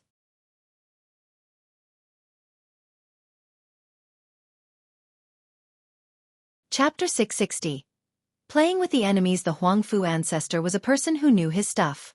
His eyes narrowed after seeing how Xueqi was unperturbed by his aura. In his opinion, for a young man like this to not be intimidated by his aura, he had to either be a virtuous paragon or have an unshakable Tao heart. At this time, the Huangfu ancestor asked with an austere voice, "Did your ancestor come into being or not?" Although it was not too sonorous, it was thunderous like a drum next to everyone's ears, creating quite a deterrence and caused them to shiver. The ancestor hadn't taken action yet, but his aura alone was enough to scare the people present. This was the frightening part about a virtuous paragon. Those who were present could sense the gap between them and a paragon. There is no need to alarm our ancestor about this matter. At this time, Madame Ziyan answered slowly. Good. The descendants of the giant bamboo country are really confident. The Huangfu ancestor coldly said. Very well, if that is the case, then are you in charge here? No, young noble Li is in charge and can represent our entire country. Madame Ziyan calmly replied with a solemn expression. This answer left many people startled as they stared at Li Qie. They wanted to guess just what kind of background he had to be able to represent the entire country. This was quite unbelievable to them. However, no one would question it since Madame Ziyan was the one who said it. They just couldn't guess what Li Qie did that earned him the trust of the country like this. Are you the one who sneak-attacked Tower? At this time, the Huangfu ancestor glared at Li Qie as his eyes spewed out terrifying glints as sharp as swords. They were capable of easily piercing through Li Qie. However, Li Qie was too lazy to look at him and smilingly said, "You can put it that way. Alas, he is quite lucky to still be alive. This is me pulling my punches." The ancestor's glare became cold as he emitted a frightening murderous aura. When waves of this murderous aura shot to the sky, all the spectators felt a chill down their spines. It was as if they had fallen into an icy basement. Many of them couldn't withstand it and had to stagger backward. Li Qie didn't care about the sudden expulsion of the ancestor's murderous aura. Instead, he gently waved his sleeve while uttering, "I know you want to kill me, but there is no need to rush. Today, I am here to speak about this matter. I am representing the giant bamboo country. It is not just the Huangfu clan that has problems with me, and I am willing to hear the complaints. Right now, I have heard about the Huangfu clan's grievances, so the Qing clan is next." Li Qie's attitude caused many to be dumbfounded. Even the 18 monarchs were shocked. Very few people here could imagine that a no-name junior would have the courage to talk to a virtuous paragon like this. The Huangfu ancestor became serious, but he was not angry. After gazing at Li Qie for a while, he slowly replied, "Fine, I will let you live a bit longer. A monk might be able to run, but the temple can't escape." He himself wanted to see what this junior could do to justify such confidence. In fact, he was not in a rush at all since even if Li Qie could escape, the giant bamboo country couldn't. Li Qie smiled and eventually took a look at the Qing clan to the side and asked, "I heard that your Qing clan has issues with me as well and cries for justice, so now, I am ready to listen to your complaints. State your grievances and perhaps I can carry out justice for you." The crowd was rendered dumbfounded by these words, especially the spectating cultivators who were quite puzzled. At this moment, the country was facing a disaster and could meet its end at any moment, but Li Qie was acting as if it was nothing, as if it was merely a trivial matter. This caused many people to wonder what the madam and the monarchs wanted to accomplish by picking such an untrustworthy person like this. This was simply picking the wrong person for the task. You already know full well, yet you still have the nerve to ask. You set my son up, you shameless wretch. The Qing clan master bitterly said. His eyes were burning with furious flames as he glared at his son's killer in front of him. He couldn't wait to rush forward to kill this brat. "Oh, so you are talking about this matter." Li Qie gently waved his sleeve again and interrupted the clan master. He nodded his head and said, "I already know about this, that means I have heard your grievances." With that, he ignored the clan master and turned his head towards the sects who were supporting the Qing clan. The Qing clan master was shaking with anger due to Li Qie's attitude and almost vomited blood. Both the Qing clan and the Huangfu clan were extremely outraged by the demeanor of this junior, Li Qie. Only the Huangfu ancestor remained indifferent. He wanted to see what ploy Li Qie would carry out. In fact, his only concern was the giant bamboo ancestor, so he stood there, waiting to see if the ancestor would come into being or not. What are your grievances? Did your sect master die at the capital? Or perhaps your sons were killed at the imperial palace?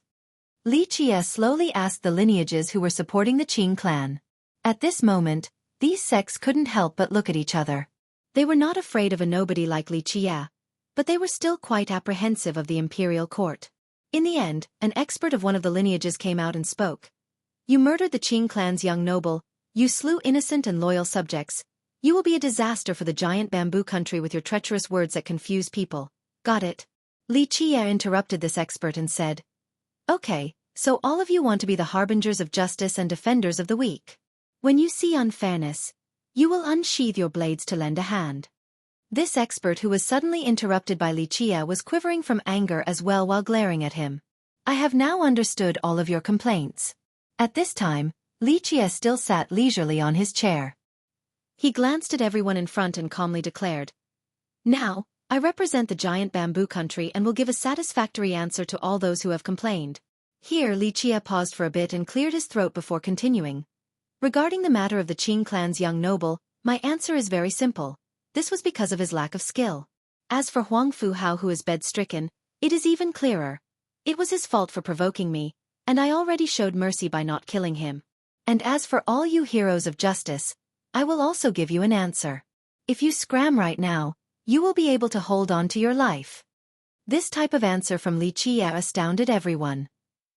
The Huang Fu clan, the Qing clan, and all the other sects who came to help glared at Li Qie as their anger rose to new heights. You feel that this kind of answer will be able to solve everything? At this time, the Huang Fu ancestor was still not angry. However, his aura was still oppressive, and a murderous glimmer could be found in his eyes. He was determined to kill Li Qie at this time. To existences like this virtuous paragon, even if they were angry at Li Qie, there was no need to shout and scream to release their dissatisfaction. They would rather just directly kill him instead. Oh. So you have an idea? Li Qie looked at the ancestor whose murderous intent was provoked and said, If you have one, then I am willing to listen. I have always been a humble person who accepts good advice and will not act so arbitrarily. I am happy to listen when others have complaints about me. Madame Ziyan, who was standing beside Li Qie, was out of words. If he was a humble person who listened to advice, then she would be a wise sage, a real ruler from the legends. She couldn't help but smile helplessly at Li Qie's self-boasting. Your giant bamboo country hurting my Hauer is a great crime. This is challenging my clan's prestige, looking down on us with disdain, and also a declaration of war. At this time, the Huang Fu ancestor coldly spoke. Our clan gives you two choices. The first will be a war until one of us falls. Li Qie cheerfully chuckled after hearing this and asked, Oh, then the other choice is not war? Seeing them talking like this, especially Li Qie's relaxed attitude, those who didn't know the current circumstances would think that they were only friends chattering. Li Qie's attitude caused many people to be speechless. In fact, it nearly drove them insane. This nonchalant rhetoric as well as his whatever-goes attitude had no place in national matters.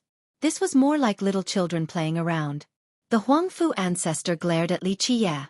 At this time, as a virtuous paragon, he was 100% certain that the giant bamboo ancestor absolutely didn't come into being. So without this ancestor, how could this brat ahead be so confident as if everything was under his control? This caused the Huang Fu ancestor to be quite vigilant. In his view, Li Qie had no place to compete with him. This brat before him, at best, would only be a heavenly sovereign who had yet to reach the heavenly king realm. There was no difference between this brat and an ant in his eyes. Yet said ant still dared to act so contemptuously in such a relaxed manner. This made the ancestor feel very strange. During this stare-down, everyone else watched with bated breaths as they all looked on in silence. In the eyes of all, the Huang Fu ancestor was a beast watching his prey, and Li Qie was only a little lamb. They believed that a lamb like Li Qie would be swallowed in one gulp by the ancestor. Li Qie wouldn't even be enough to be considered a good meal. The Huang Fu ancestor was a person who knew his stuff. His eyes narrowed after seeing how Li Qie was unperturbed by his aura.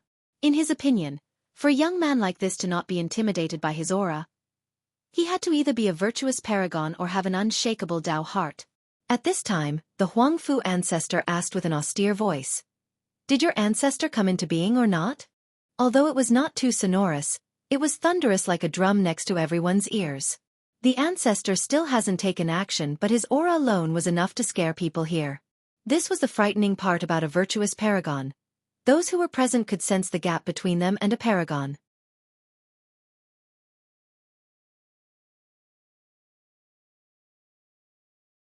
Chapter 661. Verbal extortion. At this moment, the scene was so silent that one could even hear the drop of a needle. There was only a gentle breeze blowing by the imperial palace. In fact, even Madame Ziyan next to Li Qie and the 18 monarchs behind him took deep breaths out of worry for him. This was a virtuous paragon. Anyone who was glared at by one would be nervous and feel uneasy. They would no longer dare to act so bold. And yet, Li Qie was still unperturbed while seated in his chair. He was not even sitting straight, he was partially lying down, completely relaxed while waiting for the ancestor to say his piece. The ancestor looked at Li Qie for a while and only had one thought. If this brat ahead was not insane, then he was an idiot. However, since Li Qie didn't look like an idiot, he had to be crazy then. When everyone thought that the Huangfu ancestor would angrily take action against Li Qie, against their expectations, the ancestor slowly spoke. It is fine if the giant bamboo country do not want war, but your country sneak attacked our Hauer. Harming our descendant is a heinous crime. Our Hauer's injury is grave, and outside of supreme medicines, nothing can cure him. This is an unbelievable loss that must be paid by your country. Li Qie smiled and asked after hearing the ancestor. Oh? What kind of compensation do you want for your Huangfu clan's loss? The 18 monarchs heaved a sigh of relief after hearing Li Qie. They all assumed that Li Qie was prepared to negotiate with the Huangfu clan instead of his previous declaration of murdering all of them.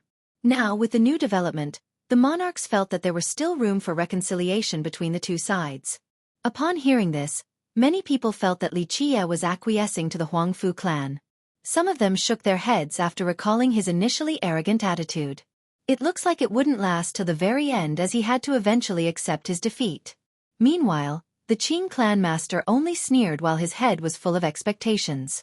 He understood that with the appearance of the Huangfu ancestor, the giant bamboo country had no choice but to accept defeat. This was a resounding success for their clan as well. In the courtyard, only Madame Ziyan slightly shook her head since she knew very clearly that there was no way Li Qie would accept defeat. At this time, the Huangfu ancestor coldly said, "It's simple. Your giant bamboo country has to give up the 8 western grand prefectures to my Huangfu clan. That will be your compensation for our losses." The moment this demand came out, the 18 monarchs' expressions quickly soured. This initial demand already brought up the ownership of land, and it was 8 big prefectures at that. This was more than just extortion, it was basically wanting to take the entire country. They shuddered inside at this time since they realized that their reignited hope was only grasping at straws. The Huangfu clan had never considered resolving this peacefully or letting go of their previous animosity. In the distance, the expressions of many cultivators, including even great characters, changed after hearing this. Some of them already knew that there wouldn't be a peaceful resolution, but they didn't think that the Huangfu clan would ask for so much. "Oh, so you want 8 grand prefectures. Very well, I have heard your condition." Li Qie slightly nodded his head, then he turned towards the Qing clan's group and asked, "What is your condition regarding your dead son?" The crowd was stirred the moment Li Qie spoke. Even the monarchs standing behind him were startled. Some of them were even angry since they thought that Li Qie was accepting the Huangfu ancestors' demand. In their minds, their giant bamboo country would never yield to such a humiliating demand. One demon monarch could no longer bear it and was going to step out, but Madame Ziyan gently waved her sleeve, telling him to calm down. This is too much." A cultivator standing in the distance couldn't help but say, "Where did the giant bamboo country find this weak and incompetent person? They even left him in charge." A rowdy furor appeared among the crowd. Some were even enraged because the majority of the cultivators were still very loyal. Now, when Li Qie seemed to be agreeing to the Huangfu clan's condition, some of the cultivators here couldn't bear this shame. In fact, even people from the Qing clan and Huangfu clan along with the supporting lineages were caught off guard. This negotiation was a bit too easy. The Qing clan master stumbled a bit after being asked by Li Qie. He felt a bit dazed because this came too easily. He calmed down and took a deep breath before speaking. "You tricked my son, so this crime is unforgivable. However, Her Majesty even gave you protection. This is not only abusing her power for personal gains in an arbitrary and prejudicial manner against the giant bamboo country's reputation, it is also breaking the tradition of having wise rulers until now. I understand." Before the Qing clan master could finish, Li Qie waved his sleeve and interrupted him. "You are trying to say that you want the royal lord position of the country, and your Qing clan will enter the imperial court to rule the country. As for me, I killed your son, so I have to pay for it with my life. Am I correct? The clan master was a bit surprised when Li Qie said everything he wanted to, causing him to nervously swallow his saliva. However, he still bit his teeth and nodded solemnly to say, "Yes, exactly right." Okay, your request is not surprising. Li Qie nodded and then looked at the experts from the lineages that were assisting the Qing clan to say, "The Huangfu clan and the Qing clan have made their cases. What are your requests? If you have nothing, then I will resolve the issues of these two clans." Astonishment was the only reaction to Li Qie's reply. At first, it was only giving up territory to the Huangfu clan, but now he even handed the imperial rule over to the Qing clan. Everyone now felt that Li Qie wasn't the only one who was crazy. Madame Ziyan's group were as well, since they actually let such a crazy person take charge. "We want the territory along the South Stream," an expert from one sect immediately shouted after calming down. Since Li Qie would even pass away the imperial rule, how could these people not try to latch on to this once-in-lifetime opportunity? "Our Yao clan wants the Langfang region," another expert immediately stated. This scene sent many people into a daze. At this time, they felt that this location didn't resemble a national negotiation of important affairs anymore. It was more like a food market. Actually, it couldn't even be considered a market. It was more like children playing around. This was especially clear when these sects shouted out their conditions and swept away the originally serious atmosphere. They have now become rowdy old ladies at the market, haggling the prices. At this point, even the 18 monarchs felt that this was a little funny. At this time, they finally caught on after seeing this scene. Good, very good." Li Qie waved his sleeve to stop the haggling lineages and finally nodded his head to say, "I have heard your conditions and demands." With that, all of the lineages couldn't help but look at Li Qie. In fact, all eyes were on him at this moment. They wanted to see how Li Qie would end this ridiculous scene of exorbitant demands. Many people even wondered if this crazy Li Qie would actually meet these demands. Once everyone was quiet, Li Qie finally cleared his throat and slowly said, "I am a very receptive person. Everyone has desires, so I have listened." At this point, he paused for a bit before continuing. "However, regarding your conditions and demands, I must give my apologies as I really cannot meet them after listening. Now that you're all done, you need to hear my own words as well. There is only one thing I want to say. Immediately disappear from my eyes. Scram as far away from me as possible." The moment these words came out, everyone's countenance suddenly turned extremely ugly. Especially those on the opposing side who named their demands earlier. At this point, many spectating cultivators felt particularly satisfied. Especially after seeing the experts from the Qing clan and the other sects look like they had just swallowed a fly. Some were laughing on the inside, but they didn't dare to laugh out loud since the Huangfu ancestor's aura was still quite threatening. "Do you think this is a joke?" At this time, the Huangfu ancestor's aura was extremely scary, especially when his face turned cold. His aura could completely freeze the surrounding radius of 10,000 miles, causing everyone to feel as if the entire capital was inside a glacier. There was no doubt that the Huangfu ancestor, at this time, had become angry. The rage of a virtuous paragon could change even the temperament of the sky, causing the world to be without light. At this second, everyone became nervous and completely quiet beneath the ancestor's fury. Li Qie slightly lifted his brow and said, "To me, this is not much different from a joke. Junior, when my Huangfu clan is enraged, rivers of blood will flow. When I make a move, mountains and rivers shall crumble." The Huangfu ancestor coldly said, "If you can't be in charge, then have someone else from your country step up and meet my demands, as it is still not too late. If you refuse, hurting Howard and making a fool out of me are more than enough cause for me to destroy your country." That's right, the imperial court needs to show sincerity. If you don't stay true to your words and treat national affairs as a joke, it will lead to the collapse of the country. At this time, the Qing clan master also said in a serious manner, "The imperial court set up my son and even protected his killer. Now, it doesn't want to stay true to its words. This discredits the entire country. It is time for a change of leadership. The giant bamboo country should be led by a wise king." All the experts from the sects whom supported the Qing clan rowdily exclaimed, "Yes, we must overthrow the incompetent tyrant of the imperial court, or else our citizens will have to continue to suffer this horrible situation in anguish."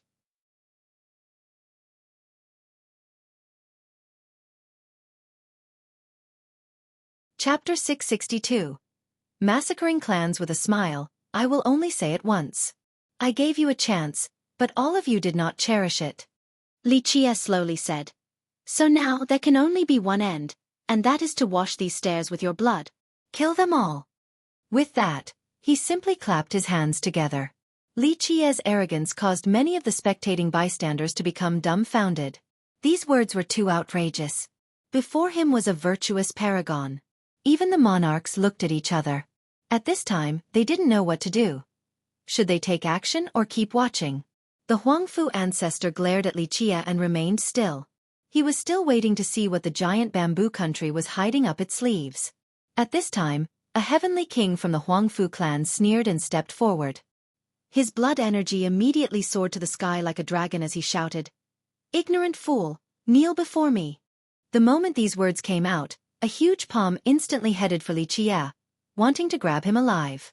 Lichia didn't even bat an eye in the face of this heavenly king's palm. He still sat there motionlessly. At the same time, Madame Ziyan and the 18 monarchs became quite startled. Bah! But before the gigantic palm could catch Lichia, a small sound appeared, and this heavenly king was instantly turned into a bloody mist. He didn't even have time to scream and he didn't know how he had died. Don't you dare! In a flash, the Huangfu ancestor loudly roared. This roar was capable of shattering mountains and rivers. At this time, he finally took action and immediately took out his true fate weapon. A divine saber soared across the sky, wanting to kill the thing that had just slain the heavenly king. Boom! But before the saber could slash downward, it was immediately shattered as countless little pieces flew everywhere. Next, a little ping came about as this ancestor's body was nailed to the capital's gate. At this time, his eyes were still glaring at his opponent, yet they were filled with fear. He failed to see how the opponent made a move even at the second of his death. Eventually, people clearly saw that the culprit that killed the Huangfu ancestor was only a little bamboo branch with fresh leaves. This branch pierced the ancestor's forehead and pinned him to the gate. The branch immediately destroyed his true fate. One branch, one fatal blow. This was too shocking. This was a virtuous paragon. A great power's ancestor. However, he died just like that without a chance to fight back. How could the spectators not be shocked? At this moment, people were gasping with their mouths opened wide enough to fit an egg. They couldn't calm down and their minds were completely empty. I have given all of you a chance, but you chose not to take it. Everyone only has one life, so I can only apologize.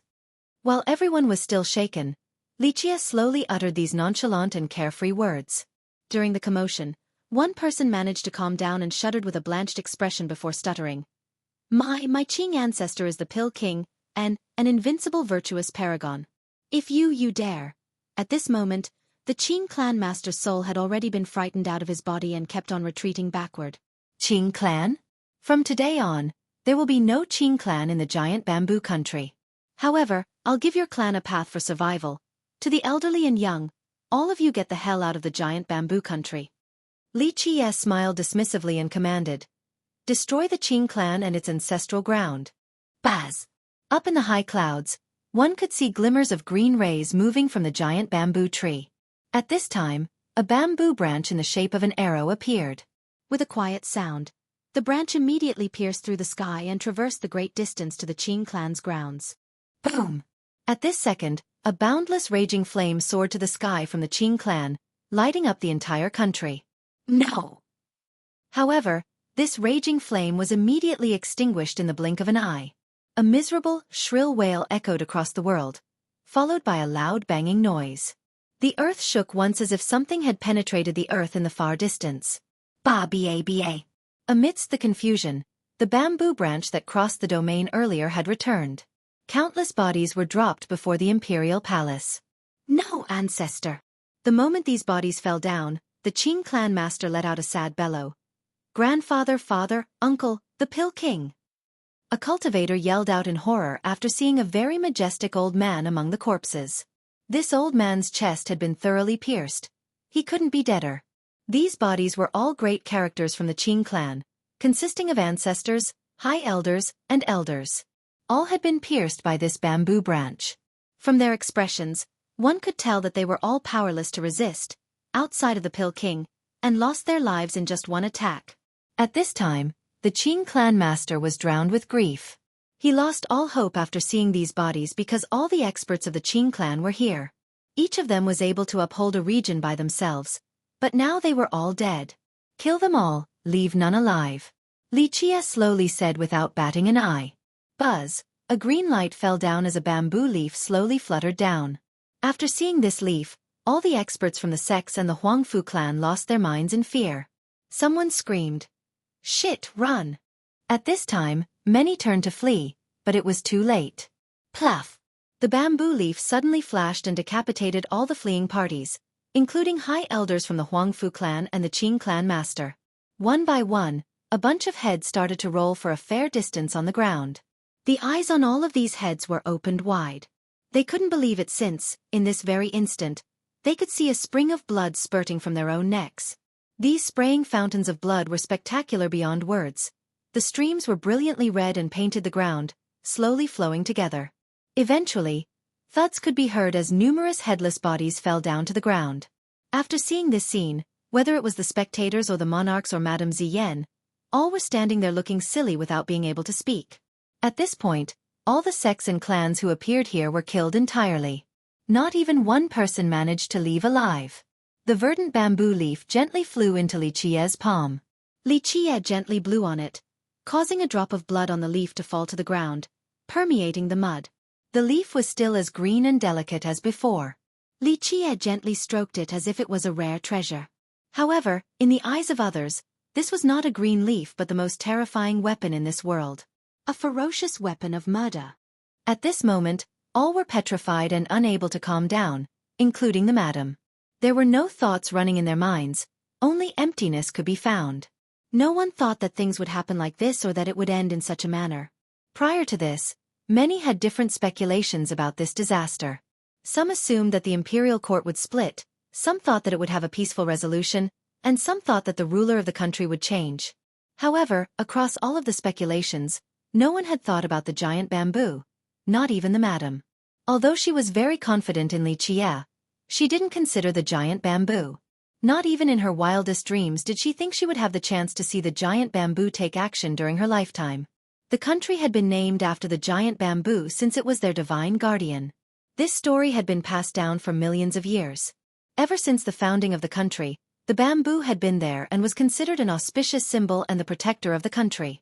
In fact, the country rarely had wars, it had always been peaceful, so no one had heard of the giant bamboo making a move or killing an enemy. Thus, despite it being referred to as the divine guardian, the majority of people had only considered it to be part of the beautiful scenery, the symbolistic attraction of the capital. Even the capital's inhabitants had forgotten about this tree above their heads that towered into the firmament. To them, the bamboo had been integrated into their lives. The country had viewed the existence of the bamboo as something familiar. However, people finally saw the giant bamboo in action today. One branch killed a virtuous paragon while another destroyed the Qing clan.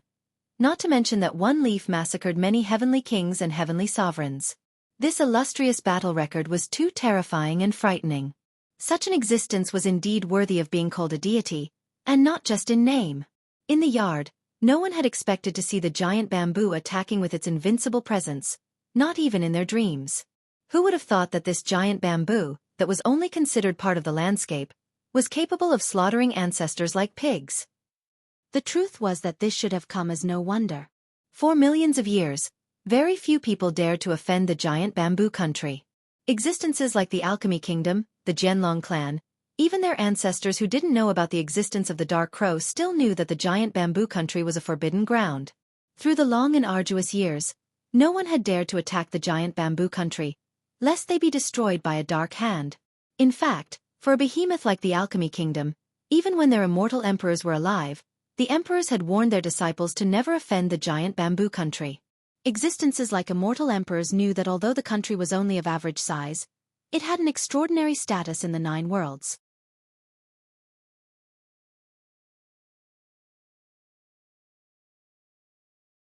Chapter 663.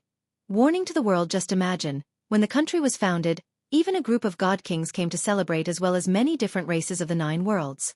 The immortal emperor of that generation came as well. Even the founding of an imperial lineage would not enjoy such grand treatment. Because of the giant bamboo country's mysterious origin, it became a real forbidden ground to many grand characters, giving it generations of peace.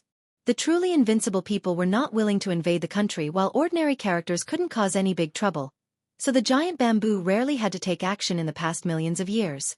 Thus, the world had forgotten that the giant bamboo was an actual divine guardian, and instead only saw it as part of the beautiful landscape. But today, the giant bamboo had taken action and immediately shocked the world by slaying virtuous paragons and massacring heavenly kings as if it was nothing. As the blood flowed down the street, the heavy stench permeated throughout its corners without dissipating. The smell just lingered in everyone's noses, making them nauseous. Bleg. The moment they regained their thoughts, many people threw up non-stop, almost spitting out all the contents within their stomachs. Those who were more cowardly dropped to the ground and defecated their own pants since they were scared out of their wits. Others were frightened and paled. This was a virtuous paragon, but he died just like that. Moreover, an alchemy clan that had stood strong for generations was immediately destroyed. Even with the protection of another paragon, it couldn't escape its fate. The 18 monarchs were completely aghast as well. This scene was too terrorizing. What a pity! At this time, Xueqi was still sitting in his armchair, feeling at home as he said, "I love peace and didn't want the fires of war to reach this place, but unfortunately, a few people needed their blood to wash this land before understanding this simple logic." Having said that, Xueqi gently blew on the bamboo leaf in his palm. It slowly floated up into the air and went back to the bamboo tree. It was still as green and pretty as before. At this time, this leaf didn't resemble a murderous weapon that had killed many heavenly kings at all. It was no different from an ordinary leaf. Many couldn't help but lift their heads to look at the giant bamboo in the sky amidst the clouds. Amidst the gentle breeze, the bamboo leaves slightly fluttered, causing tiny rustling sounds that were quite difficult to hear. Anyone who saw the giant bamboo now had a respectful and awestruck demeanor. No one dared to harbor even the tiniest bit of disdain since they all understood, right now, that this giant bamboo was not a simple tree, it was an invincible deity. Before anyone knew it, some even got down on their knees and stared at the giant bamboo with great piety in their eyes. Xueqi's eyes slowly drifted towards the spectators as he slowly said, "The giant bamboo country is a peaceful town for its inhabitants to settle and have a good life. Even I don't want to dye this land red with blood, but if anyone dares to offend the country, I don't mind painting this land red, painting the entire stone medicine world red, or even the entire 9 worlds red. No one will be forgiven for breaking the tranquility of the giant bamboo country. This is an ironclad rule that has never changed throughout the eras, no matter whether it is the past, the present, or the future." Xueqi's remark was very light and calm, but it contained a bloody and ruthless warning. These words were not only meant to warn the people here, they also served as a deterrent to the slumbering giants beneath the stone medicine world. The inviolability of the giant bamboo country was an ironclad rule. After many generations had passed, even if Xueqi didn't come back to take a look at the country, he would still be concerned about it. At this time, no one dared to utter a sound. Before, they would think that Xueqi was mentally ill, but now, they understood that this wasn't the case. In his eyes, the Qing clan and the Huangfu clan were not worth mentioning as a source of trouble. Even Madame Ziyan, who was next to him, was shaken. In fact, she was even more shaken than the others because she knew that Xueqi could communicate or even command the giant bamboo tree. How could she not be astonished by this matter? For millions of years, the only person who could communicate with the tree was their progenitor. While many people were still stunned, Xueqi clapped and said, "Very well, it is now over. Hang them by the wall so that everyone can see the fate of those who provoke our giant bamboo country." With that, he turned around and left. In everyone's view, Xueqi seemed to have only done a trivial matter. This was killing a virtuous paragon and destroying a clan. But he didn't even bat an eyelash. Even great characters had to shudder after seeing Xueqi's attitude because they understood one thing. This unknown kid before them was definitely a ruthless character, a killer who committed murder without batting an eyelash. The 18 monarchs quickly escorted Xueqi back to the palace. Of course, they were astounded by him as well. Back when Xueqi said he wanted to kill the Huangfu ancestor, they all felt that Xueqi was acting unreasonably. But now, everything happened just like he had said, so how could they not be shocked? At this time, they found Xueqi to be unfathomable and enigmatic. On the same day, the giant bamboo country released a message. The Qing clan had been destroyed with its ancestral ground completely demolished. All of its heritages had been turned into ashes. Although its young and old were still alive, with all the former destroyed, the Qing clan was finished. From now on, it would be no more in the giant bamboo country. The survivors left the country overnight and disappeared from the world from then on. Prior to this, rumors were spreading everywhere throughout the country. Some lords became quite fickle to the point of dispatching troops, but in just one day, the entire country became silent again, and all the rumors instantly disappeared. The once ambitious lords received news from the capital and shuddered. They instantly sat down with pale expressions as cold sweat ran down their backs. Meanwhile, the sects who took no action found themselves fortunate and were glad that they didn't blindly join in. Otherwise, their end could be easily envisioned.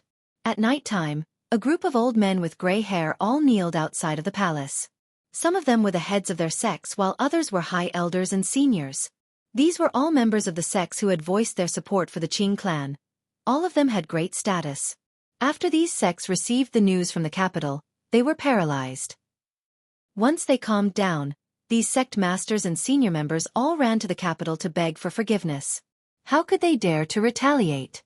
The result of the Qing clan was clear for all to see. An alchemy clan that stood strong for generations disappeared so easily. Even an existence like the Pill King was killed, so sects like them were even more negligible. Thus, the sect's masters and senior members could only prostrate within the capital. As long as this could protect their sects and heritages, they were willing to do so even at the expense of their own life.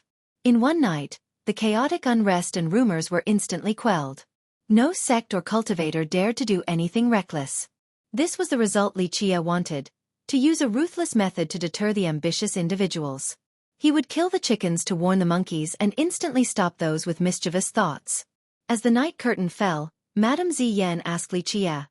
Many sects masters and seniors are prostrating outside, ready to accept their punishment. How will you deal with them? At this moment, the 18 monarchs were respectful before Li Qie. They looked at him with eyes full of awe and fear. Let them kneel, then you can deal with them however you want. Li Qie answered nonchalantly. I am not the royal lord you are, thus, you are in charge of this matter. The madam couldn't help but softly sigh after looking at Li Qie. In her heart, she knew that Li Qie would not stay at the giant bamboo country. Another way to put it would be that there was nothing here that could hold him back. Why is it that you don't want to stay here? The madam gently asked Li Qie. She was willing to immediately abdicate if Li Qie wanted to stay. Li Qie met her gaze and after a while, he looked away towards the distance and slowly said, I am a mass murderer. The lands trodden by me are destined to be paved with dry bones. With me here, the stench of blood will eventually permeate the air. This is a peaceful land, so I won't involve it with scenes of carnage. The madam became quiet. Li Qie had said similar words before. After a while, she lifted her head again since she couldn't help but ask, why did you pick the giant bamboo country? What did you come here for? She knew that Li Qie's visit was not a simple coincidence.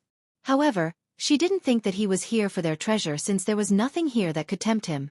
Regarding this question, Li Qie only smiled and didn't answer. He continued to quietly look at the horizon for a long time. Of course, he couldn't tell her his secrets. After a while, he gently sighed and lamented the ongoing vicissitudes of time. He eventually turned to look at her and asked, why must you participate in this conference? The madam didn't hide it and revealed the reason. There is one item that I really need from this alchemy conference. It is crucial for me to break through to the virtuous paragon realm. You are a violet bamboo that took form with a Tao, so it could be said that your roots are quite amazing and rare. Your talents are very high and with such a great Tao origin, you should have soared to the heavens easily. If I am not mistaken, before you took form, you suffered a lightning tribulation so your Tao origin had been harmed. Although the wound is now gone, it is difficult for you to continue to take the next step, thus you need a heavenly treasure, correct? Li Qie slowly said while looking at her. Just imagine, when the country was founded, even a group of god kings came to celebrate as well as many different races of the 9 worlds. The immortal emperor of that generation came as well. Even the founding of an imperial lineage would not enjoy such great treatment. Because of the giant bamboo country's mysterious origin, it became a real forbidden ground to many grand characters, giving it generations of peace. The truly invincible people were not willing to invade the country while ordinary characters couldn't cause any big trouble, so the giant bamboo rarely had to take action in the past millions of years. Thus, the world had forgotten that the giant bamboo was an actual divine guardian, and instead only saw it as part of the beautiful landscape. But today, the giant bamboo had taken action and immediately shocked the world by slaying virtuous paragons and massacring heavenly kings as if it was nothing. As the blood flowed down the street, the heavy stench permeated throughout its corners without dissipating. The smell just lingered in everyone's noses, making them nauseous.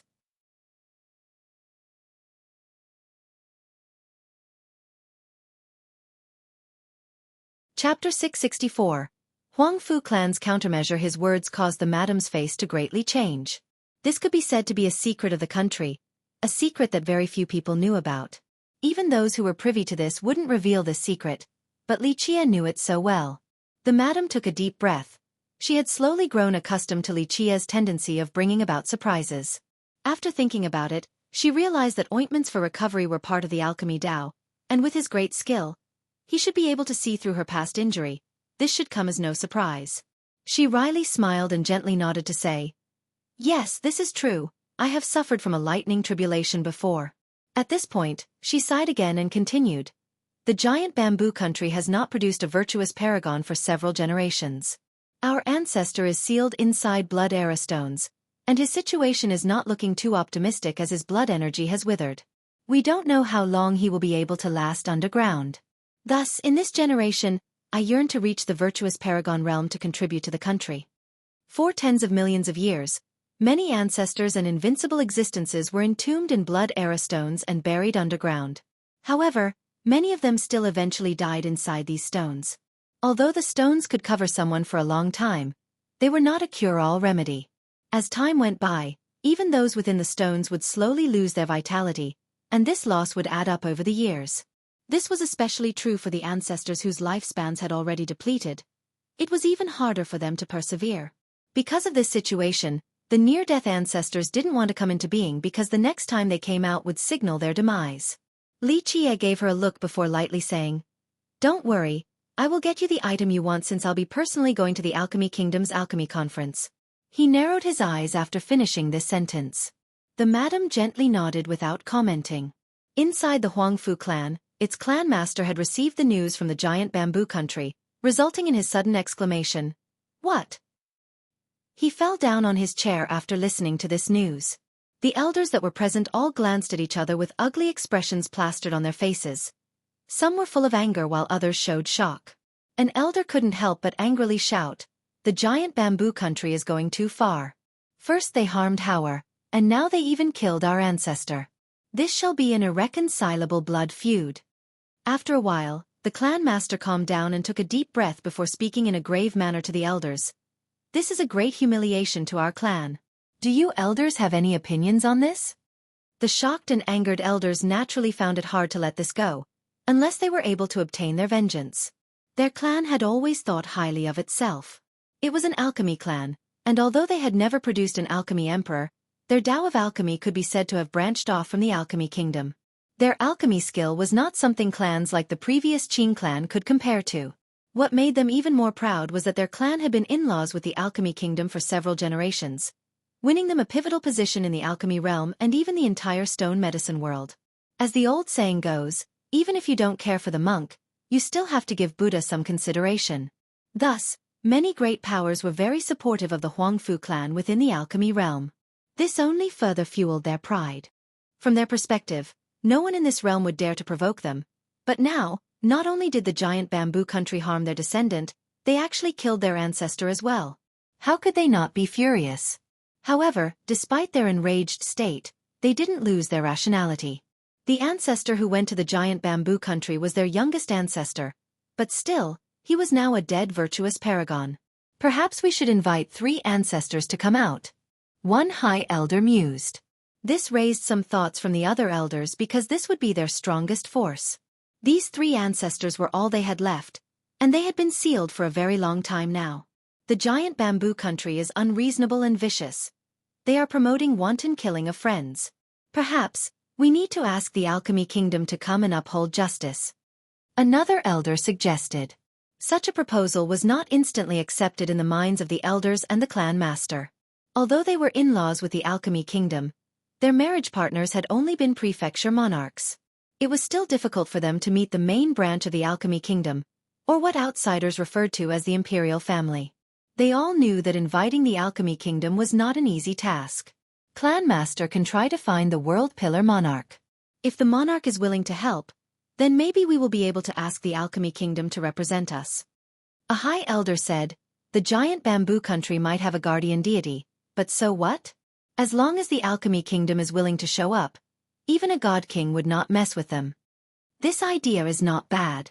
The clan master couldn't help but ponder. The World Pillar Monarch was the ruler of a prefecture within the alchemy kingdom. He had married a daughter from the Huangfu clan, so he had a deep relationship with the clan. In this generation, the string that connected the Huangfu clan and the alchemy kingdom was this very World Pillar Monarch. As one of the oldest lineages, the alchemy kingdom was a behemoth in this world. However, for a sect with 3 immortal emperors and 4 alchemy emperors, they had always maintained a low profile, especially the imperial family. Outsiders rarely saw its members, including the Huangfu clan who had ties with the kingdom for generations. It was still prohibitively difficult to meet royal members, even for the Huangfu clan. Clan Master, this plan is feasible. Another high elder stated, the World Pillar Monarch is a young prodigy in the kingdom with great contributions. He is highly valued by the upper echelons. If the monarch is willing to speak for us on top of our relationship with Fairy Ming, then we still have hope of convincing the alchemy kingdom. That's right, Clan Master. Fairy Ming is somewhat related to us, so it will be even better if we can meet her. Another high elder couldn't help but add. After being advised by the elders, it would be false to say that the clan master was not tempted. He definitely couldn't swallow this anger. Such a feud was a great humiliation to them. As the ruler of the clan, if he couldn't wash away this shame, then he would be stricken with guilt. However, he was still not convinced since he was different from the high elders who were usually in isolated seclusion. He was responsible for communicating with the great powers, especially the alchemy kingdom. He was very clear about their relationship with the alchemy kingdom. Although the alchemy kingdom's descendant, Fairy Ming, was related to the Huangfu clan, in reality, the relationship was very distant and spanned across several generations. In fact, he himself had only seen Fairy Ming once. This was back when she still had yet to become the main descendant of the alchemy kingdom. When she eventually obtained this position, using the Huangfu clan's thin relationship to arrange a meeting was harder than reaching the heavens. The truth was that he and the entire clan had always tried to use this relationship as a vantage point. If Fairy Ming herself accepted this relation, then their Huangfu clan would be able to climb up high and gain a great backing. The problem was that they had never been able to do so. He had tried to meet Ming Yeshue several times before to no avail. The reason why Huangfu Hao spent a great sum in an attempt to buy that heavenly cauldron was so that he could use this item to build on that thin connection. Clan Master, even though it is very difficult to meet the imperial family, we do have such ties with Fairy Ming. We just need to prepare and have the World Pillar Monarch pave the way for us. It is still possible. Many elders strongly endorsed this plan. The clan master took a deep breath and became determined. No matter what, they must communicate with the alchemy kingdom. Very well, I will personally take a trip to the alchemy kingdom to get revenge for our ancestor, he said gravely. Another high elder contemplated for a moment before speaking. The giant bamboo country has a divine guardian, so if we want to fight them in the future, shouldn't we ask for Sacred Ancestor Gu's permission? Sacred Ancestor Gu was one of the 3 fortunate ancestors of the Huangfu clan that remained. He was the oldest and also the strongest one. The Huangfu clan master nodded and said in a formal tone, I will go visit Sacred Ancestor Gu and ask for his opinion. There is no need to come see me. I already know what happened. At this time, a deep and hoarse voice appeared inside the room. Although they couldn't see the person, the voice itself was full of authority. Sacred Ancestor Gu. After hearing this voice, everyone in the room instantly prostrated. The old voice continued. I have understood the current situation after listening. The clan master can go to the alchemy kingdom not to convince the alchemy kingdom to represent us, but to build on this relationship instead. If we are backed by its imperial family, nothing could be better for our clan than this. This disciple understands. The prostrating Huangfu clan master complied. However, one thing is forbidden. The old voice said, all Huangfu disciples are forbidden to step inside the giant bamboo country for revenge, not a single step. If anyone disobeys, expel them from the clan. The words from the ancestor left the elders present in shock. They didn't know why their ancestor would say such a thing. But ancestor, the clan master was dumbfounded by this. Their descendant almost died in the giant bamboo country, and they also lost one ancestor, 3 high elders, 5 elders, and numerous experts. It was simply impossible to tell them to let go of this enmity. This is my decree. No one is exempt from this.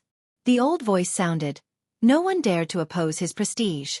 Yes, although the clan master was unwilling, he still decided to follow sacred ancestor Gu's command.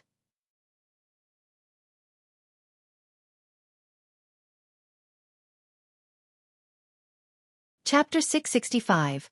Leisurely Cultivation. I know all of you are feeling indignant. The old voice spoke. But there is no other way about it. The giant bamboo country is not considered strong, so even if they are listed amongst the first-rate powers, it would still be at the bottom. However, in the minds of all the great existences, it is a forbidden zone in our stone medicine world. Forbidden zone? All the elders were stunned since this was their first time hearing this. The clan master couldn't help but ask. Why is that? Don't ask me, for I do not know either. In short, it is a forbidden zone. If this wasn't so, then why does that country occupy a huge amount of worldly energy from the entire elegant Azure Grand vein, and no one has ever dared to object to this since the ancient times? The voice of the sacred ancestor continued. Even the alchemy kingdom would not easily step into the giant bamboo country. Their 100-grass alchemy emperor had once coveted the immortal nectar, but even he didn't dare to try and seize it. After hearing this, all the elders became confused. Could it be that this little country had something that even the alchemy kingdom was wary of? Is it because of their divine guardian? The clan master asked. The ancestor's voice answered. I'm afraid no one knows. At least, I don't. In short, don't think about attacking the giant bamboo country. That peaceful land is a forbidden zone. Breaking its tranquility will only invite a disaster. The elders and clan master became silent. Since their sacred ancestor Gu had said so, they didn't bring it up again. But the blood of our Huangfu clan will not be spilled in vain. The ancestor spoke again in a grave tone. Clan master said that this whole matter is because of a junior named Lichia? That's fine then, death will be repaid with one's life. Use his blood to wash away this humiliation. Do not step inside the giant bamboo country. Wait until this junior leaves, then take your time to deal with him. Let the people of this world know that those who oppose our Huangfu clan will not have a good end. The clan master bowed and said, This disciple understands. Bring Howard here, I will treat him. At this time, the voice spoke again. The clan master became ecstatic. Their sacred ancestor Gu not only had a profound cultivation, he was also an amazing alchemist. With his help, their Howard would definitely be fine. At this time, the giant bamboo country was completely quiet. The Qing clan had been destroyed, and those who supported them accepted their sentence one by one. The imperial court was just as unshakable as before. Perhaps it was even more stable after this event. The giant bamboo tree inside the capital became even more awe-inspiring as well. At this moment, anyone who entered the capital and looked up into the clouds to see the giant bamboo would carry a sense of respect in their heart. There were even those who bowed and prayed for the tree to protect their homes and families. After slaughtering the Huangfu ancestor along with numerous experts, Lichia wasn't asked to take care of any matters of the giant bamboo country. All the work had been handed over to Madame Ziyan. She was still the ruler just like before, taking care of the big picture. In fact, she and the 18 monarchs truly wanted Lichia to stay and even take the position of royal lord, but Lichia had no intention of doing so. Because of this, they didn't dare to bring it up again. Lichia remained in the palace and had never stepped outside. He only cultivated behind closed doors. He painstakingly trained and with his effort, his cultivation advancement speed was quite ideal. For cultivators, the heavenly sovereign realm was very important since this was the realm where one communicated with the Grand Tao to derive their own profundities. This was to build a great foundation for becoming a heavenly king or even a virtuous paragon in the future. Only by truly communicating with the Tao and deriving its mysteries would one be able to reach the sublime culmination. From doing so, one would be able to go even further in the virtuous paragon realm and create their own Grand Tao that belonged to them alone. Communicating with the Tao and deriving its mysteries was a piece of cake for Lichia. No one in this world was more versed than him with regards to understanding the Tao and deriving the mysteries to its ultimate state. Of course, this was needless to say. Li Qie had 13 fate palaces, the one and only person to achieve this. The 13th palace loomed above the high heavens and encompassed myriad laws. With such an unparalleled advantage, these issues were trivial to him. Despite that being the case, Li Qie still calmly cultivated step by step and derived each merit law and grand Tao to its ultimate evolution. Then he went one step further. It could be said that Li Qie was polishing all of his merit laws and techniques that were already outstanding to begin with. Under such training, even the most common art in his arsenal became incomparably enigmatic. A single gesture was enough to incite harmonization with the grand Tao and myriad laws. Outside of Tao cultivation and strengthening his foundation, Li Qie used his spare time to refine his world seal. At this moment, his true fate treasure had taken form, so it needed even more blood energy and grooming from the Tao. During this period where he had nothing else to do, Li Qie would take out the stone left behind by immortal Emperor Wan Shi for a look. At other times, he would think about the other treasures. For example, the item taken out from inside the alchemy fowl. Speaking of the alchemy fowl, it was very comfortable and free. It could even be said that it loved Li Qie's alchemy field to death. This alchemy field housed the ancestor ginseng, the reincarnation heavenly soul vine, the immortal injury peony. All kinds of great immortal medicines. To the chicken, these were the medicines that it loved the most. It easily considered itself as the guardian of the field and took care of prepping the soil, watering, fertilizing, and catching insects. Of course, the fertilizer was its urine and stool. Although Li Qie's alchemy field was indeed extraordinary, the alchemy fowl was born for the Tao of alchemy. Its excrement was the best fertilizer, even for immortal medicines. Because of this, the chicken was very welcomed in the alchemy field. Each of the immortal medicines really liked having it around. Its hard effort eventually bore fruit. Since it was born for the Tao of alchemy, it was the best medium for medicinal effects, so by staying in this field, it was nourished by the immortal medicines, causing its cultivation to become even stronger. Its body also underwent an innate change. At the same time, when its body was improving, it could do an even better job of benefiting the alchemy field. Li Qie had too many treasures, so he didn't spend too much energy on cultivating these immortal medicines. The chicken watching the alchemy field in his stead saved him a lot of work, removing some stress from his agenda. In the blink of an eye, Li Qie had stayed at the giant bamboo country for almost half a year, and the Alchemy Kingdom's conference was approaching. One day, Madame Ziyan came to see Li Qie and said, "The conference is almost here. I plan on going to the conference after the birthday celebration of the Alpine Tree Father." Alpine Tree Father? Li Qie paused for a moment after hearing this. He then looked at the madam and said, "Is the Alpine Tree Father you speak of the old man from the Alpine Grand Vein?" "Yes, the Tree Father from the Alpine Grand Vein." Madame Ziyan hurriedly responded, "His 500,000th birthday is coming up soon. At the moment, all the great powers and even emperors' lineages from the Grand Realms will send people there to pay respects. Our giant bamboo country was also invited, so I plan to personally go to express our good wishes." Li Qie couldn't help but recall a few things after the madam brought it up, so he murmured and chuckled to himself. The old geezer from the Alpine Mountain young noble knows the Alpine Tree Father? The madam couldn't help but ask after noticing Li Qie's expression. Li Qie only smiled and didn't answer this question. Instead he said, 500,000 years, truly difficult. This world is quite merciless after all. 500,000 years definitely deserved a grand birthday milestone. Although there were many existences in this world that had survived since the ancient times, these existences were all entombed in blood era stones underground. This type of cultivator couldn't be considered to be alive. Even if one was sealed for 1,000,000 years, this didn't mean that they were 1,000,000 years old. Their real age would be counted by the time they actually spent in this world. 500,000 years was absolutely a very old age. Although cultivators could live even longer, for the majority, living for 100,000 years was already extremely difficult, let alone 500,000 years. In fact, even a god king wouldn't live to his 500,000-year birthday. It could even be stated that in the 9 worlds, not even immortal emperors could live that long. Madame Ziyan nodded and said, "This is indeed the case. In the stone medicine world, outside of our giant bamboo divine guardian, I believe no one else is older than the Alpine Tree Father. The Alpine Tree Father and our divine guardian are known as the 2 great demon forefathers of the stone medicine world." "That would be incorrect." Li Qie smiled and gently shook his head to say, Our giant bamboo is not a demon forefather. The madam was taken aback for a bit and said, Not a demon forefather? Our divine guardian has been called a deity, so it must have reached the Tao. Besides, I'm afraid no one in the stone medicine world has lived longer than our divine guardian. Do you what defines a demon? Li Qi'er explained with a smile. A demon obtains intelligence from the Tao, but the giant bamboo has yet to achieve this. These words frightened the madam.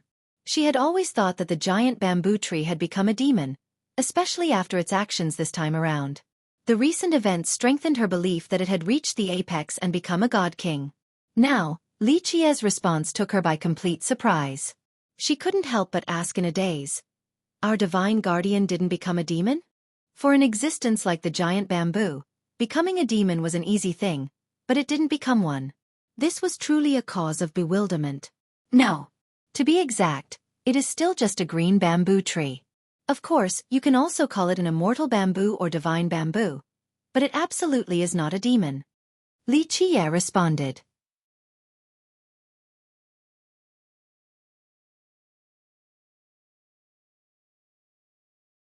Chapter 666. Mysterious carriage. This prompted the madam's inquiry. Why is it that our divine guardian chose not to become a demon?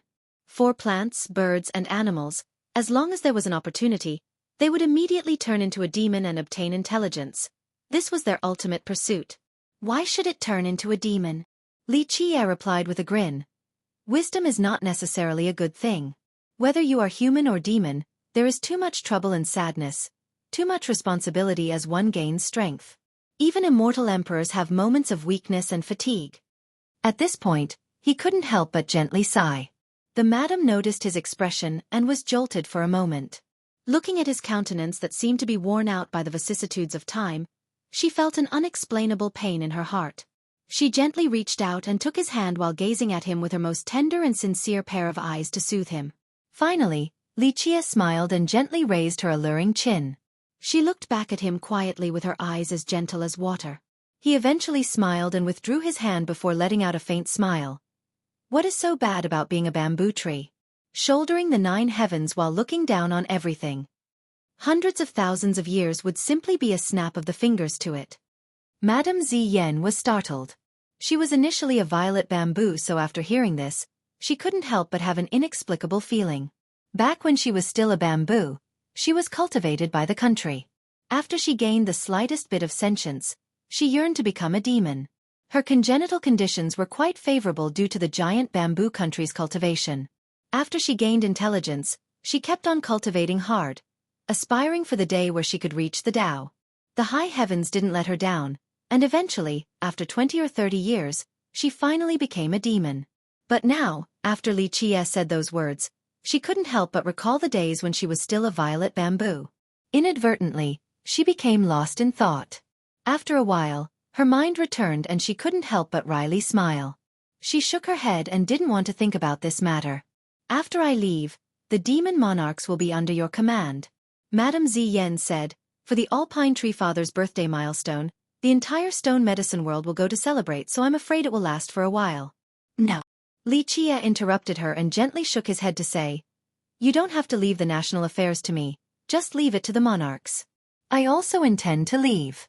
He had spent a long time waiting at the giant bamboo country, and sure how had finally settled in. If it wasn't for the alchemy conference, he would have left already. Young noble wants to leave? The madam was frightened after hearing his wish. Li Qi'er couldn't help but laugh and say, You don't need to be so alarmed. I already promised to attend the alchemy conference, so I will go. I have a place I want to visit and I also have a few things to do. You can go to the birthday milestone. After I'm done with my business, I will take a trip to the Alpine Mountain as well. The madam let out a sigh of relief after hearing Li Qi'er.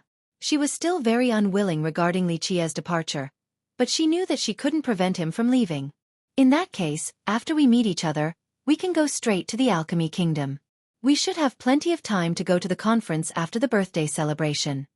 Madame Ziyan told him of her decision. Not necessarily. Maybe we will be very busy after entering the Alchemy Kingdom. Having said that, Li Qi'er revealed a smile with narrowed eyes. Right now, the madam knew a bit about Li Qi'er. She couldn't help but feel a bit jumpy after seeing Li Qi'er narrowing his eyes. Young noble, don't tell me. The madam was indeed feeling nervous. In short, she was very disturbed after seeing his expression and felt that something big would happen. Li Qie smiled after noticing her anxiety. With a glance he said, "Don't worry, I do have a sense of propriety." The madam paused for a moment before whispering, "Young noble, although the Alchemy Kingdom's imperial family rarely shows itself, their power is unimaginable." She had always felt that Li Qie's trip to the Alchemy Kingdom could herald a bloody mess, so she couldn't help but worry for him. In the end, they would be facing the behemoth that is the Alchemy Kingdom. "I know that." Li Qie smiled and said, "I'm going to the Alchemy Kingdom for the conference, not to kill people. Of course, if people don't mess with me, then I won't mess with them." Madame Ziyan sighed softly. She could only pray that those other people would grow a pair of eyes. Otherwise, some would die miserable deaths. In the end, Li Qie was the first to leave the giant bamboo country. Madame Ziyan still had a lot to do before leaving for the birthday celebration, unlike Li Qie who could leave as he pleased. Li Qie left the capital and after deciding on a direction, he immediately soared into the sky. However, as he was not in a hurry, he would frequently stop. Sometimes, he decided to cross over rivers or stop at a solitary peak. Sometimes, he stopped in a small village to take a break. As he traveled towards his destination, he passed by a few places and couldn't help but recall the past. In the beginning, there were no problems at all. However, after a few days, Li Qie noticed that there was a carriage right behind him. There was nothing special about this carriage. At a glance, it seemed to be very common, and the curtains were closed so no one could see who was inside. The driver was a very old woman. Her hair was gray and her face was covered with wrinkles. This old woman had average looks as well. However, from her tidy clothing, it was clear that her master was not a nobody. She sat on the carriage as her whip gently met the back of the horse. Her head was hanging loose as if she was fairly drowsy. This carriage had not been following Li Qie the entire time in the last 2 days. Sometimes, it was not able to keep up, but after some time, it once again appeared behind Li Qie. If it was only 1 or 2 days, then perhaps they were going towards the same destination. However, after 2 days, it still continued to appear behind him. Although Li Qie had always been calm like the water in a well and didn't even bother glancing at the carriage behind him, one must keep in mind that despite his numerous stops, when he was moving, his speed was extremely frightening and even faster than many flying treasures. It didn't matter if he moved fast or slow, the carriage always followed behind him. This was impossible for an ordinary carriage. Of course, Li Qie's courage stemmed from his skill, so even if the carriage was purposely following him, he was not the least bit afraid. He also didn't care about this horse-drawn carriage. But after the 6th day, this carriage began to appear in front of Li Qie. It was no longer following him but was speeding ahead. Oddly enough, it seemed to know where Li Qie wanted to go.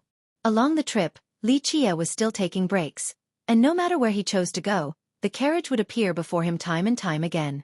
Whether it was in front or behind him, Li Qie continued to ignore it. The same could be said for the carriage's master. Despite their close proximity, the master didn't bother Li Qie and maintained a distance between the two of them. This situation continued for some time until Li Qie entered Celestial Peak Mountain.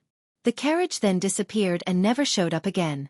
As he entered this mountain range, a gust of cool air blew into his face. This was a desolate place with many rolling mountain ranges and tall trees that had old vines coiled around them.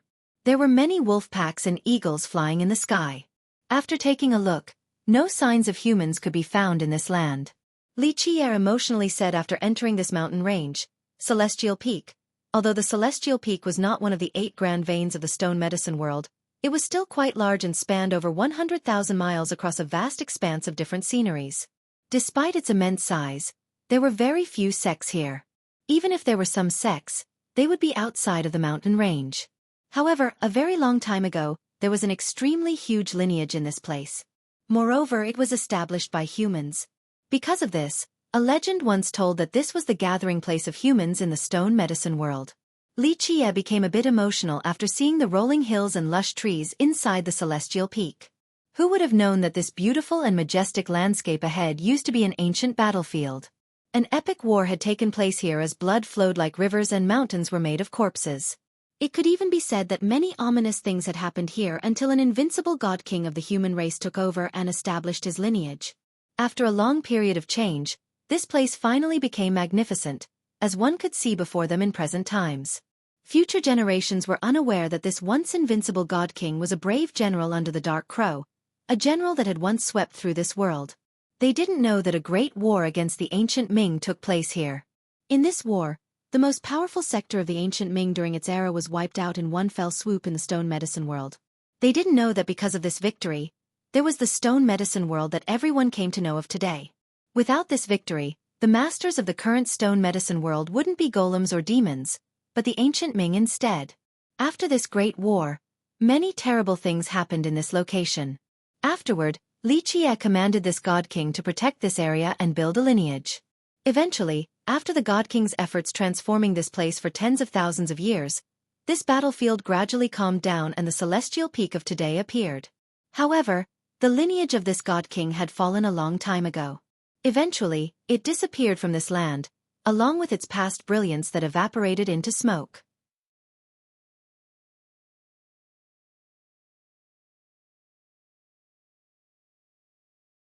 Chapter 667. Yuan Saiha Li Qie silently walked across the mountain range while measuring the earth. This land was calm without any commotion. Li Qie knew that this was the result of the God King's countless efforts. He didn't fly while he was in the celestial peak. He only slowly trod towards his destination since he needed the measurement. The celestial peak at the moment was quite hilly and sparsely populated. It was a garden for beasts and birds. At the same time, due to the dangerous and steep terrain full of unknowns, many spirit medicines flourished here. There was even a rumor that there was a king medicine around, but until now, no one had been able to catch it. As Li Qie walked alone on his path, he had not seen a single person. It might be difficult to find even a single cultivator in this place. It wasn't until one day when Li Qie went through a deep valley that he saw a woman picking herbs. Moreover, she was a human. It was not easy to meet a member of the human race in the stone medicine world. It was even rarer than meeting a charming spirit, especially at an area like the Celestial Peak. Within the radius of 100,000 miles, almost no people could be found, so meeting a human here was even rarer than meeting a king medicine. This woman was nailing sharpened pieces of thorn into the ground all around the valley. She was trying to pick a particularly rare spirit medicine that was hiding underground, so she had begun to seal the valley. After she had done so, she began to pour alchemy water into the valley. This special strand was specifically created by her. When poured onto mud, it would act like little serpents that drilled into the ground. The woman was using it in order to chase the spirit medicine underground and bait it into a trap she had prepared well beforehand. Li Qie was standing above the mouth of the valley and quietly watched this woman's every move. The woman also knew that Li Qie was here, but she only turned and smiled at him before completely focusing on chasing the medicine underground. Li Qie watched this scene with a smile and took another look at the woman. She wore a commoner's dress that was embroidered with pure lotus flowers, giving a very fresh and elegant appearance. She was elegant and refined with beautiful features and a pair of bright eyes without any cloudiness. Her body exuded the aura of a lotus in a valley, lucid and delicate. She carried herself with a calm demeanor, giving off the gentle feeling of jade. In the eyes of others, this woman would be a gem adored by all. She would give off a serene feeling to anyone who set their gaze upon her. Li Qie just stood there, watching while enjoying her every move. He had seen too many beauties in this world, whether they were fairies or arrogant noble daughters, but he appreciated this type of warm and elegant lady the most. Inside the valley, the spirit medicine underground finally appeared after being driven around by the woman. This was a spirit root with a smoky purple color. The moment it came out, it turned into a wisp of purple smoke that erupted from the ground and bloomed to take form. This was a 7 petals 1 flower spirit medicine. However, the moment it got out from the ground, it fell into the trap that the woman had prepared well in advance. With a popping sound, it was immediately sealed. Any attempt at escape would be in vain. The woman couldn't help but reveal a smile after seeing the trapped spirit medicine. She quickly approached and wanted to put the flower into her treasure container. Slow down, slow down. When she wanted to act, Li Qie started to speak. Watch out for the murderous aura under the 3rd petal. After hearing Li Qie, the woman paused and took a careful look at the 3rd petal on the flower. She couldn't help but feel a chill after seeing the situation of this petal. She then took out a medicine bottle and moved it closer to this petal. The moment it got close, the medicine bottle spewed out a blue mist that quickly surrounded this petal. With another popping sound, a poisonous insect as thin as a cicada wing fell into the bottle. The woman quickly sealed the bottle and heaved a sigh of relief. After determining that everything was fine, she finally put the spirit medicine flower into her container. After she confirmed that the flower had been secured, she finally relaxed. "Thank you, Dao brother, for the reminder." The woman came out from the valley and approached Li Qie, expressing her gratitude. Li Qie smiled in response and said, "It is nothing much. With your alchemy skill, it wouldn't have made it hard for you, it would have just been a little troublesome." The woman couldn't help but give off a smile that radiated a peaceful glow. She spoke, "I didn't think that I would meet a kinsman at the Celestial Peak. This is quite a rare occasion. I am Yuan Caihe from the Serene Garden. May I have your name?" Li Qie smiled and calmly answered, "Li Qie." Yuan Caihe was a bit surprised to find Li Qie acting so calm. Li Qie smiled and continued, "I know the Serene Garden. It's a famous alchemy heritage in the stone medicine world that was started by alchemy emperor Tian Wang." Among all the women Li Qie had met, her smile was not the most beautiful and enchanting, but it carried a tranquil force that soothed the hearts of others. Li Qie shook his head and smiled to say, "No, the Tao of alchemy is only a hobby of mine. To understand the location where this purple flower ambushes its predator so well, you must really like your hobby." Yuan Caihe smilingly responded. Li Qie chuckled and said, "I do some research on rare occasions, but I can't compare to the #1 plant cultivation arts of the Serene Garden." Yuan Caihe laughed and gently shook her head to say, "Your praise is too much. Brother Li shouldn't mind that matter from earlier." Li Qie didn't say anything else, he only smiled. If someone who knew Li Qie were here to witness this, they would be shocked to see such a scene. Li Qie acting so humble was the same as the sun rising from the west. Those who knew him were well aware that Li Qie didn't know what the word modest meant. Li Qie's rare modesty was due to the Serene Garden truly having a brilliant take on plant cultivation, and also because Li Qie appreciated girls like Yuan Caihe. He was in a particularly good mood, so his speech became correspondingly gentler. They began to walk together. Yuan Caihe didn't ask where Li Qie was going. She only followed along while discussing how to grow different types of plants. Yuan Caihe was a very dedicated person regarding the Tao of alchemy and plant cultivation. She put all of her energy into growing different types of vegetation. It could even be said that she was the authority in this regard, and no one else in the stone medicine world could compare to her. If it was someone else, even alchemists, they wouldn't be able to keep up with her on this subject because she really was the best. Her views on alchemy plants were insightful and detailed. But who was Li Qie? If he claimed to be #2 regarding the Tao of alchemy, then no one else would dare to claim to be #1. Even the 4 alchemy prodigies were lacking compared to him. Because of his great knowledge on this topic, Yuan Caihe was very excited. Especially when Li Qie revealed some of his thoughts on the subject that caused her eyes to light up. As a very devoted woman, she got along very well with Li Qie and regretted that they had not met sooner. She couldn't help but tell Li Qie everything she knew, even her most precious knowledge that shouldn't be revealed to outsiders. However, for someone like Yuan Caihe, a friend who could keep up with her was hard to meet. It was lonely at the peak. Other alchemists couldn't maintain a long conversation with her on this topic. But now, after meeting this new friend, she told him all her insights and questions regarding the Tao of alchemy. Li Qie also gave her some ideas on this matter. After countless years of accumulating plant cultivation knowledge, his ideas were priceless.